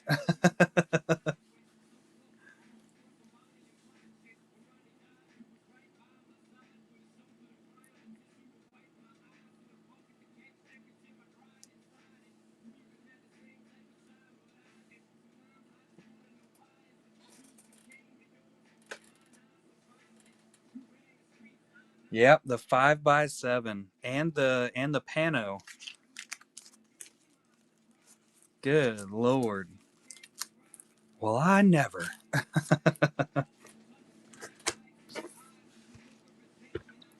Had to have. This one feels like there's enough ink on it that Deeks might have worked on it, so it's got to be.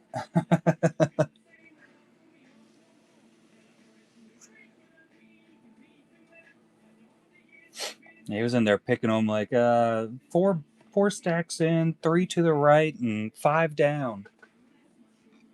Screw you. I was more sad when that wooden Darth Maul got pulled, though. I was in love with that card. It had air tags.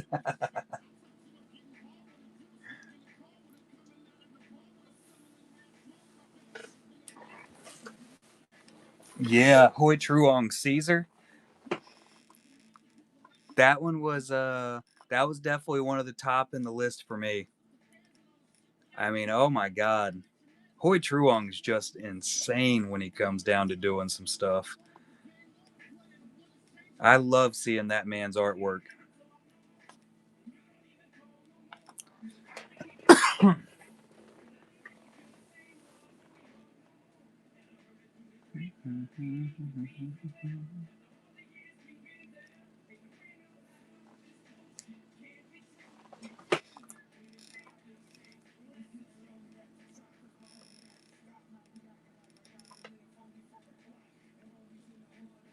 Frickin' Caesar. That was another one of those that when it got pulled, I was kind of sad to see it go. One of those I was always kind of hoping, when I get a Percy box out of this, or when I get one from the Pandersons, I hope I get this one. Bellatrix Lestrange was a really big one for me by Andrew Fry. That thing was gorgeous. It's the eyes that Andrew does that gets me. Yeah, the Stranger was nuts. that's also true, Panderson. It's really, really hard not to open every single box. Like, even that's one of the craziest things about the set is you can literally see every card that's in it. There's no question. There's no surprise about what's coming out of the set. You know what's in there, but it's just like it's so fun to open. It's just so full of amazing stuff. It kills me. Like, I'm the one that packaged all the boxes, and I saw half the sketches like 2 months before the set even releases, and I'm like, man, I want all of them still.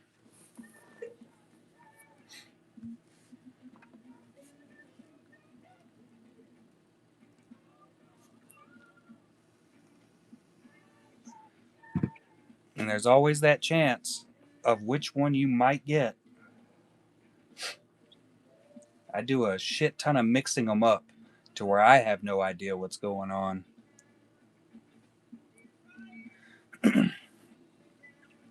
So we're changing it up for the next one, Panderson. It's gonna be a whole different type of drop, but we're actually doing Bees Honey Pot 5x7, and it's gonna be a lot smaller. So we're only doing 1 to 2 sketches per artist. I don't know how many artists we'll have right now, and then we're gonna be auctioning off every single box. Yep, only so it'll be 100% 5x7s for the next one. The price is going to go up, of course, but I'm planning on it being about $120 starts, and then what I'm going to do is auction every single box, and then every dollar amount that it goes up over that 120, I'm going to take 25% of that out of all the boxes, split it up between all the artists, and then send it back to them as a bonus. Yeah, and there will be bonus hits also. Yeah, so we had issues with the tariffs this go around, so we did have artist stuff that showed up late, which is this stack right here. So all of these will also get inserted into that set, and they'll probably just go into the boxes along with specific cards. So the wooden cards, these are Art J's, and then we got Found Sats here, which is Studio Thwip.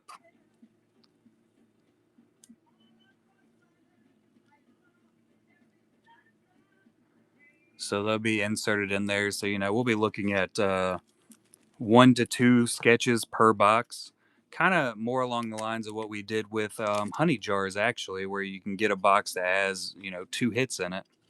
I think this one goes this way. This is Found Sats 5x7 for Spawn. Mr. Spawneth in there.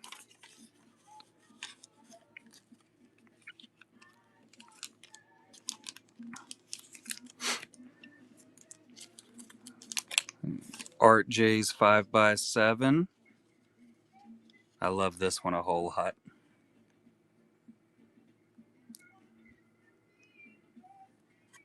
So I think it's supposed to be set like this, but obviously you could do it either way since they're flipped up like that. Crazy freaking cool. It's one of those display it any way you want. And then we got the panos that came in. We also have sets from Krishna Sharma that'll be showing up. His also got hit by tariffs. So these cards basically got shipped. Art J's didn't get shipped back to him. They came directly to me, but they took like a month and a half to show up because they got hung up in customs. Found Sats got shipped back to him, and then he had to ship them back out to me. So they came in super late, also.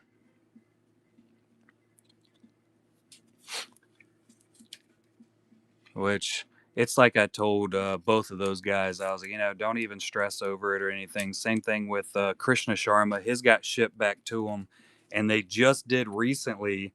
He actually just posted like 2 or 3 weeks ago because he's out in India. I think it's India. Pretty sure it is, but they like literally just opened up shipping back to the U.S. in his area.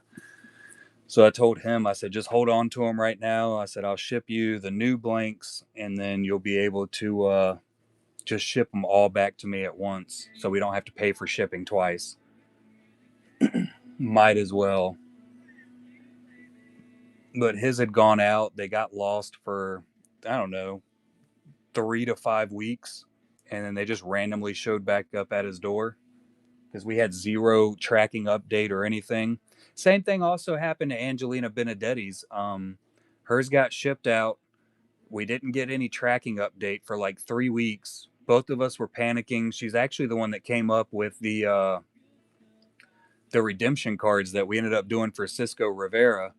But she was like, she said, basically what I'll do is tell you the art pieces that I'm interested in doing for it, because she's going to have to do a completely new set.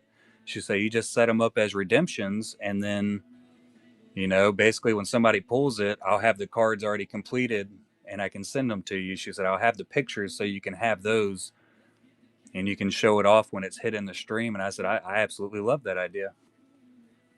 So hers ended up getting here on time. They showed back up to her house after all those weeks without any kind of updates. And we were able to ship them back to me, which it ended up costing like $90 to get them shipped to me and make it in time for the set. I said, "Oh no!" I said, "It doesn't matter. We got to have your cards. Like we have enough time to get them in. Everybody else is we just didn't have the time, so it just was what it was."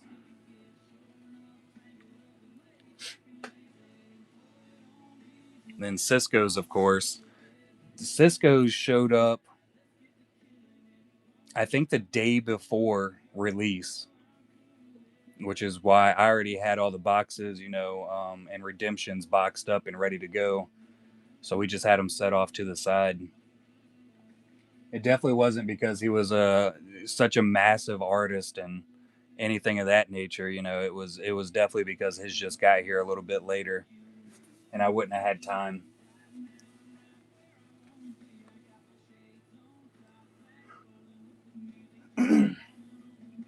Yeah, yeah, not in demand at all. Not a big deal in the least. No, he absolutely is. He is definitely he is one of the most sought after artists in the world. I actually had other artists message me, and because I pay all the artists the same, um, just because I already am paying more. So like, artist, I've never had one reach out to me and ask for a higher rate, and I think that says a whole lot about a lot of these artists too. Cisco, it never came across from him saying, "Hey, I think I should be paid more than everybody else." That was like not the case at all. He was 100% fine. He was like, "Yep." He said, "I'm totally cool with the price you're paying." So he said, "Just I won't be able to do as much because it takes me so much longer to do them, and I have all this other stuff going on." I said, "Dude, you get as many as you want done. So you tell me how many you want to put in the set, and that goes for all artists. If they don't want to do every card that I'm expecting for the set, that's totally fine. I'll just pay you for exactly what you finish up, and we'll get it in the set."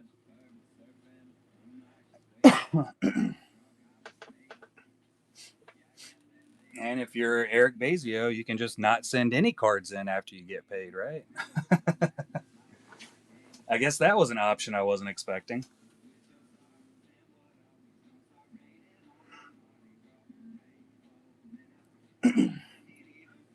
Although I will say I did expect it. I honestly expected it to happen more than just that one time.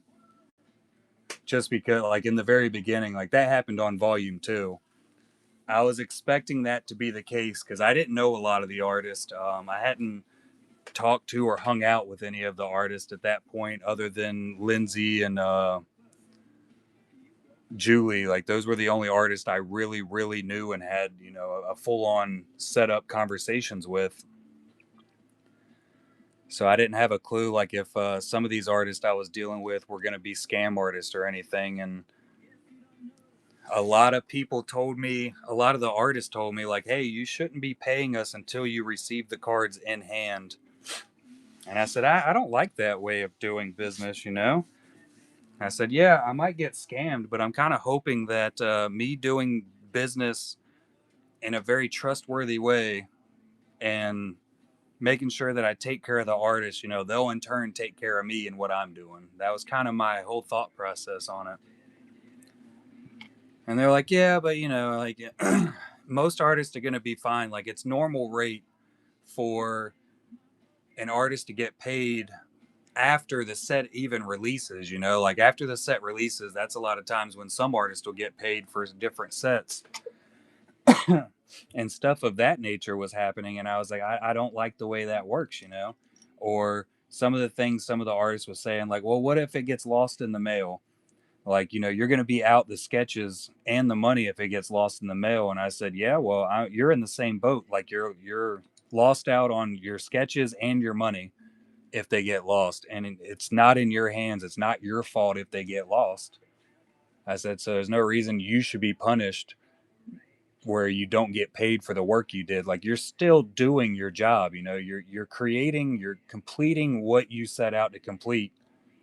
Because there's a shitty mail person that didn't do their job right, or they just got lost in transit, like nobody should get punished for that, right?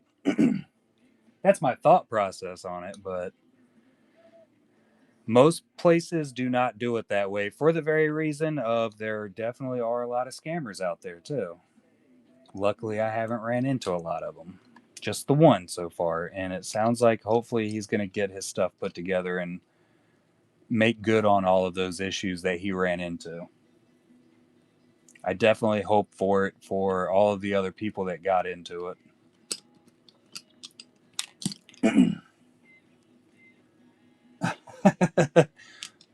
Yeah. What a scammer. Full scam. Uh oh. Vader's about to go down. He was falling. Yeah. Practice makes perfect. I'll allow you to keep trying, K Smith. How's that sound? What up, Kev boy? Rose Mariarn? Marion Rosemar? Ah, it's gone. I missed it. Kristen Bro. I am very, very gracious.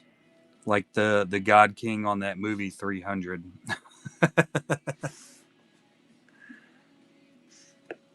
300 was such a great movie back in the day. That's one of those movies I think I watched, I don't know, just a shit ton of times. I don't think I've ever seen a Leonidas sketch come through. You're kind, Mr. Panderson. Take that. Yeah, you didn't see that coming, did you? Yeah, I don't think I've ever seen a 300 sketch come through. Not once. I wonder if we'll see some Spartacus sketches soon. I don't think I've seen any of those even popping up on Instagram or anything. I started watching the new series of Spartacus. I honestly, I'm not the biggest fan of it, and it's really hard to watch with my kids at home. I just want a sketch of a man with crazy abs and armor. We should get Tim Agar to do one. That definitely sounds like up Tim Agar's alley. Those dudes were definitely jacked in 300. They're also jacked in Spartacus, which first season hands down the best. Second and third I thought were They were still pretty good. I thought they did a really good job after the main actor died from cancer. They did a good job at filling in his spot. But this new one, I honestly I don't like the storyline very much. I don't like that they gave the bad guy a redemption line. Like, what even is that? House of Asher. Asher was a jerk. Screw that guy. Oh yeah, Rory McCain, right? That's his name.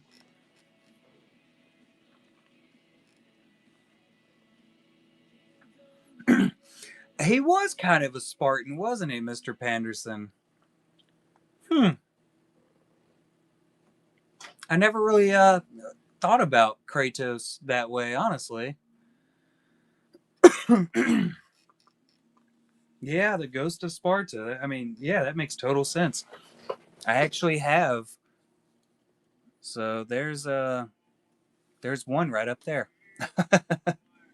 I own one. I think that's from Volume 3. And then Raphael Speto or Rapex, maybe? I don't know. In your face. The first God of War. I think the second and third one also. Those were probably my favorite video games that I ever played. Like that first one was just insane to me when it came out. Tiny bits. Ghost of freaking Sparta. I loved all of the mythology that they brought into all those games. Like it was always so cool. Yeah, that was only PlayStation 2, huh? I remember me and my brother-in-law stayed up for almost 2 days playing that game from beginning to end. It was the whole back in the day one player game where I'd play until I died and then give it over to him and then he'd play until he died. The old school way of doing things.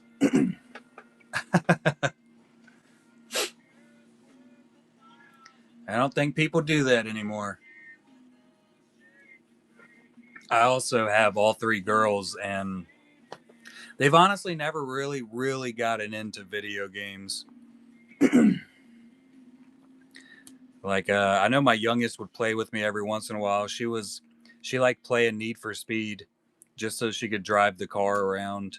My oldest had gotten into Fortnite for a little while, but truthfully, I think the Fortnite craze for her was just so she could tell her friends she was playing Fortnite and take a selfie playing the game. I think she was one of those gamer girls.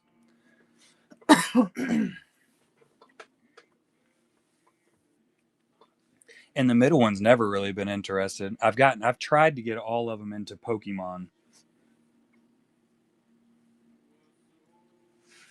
Yeah, she was getting that social cred. 100% it. I'll say I did see her play a couple times and she wasn't terrible.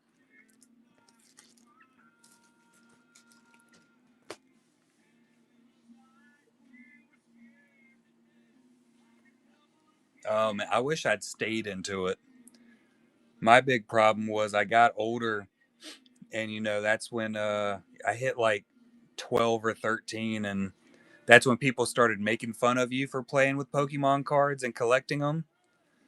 So I fell into the whole I'm not going to do it anymore cuz I might look like a loser and biggest mistake ever. No, you know what? I think the biggest mistake was opening all my Pokemon cards. I wish I'd have saved them all and never opened one. I didn't get rid of mine until I was an adult. I actually sold all of mine, and I sold a good chunk of them here on Whatnot as singles. I made a solid amount of money.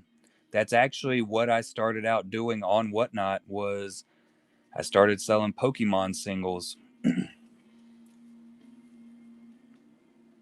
Like those were my first couple shows. I say couple, it was probably like my first 30 shows.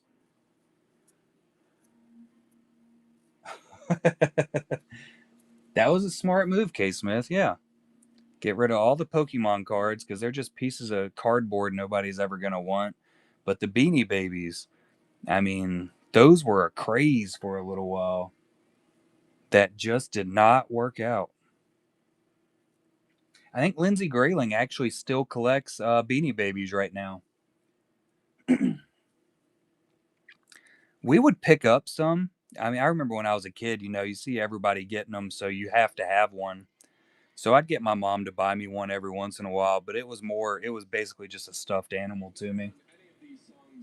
Tag protectors and everything. Yeah, see, I never did any of the tag protectors. I forgot that was a thing.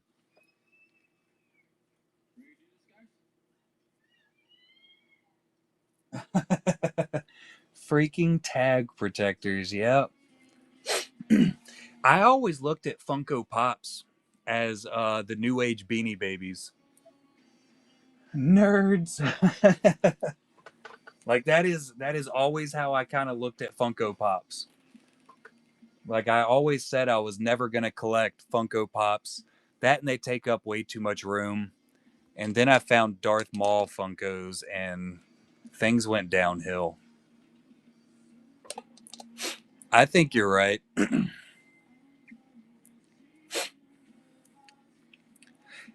See, I don't know. I think Black Friday, yeah. Black Friday going nuts, people trampling each other to get the new Nintendo 64 and a Beanie Baby. Hell yeah. But I honestly don't know how Funko Pops are going to go now just because collecting's so much different than it was back in the day. I feel like 99% of the Funko Pops are going to go completely worthless when they fold. And they've been talking about bankruptcy for years, right? But I still think there's going to be some that are worth a shit ton of money. I think that gap between the ones that are worthless and the ones that are not worthless is just going to, it's just going to get bigger and bigger. Yeah, the company will lose it. And I think with them going out of business, that's probably going to make the more expensive ones more collectible, right? Like now they're never going to make new ones of those series. You don't think the signed ones will either?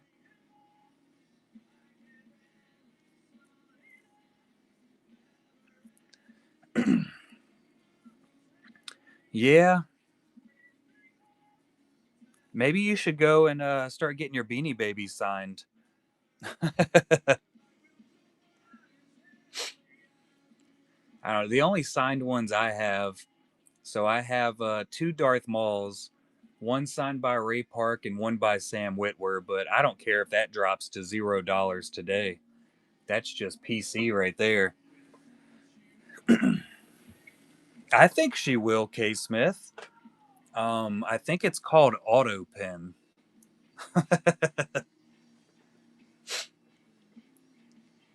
That's like the picture you see circulating on social media of the Kurt Cobain signed Funko Pop.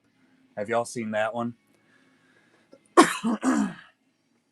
Worth a ton. I also have a Kersantin signed one, but that's my wife's. She also wouldn't care if that thing dropped to $0, which I don't think it's worth a whole lot now.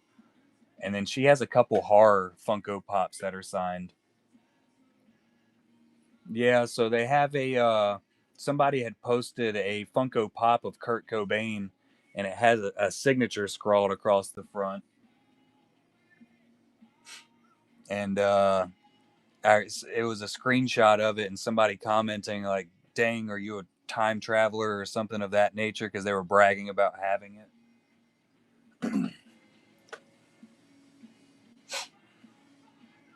Good lord, I don't even know how many. I have quite a few Funkos. I've gotten some for like Christmas and stuff. Here's another one that's a really, really big deal. I don't pull it out very often, which is why it's got dust on top of it. Oh, I dropped my Vader. But this one was a thank you for creating volume 1 of the honey pots. So it's a little Smeagol.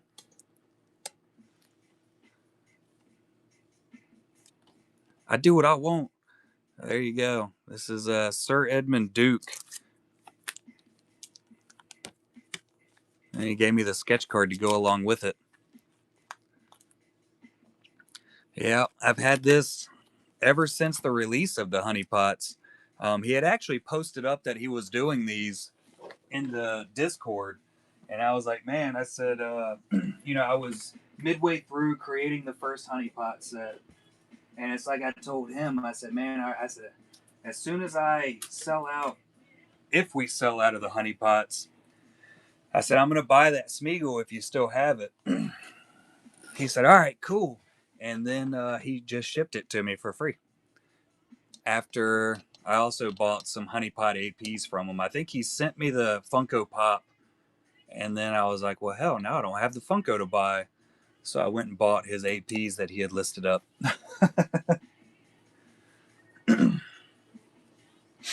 But that's another pride and joy. I don't know if that Funko Pop was worth anything beforehand.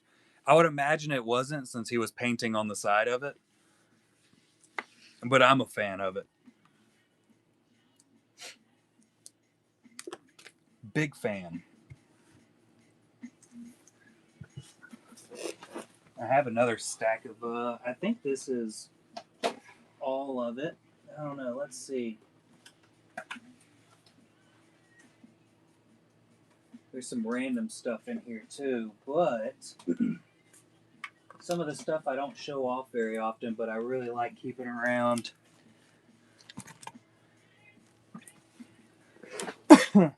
This is like one of my favorite pieces of my collection. There's the original Lindsay Grayling.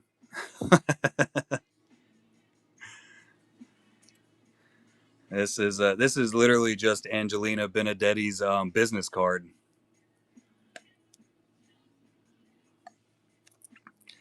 That's just a Galaxy card that wasn't supposed to be in there. Lundberg, Shyla Lee.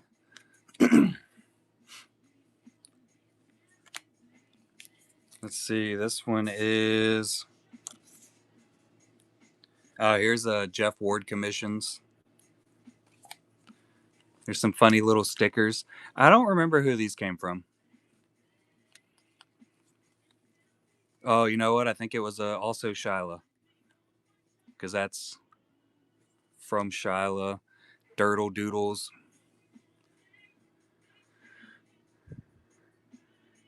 This was for the first set of the honey pots. All the artists were kind of freaking out. They're like, I don't have a clue what to draw. Like I've never been able to just do whatever I wanted. Here's some Angelina Benedetti prints she sent me.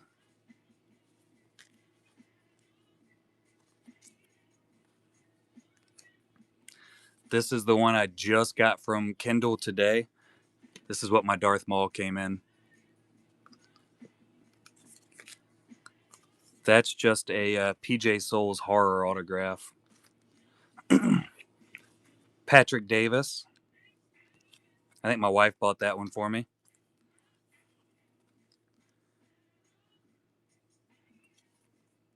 Charlie Cody. Stefan Leonardi.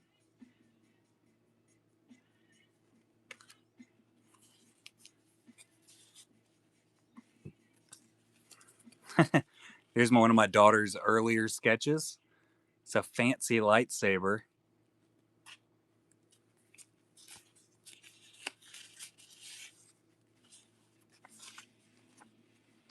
Certificate of authenticity. So this is from K Mind Your Ink. That's the giant painting I have sitting over there in the corner. And some little stickers that she sent along too.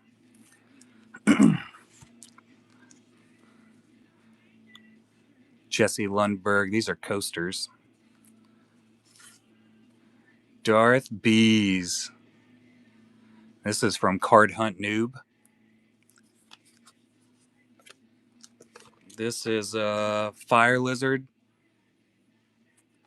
on some sketches that he did. Banana Bread at Work Bro from Patrick Davis. Another Jesse Lundberg. And I think that's all of them. I got this in here too. I forgot I had it. God, I hate trying to get these things out.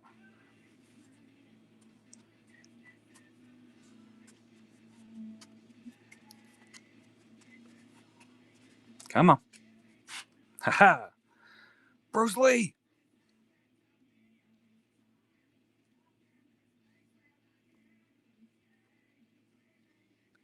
I definitely broke a massive amount of keepsake. I really, really liked the Bruce Lee set. Like, I was a massive fan of the Bruce Lee set. I used to break a bunch of cases of it. Never got the first cut autograph. We were chasing it. Never got one though. I got some really cool Bruce Lee relics and stuff. Like, I got a piece of his mask. I got a piece of the dojo floor. I think I showed all that just a few weeks ago. But I got some really cool ones, but I never got the cut auto. I was really chasing one too, because I thought it'd be really cool to go right up beside my Chuck Norris 101 autograph that I have. Never got it though.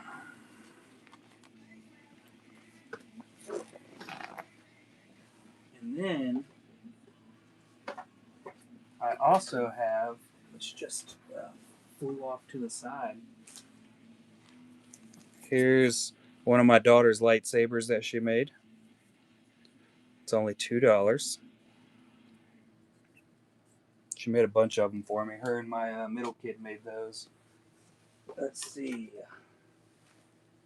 And my other stack of sketches that I got hanging out.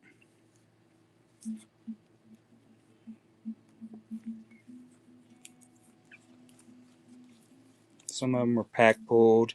Some of them are not, as you can tell. First Honey Pot card. Some of them I bought. This is a Jason Davies early sketch.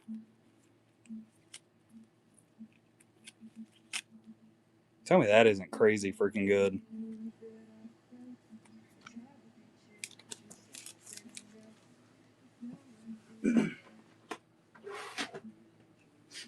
There's probably a couple more stacks of that nature somewhere. They stay hidden. I move stuff around too often.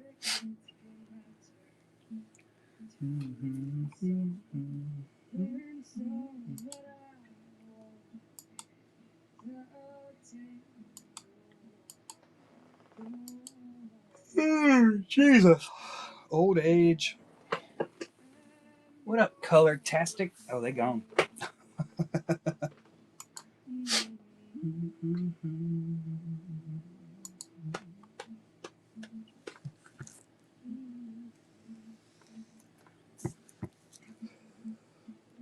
No, I didn't pull up YouTube or Facebook again. I forgot anybody hanging out over there.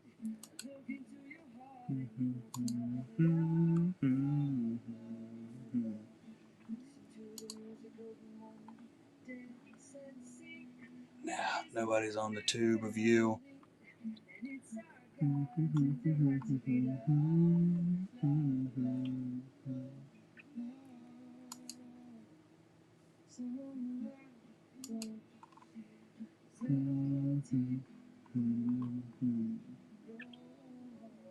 Doesn't look like we missed anything on Facebook either.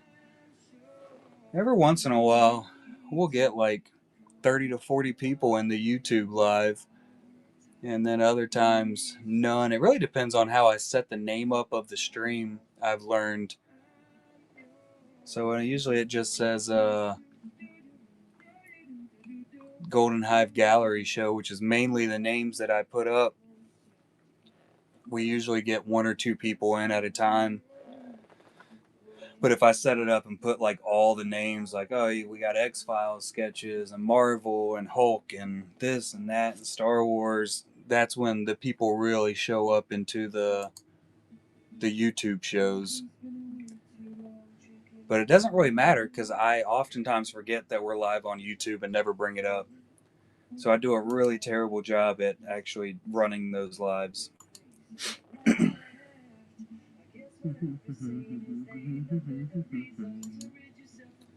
Instagram. I wish we could go live on Instagram also. That would be pretty sick. Not that I'd ever pull it up and watch it too, but it would be cool.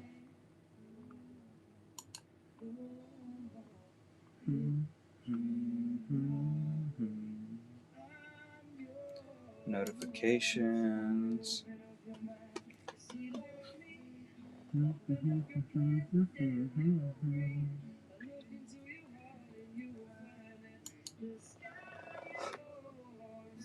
Oh, Jesus.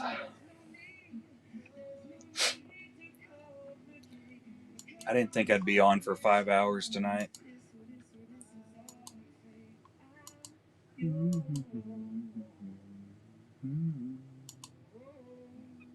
I do what I want.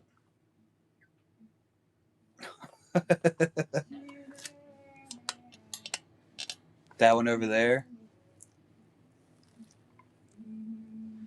Do it.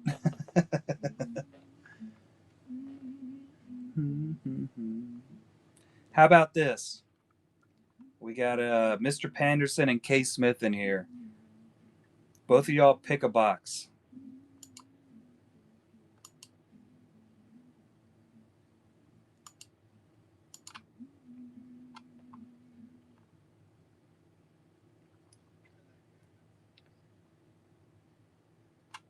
Box 4 far right for the K. Smith. Let me, I can do it now because the thing's over.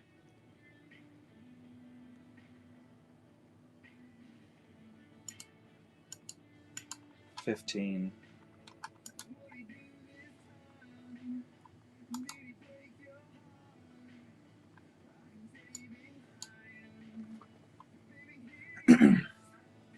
What box you want, Mr. Panderson?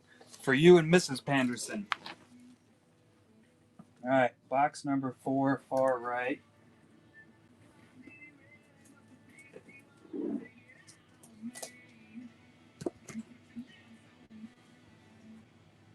Bottom left.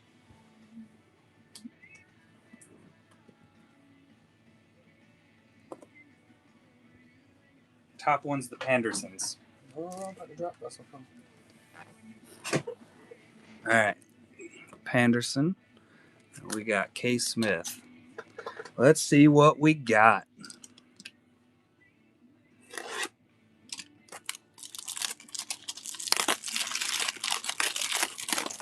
This one's yours, K. Smith. This was the bottom right, and that one's bottom left.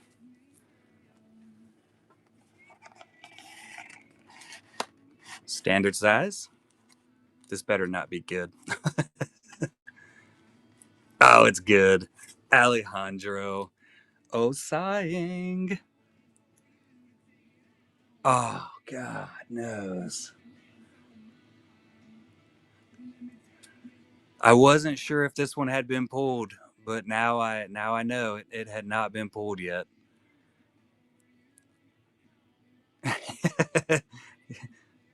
That does work out, doesn't it? That works out just finely. Ooh, I dropped my earbuds. Sick hit.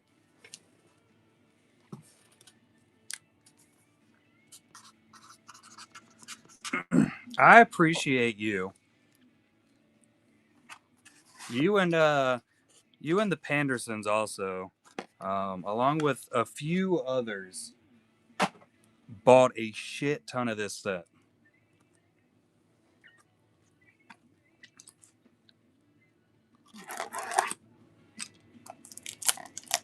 And I'll do it again.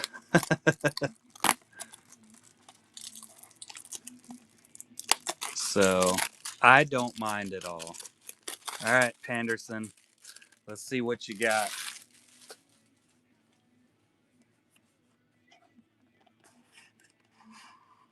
Coming in with a standard. Jesse Lundberg. I thought we had pulled all of Jesse's. Who is this? Star Wars, maybe? Oh my God, it's Ahsoka. And it smells heavily of alcohol marker. I think that's, or did I accidentally open an alcohol marker? No, it's definitely the sketch. It smells amazing.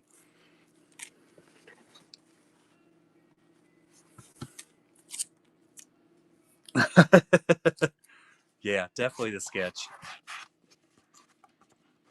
I don't know what kind of alcohol markers he uses, but I'm going to go buy some just so I can continue smelling it.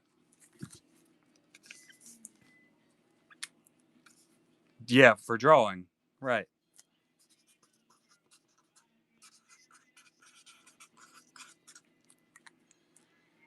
For drawing, of course.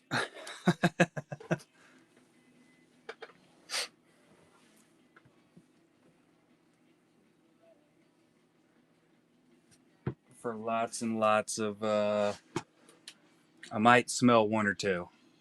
I want my sketches to smell like that when I'm done. It kind of goes into that whole scratch and sniff thing that we've talked about.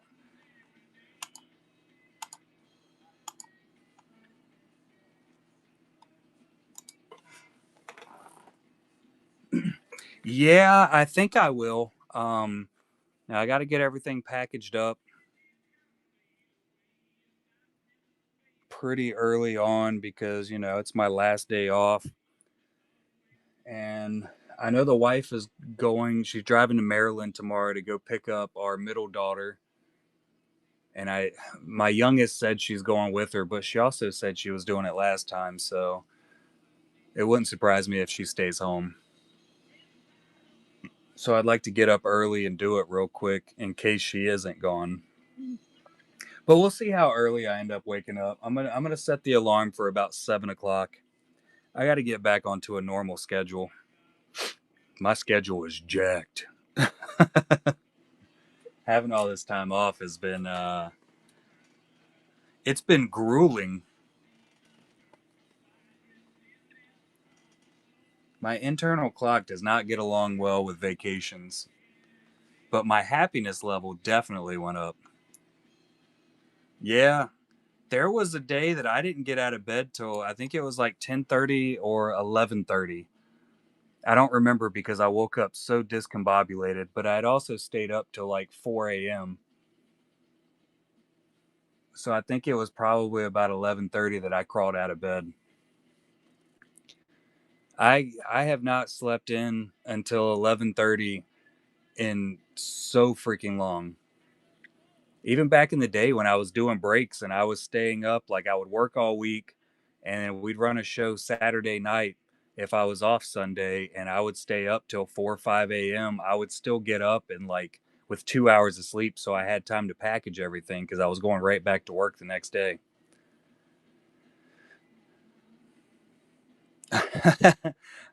I'm not ready for them, in which I'm on a 4-day work schedule, so I only work Monday through Thursday, but I'll be working overtime also, guaranteed. So there's going to be the Fridays and Saturdays sprinkled in, and I am not excited. And it's the hour and a half away job site, so I got to drive an hour and a half to get to work, and then it's an hour and a half drive back home. And I'm always rushing on Mondays and Tuesdays because my wife works night shift. So I have to get home and get dinner together for the kids and everything after I pick my youngest daughter up from school. Ugh. The structure, yeah, I'm 100%. I don't know. I'm just so used to the structure, that's definitely a really big, I've been at the same job for over 10 years now. And just this last year was me working at a closer area. So for 9 years, I was driving an hour and a half to get to work, and then I was driving an hour and a half home.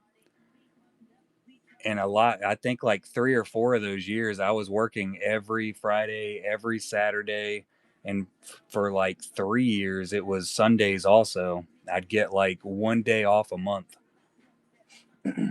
What up, Conathan? My stamina has ruined me. That's why I look like I do. That's why I look like I'm 90 years old and I crack and I make weird noises when I stand up. And I think about half of those years was spent outside on the flight line. So in the rain and the cold and the 98-degree heat, ugh, actually putting in a day's work. I don't do that so often these days because I'm quality assurance and I made it off the floor. But those first few years, and I was raking in some overtime money.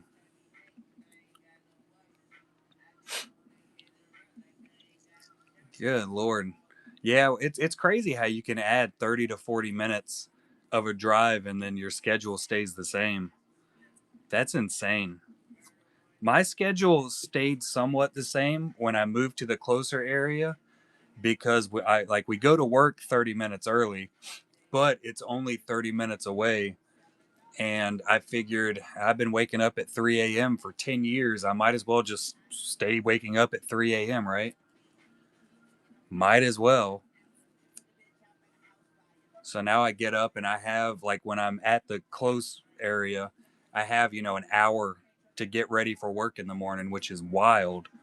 Back in the day, I was one of those people that I woke up like 10 minutes after I was supposed to get up to make it to work on time. And like I was just tossing my boots on, running out the door with a cup of coffee, hoping I didn't need to stop to get gas that morning.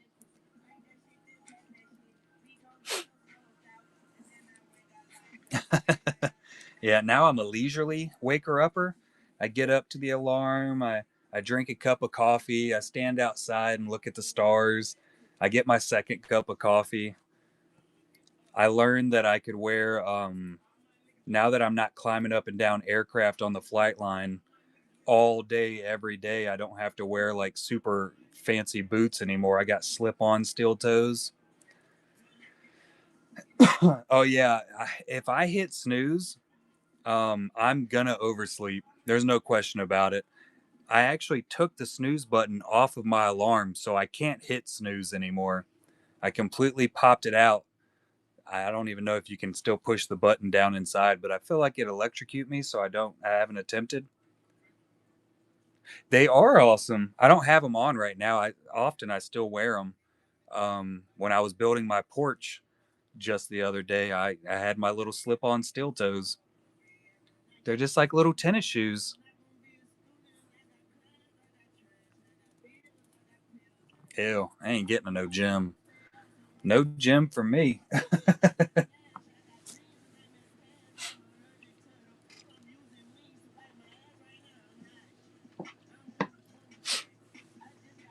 But I refuse to wear the slip-on any type of like tennis shoes at work because I got a weak ankle, I guess you could say, in the most proper way. I tore all the ligaments in it twice when I was growing up, so it doesn't work all the greatest. Steel toe Crocs, yeah, it's got the fuzzy inside too. So I always wore like 6-inch boots that go up all the way past your ankle and cinch down really, really tight. They were basically combat boots. That was always the style I ended up getting because they were the cheapest and they worked really good. Never rolled my ankle once. Yeah, 6-inch platform boots. That's right. That's why I'm 6'1". My platform boots.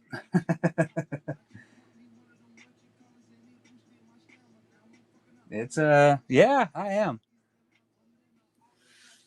I'm so short that when I stand up, my beard just it scoots right across the floor. What up, Sedona? Sedona's app's broken.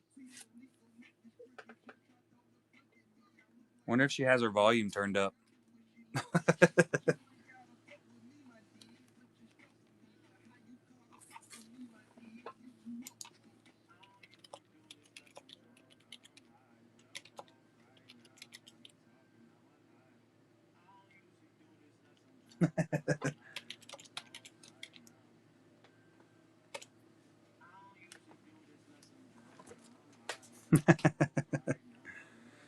No, I'm 6'1".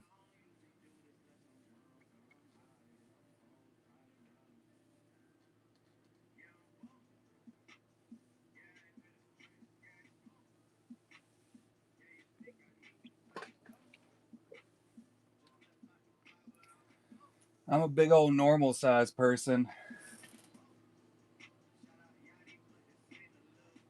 Every single time, Panderson. It's pretty average. Anytime they do any kind of updates, something else messes up, right? Yeah, tall Hive King.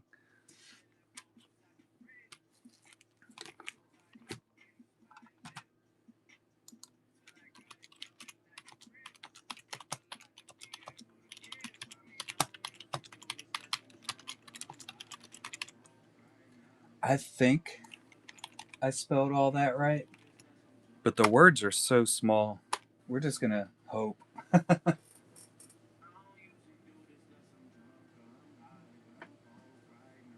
Oh, they're hiring.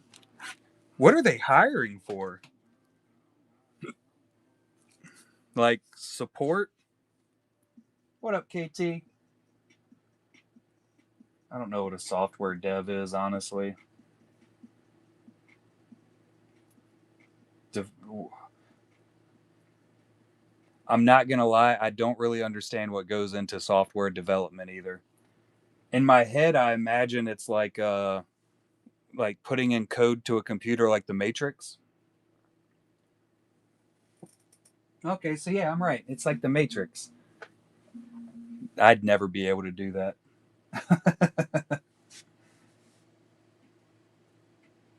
Halo time. All right, K Smith, have a good one, buddy.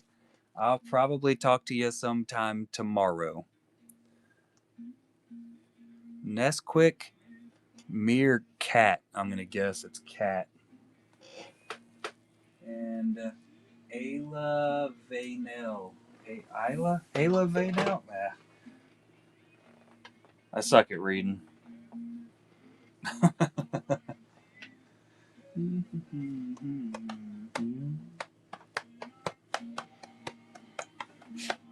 Yeah, I'm gonna be very unhappy waking up tomorrow morning and trying to get somewhat onto some type of schedule. See ya all, one of you.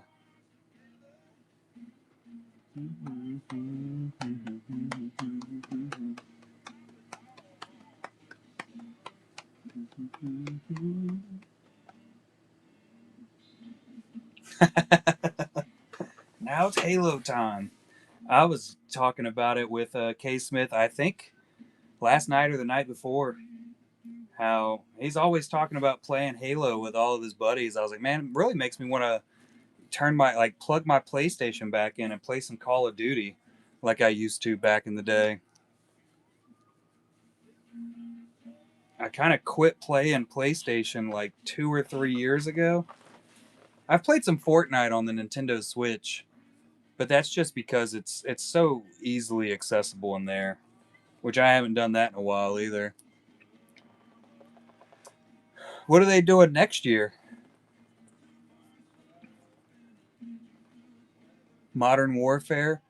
I liked the Battle Royale. That's really all I ever played with Call of Duty.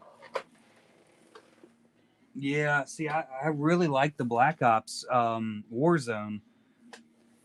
Like me and the guys used to get together and play that every weekend. Like the first Black Ops, I think it was Black Ops 2 that came out with the Warzone. Man, we used to play that game for hours, and then the next ones that came out, like it was the go-to video game. Loved it. We sucked, but it was a lot of fun. Full on trash. We had one guy. He was pretty good. He actually went out and bought like a gaming computer because that's when they opened up the crossplay for that new or the second one, I think. And he got a gaming computer, and he had a nice little monitor, so you could 100% tell when he swapped over from Xbox to gaming computer. That was kind of my thing. I got beat by a lot of children, and it was demoralizing. Definitely after working, a 60-hour work week and coming home and trying to relax and play some Call of Duty, and I got like little 6-year-olds up there just whooping my butt, and they're telling me that they're kids too. It's like, come on, man, let me get a win. Bunch of little jerks. Yeah, that's definitely the truth. I'll say, I've gotten some pretty solid wins on Fortnite using the Switch. Yeah, I gotta play that. I gotta go back to that PlayStation 2 God of War to win a game now. That's the only way I'll get a dub, as they say.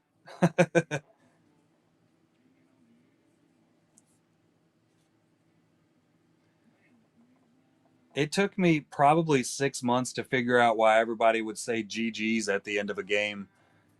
You get done with a Warzone match, and of course, you lost miserably, and then everybody's like, oh, GG's, guys, GG's. Like, what the hell is everybody saying GG for? I had to Google it. Turns out it means good game. Never had a clue. I also never said it back to him, so people probably thought I was like super rude.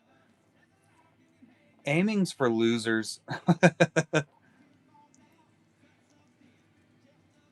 See, I never played like online games when I was growing up.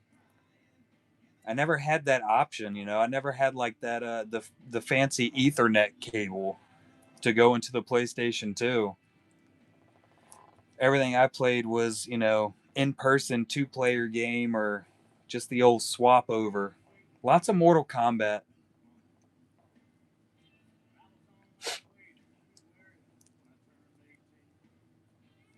So I didn't understand the gaming ethics.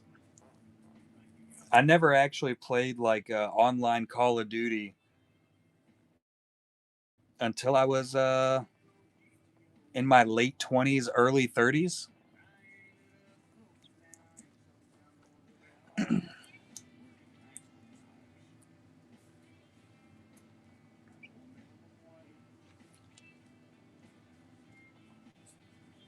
What's a MMO? Massive multiplayer online? That's what that means, right?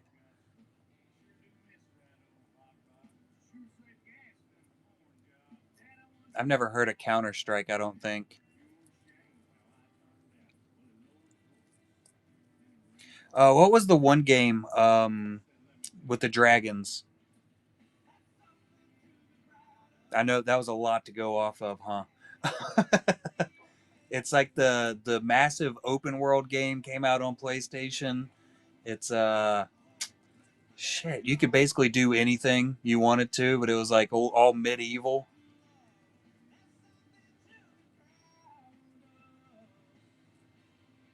They've been talking about doing another one for years. Elder Scrolls, yes. Elder Scrolls was the best game ever. Once again, I never played it online, but I spent hours playing that. I saw that. What is it? Fallout like 76 or something? I heard about it because I've been watching the Fallout TV show, of course, and it's an ad up there. It looked like it'd be really freaking cool.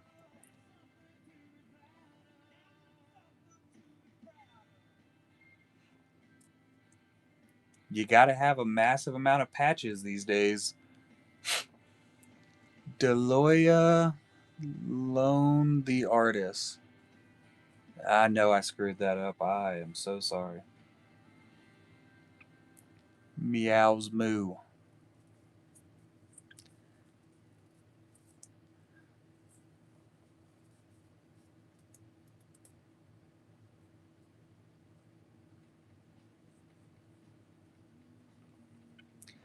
That and I really feel like most of the games these days, it just takes way too much effort to play.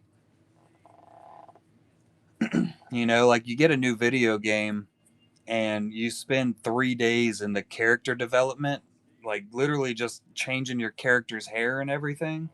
I ain't got time for that. Like, I just want to open the game and start shooting stuff or fighting them immediately. Like, I don't want to have to go through and build my character anymore. I know Elder Scrolls had that quite a bit, but even then, I usually just went through and like just pushed the button until it was done. The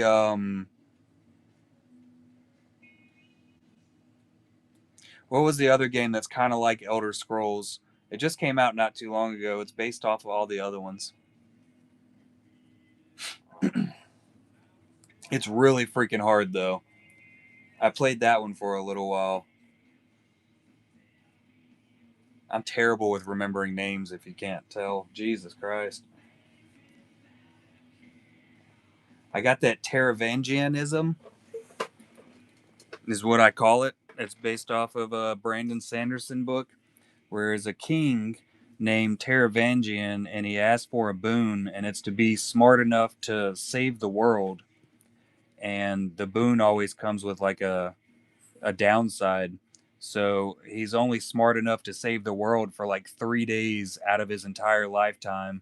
And the rest of his lifetime, every day is like varying degree of intelligence. Where some days he's like a super hardcore genius, other days he's like a drooling idiot. So anytime I can't think of a word, I feel like I'm just having a Taravangian day. It's kind of like Elder Scrolls, but it's more one player.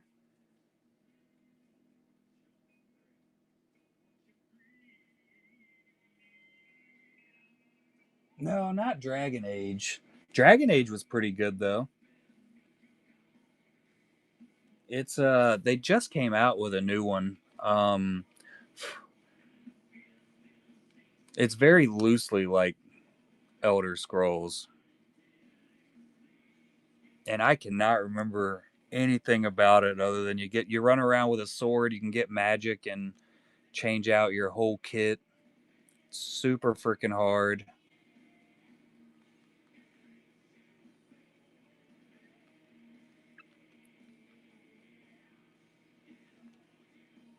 I'm gonna type in super hard game like Elder Scrolls. Not Dragon's Dogma was a pretty fun game. I played a little bit of that. Google didn't help me.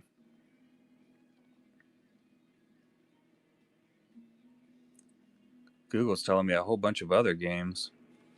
Um, I think it won Game of the Year.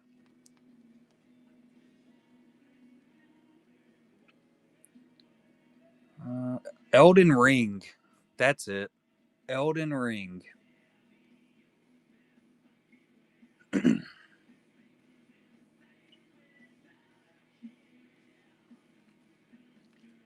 It was a really fun game, but I'm telling you, it is freaking hard.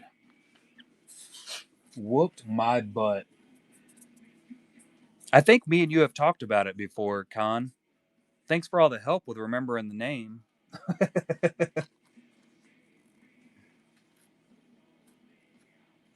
I think it's the same. Isn't it the same setup as Demon Souls? Like the same people made it? Ah, well, that makes sense. I'm just barely here. I never played any of the previous games. Elden Ring was the first time I'd stepped into that gaming world, and I did not enjoy it. That game whooped my butt. I never even beat it either. I never got to the end game. I just quit playing because it was just so much effort. But it's really cool.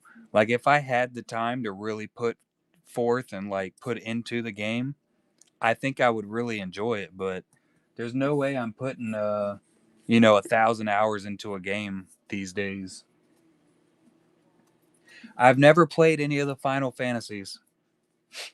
I might have played like at a friend's house, maybe like 10 or 20 minutes, but I've never been a Final Fantasy player. I've always thought it looked really cool, but just like Kingdom Hearts, never played it. I don't think I've ever owned one of the Final Fantasies. That's what everybody's told me. It looked like it'd be really cool. Hell, even Shyla Lee was talking about for a future set doing Kingdom Hearts for the Honeypots. And I'm like, I know that'll go over well. I've just never played it.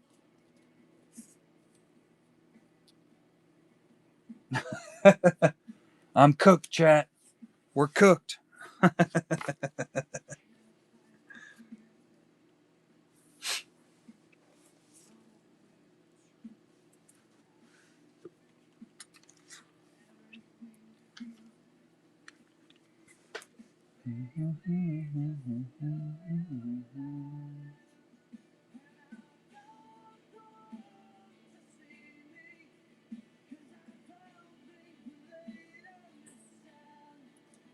Juxtapose art. There's a fantastic artist right there. Look at that. Fancy. Right? That's in the personal collection. I think that was actually your first time. I think that was your first show, Juxtapose, if I'm not mistaken. I was pretty stoked when I got that one in. Yeah, I'm a fan of artwork. That piece is. Tell me this isn't just a beautiful piece.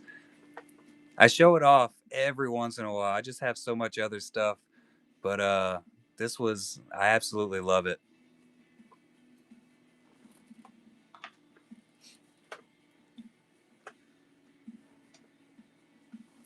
Absolutely love it.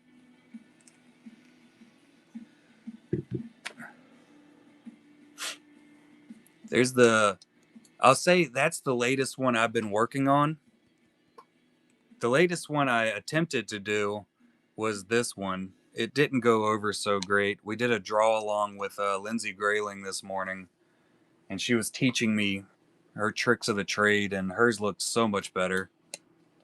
But this is one I've been working on off and on for a couple days. I'm nowhere near finished with it, but I'll get there. Pretty much everything else y'all see, if you are art collectors or artists yourself, and everything in the shop, I run the Golden Hive Gallery, which is where I just sell artist artwork on behalf of them, and they receive 100% of their sales. They are allowed to give me up to 5% in payment for their sales, but it's not required for them to do it. So, like all of this stuff, this is actually new art that we got in for the first time this show. This is the Nelson sisters, which these are in the auction tab. And if y'all are interested in any of these sketch cards, it'll go directly to the artist, Kendall and Kennedy Nelson, who does these. I like this one. This is Dr. House. But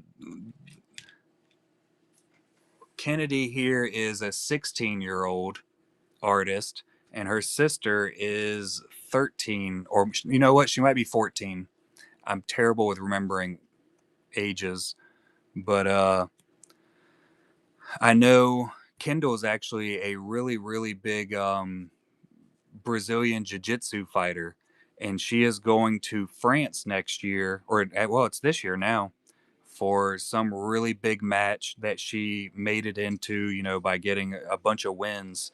So all of her card sales goes towards her France trip for her Brazilian jiu-jitsu coming up. And then I just have a ton of other artists throughout the show. I mean, we have artwork from all over the world.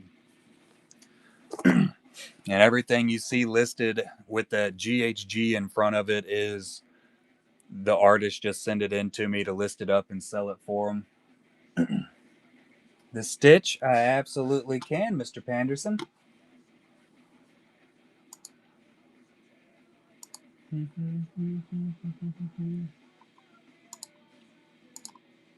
But yeah, the Nelson sisters are they are absolutely awesome. If you watch or you hang out in any of the like Star Wars card collector, um, Matt Nelson, you'll actually see he actually post up some of her work, and that's where I found her.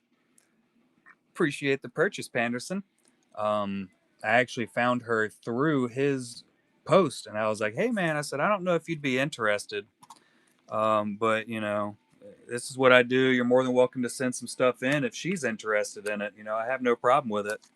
And they have been, she started sending some of her work in. We sold it really quickly, and her sister turns out she was also an artist, which was pretty awesome. That's pretty cool too, Panderson, because that also gives me a package to send to you. I didn't think about that earlier. I guess I was just gonna just package it up and send it to you. It did. It worked out perfectly. But yeah, they're just really cool kids. You'll see Ninjas and Mrs. Ninjas are the Nelson sisters' parents, and they actually have a third sister who has been dabbling in art. I think she's 10. But I keep it open to all artists. Our main sellers is Star Wars, as you can tell. There's another piece I did up there. That's one of my pieces of art, as is the Darth Maul there. And then my collection of artwork I have hanging out up there from artists all over the place, from some sets here and there. Most of my collection is PSCs at this point. But we get very, very high end artwork in. That's all done in Prismacolor pencils. I think some Faber Castell. I can't talk pronunciations for losers. And then we have some more simple, stylized artwork, paintings, drawings, a little bit of everything all throughout. It's insane what artists can do. Just with a little bit of art supplies. It is just crazy to me, and I am a huge fan. And then, of course, I do the honeypot set, which this is volume 4, and it's just a mixture of artwork that I hire artists to create cards for, box them up in there, and it's like a surprise style set. You just get one of the artists and one of their cards in each box. We've been doing that for I think um I think March is when I first set up, February or March of 2024 or earlier. Yeah, I think 2024 was the first time I'd really set up a set. I got the first cards back in July of 2024. So we're going on 2 years of actually working on honeypots and everything, setting everything out, getting them pushed out there into the world. We've gained a massive amount of artists from all over the place. But we do a Golden Hive gallery show every single Saturday. I got distracted. It doesn't take much. But we do a GHG show every single Saturday. We normally get new artwork every single week, but sometimes we don't. And it's from a multitude of different artists. But that listing right there is just my bookmark listing. That is actually the amount of money we sold and sent directly to artists for their work for 2025. But when I get new artwork in throughout the week and I get it listed up, sorry, Keeper, I'm just running my mouth about what the notification thing is. But when I post it up, it usually means I'm either doing a pop up show or we got the new artwork for the Saturday night show, and I listed it all up. It'll be going back down here soon, Keeper. Tomorrow when I get everything set up and I get the payment set up to the artist, that number will drop back down to tiny. High roller. Only show up for them big numbers. All right, Juxtapost. I appreciate you coming in. Thanks for the raid. Have a fantastic rest of your weekend. And if y'all aren't already following Juxtapost art, she does some fantastic artwork, and her shows are. I enjoy sitting in there and just hanging out. But you can get some really, really nice paintings and different stuff that she does in there, and it's.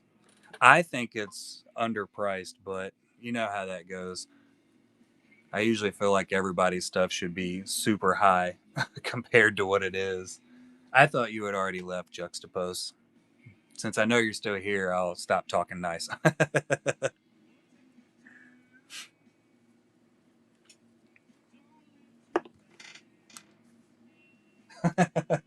Have a fantastic one. But yeah, she I don't always get to catch all of her shows. Every once in a while I see her on when I get lucky and I see her pop up. So I'll go in there and kind of hang out for a minute, just see the artwork that she's showing off. It's usually a really, like I said, it's she's got a lot of canvases in there. I don't think I spent much on that. She was running those, I think like $15. Like that is in my eyes, that is an absolute steal for that type of artwork. Absolute steal. It's 8 by 10, I think. So she's just a really good artist to follow. If you were in here before and you don't already, Panderson and Khan, I think y'all were the only two in here at the time. I'm guessing everybody else followed her since they came in with her raid. Just a guess.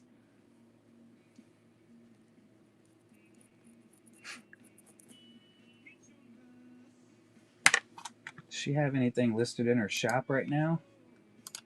I want to go look. Yeah, she's got a bunch in there. I by a bunch I mean three.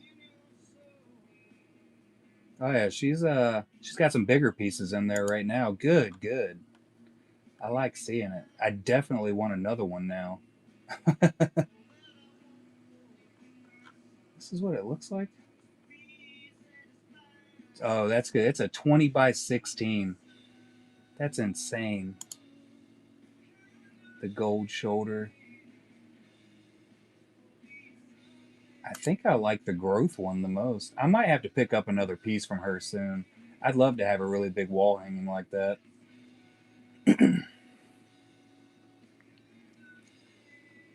I think that would be sweet. Maybe one day.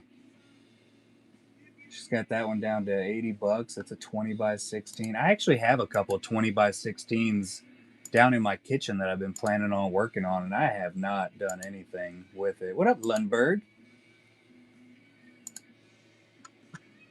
How are you, bud?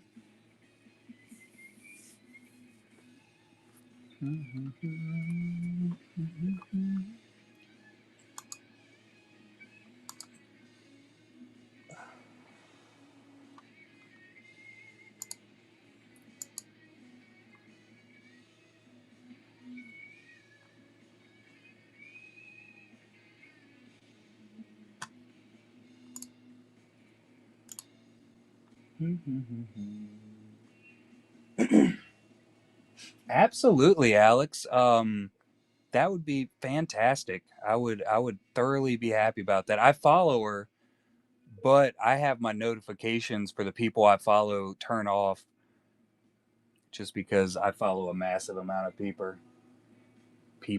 lord. Talking's for losers. Yeah, tag me in there. If it's my few minutes I have freedom from work, I'll definitely hop in and hang out every chance I get.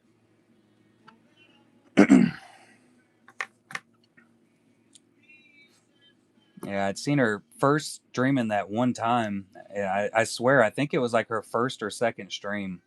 And I was like, oh, here's a new artist I haven't ever seen on. Let me go check them out.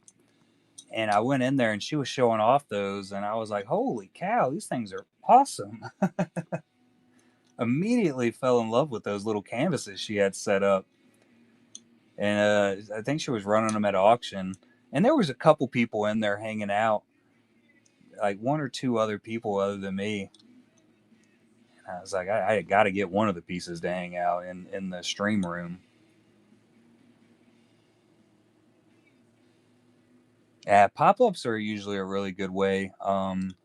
I would say possibly talk her into doing like that notification one. I should have thought about it while she was in here then. She could set up a notification one like that where when she does a pop up, she all she has to do is just pin it and it notifies everybody that has bookmarked it that she is live or that she set up a show. I'll get the words out sooner or later. What up, Sanum?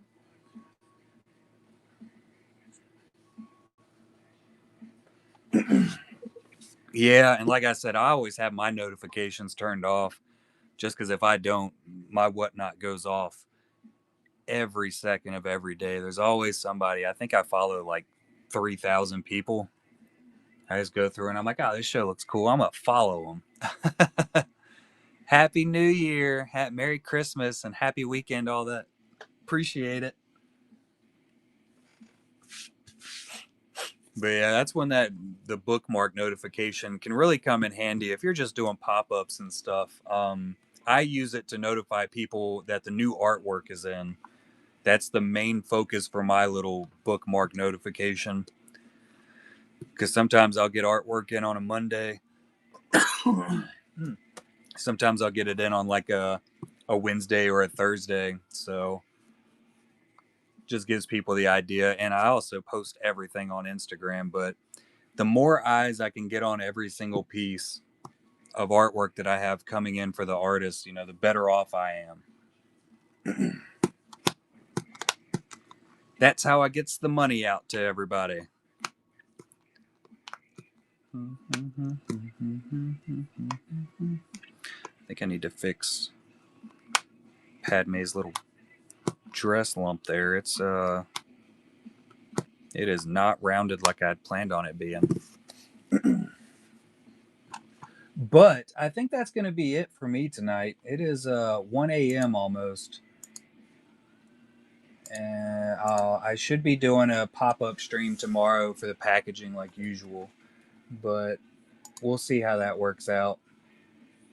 We'll run some more. We'll probably set up honey pots and all that good stuff. But it shouldn't be overly long show. I just got to get everything packaged and we'll be done. I don't know if I'll do any live art tomorrow. Just because I got to get that extra lay down in my recliner and do nothing in before I have to go back to, the deathly work. But anybody still hanging out, I appreciate y'all coming in. Appreciate everybody. We're almost done with the honeypot set. I feel like those might just go into volume 5 as extra hits along with Found Sats and Art J's and Krishna's. So we'll see how it all works out going forward. And thanks everybody for all the support as per usual. And I will check y'all out on the next time I see ya.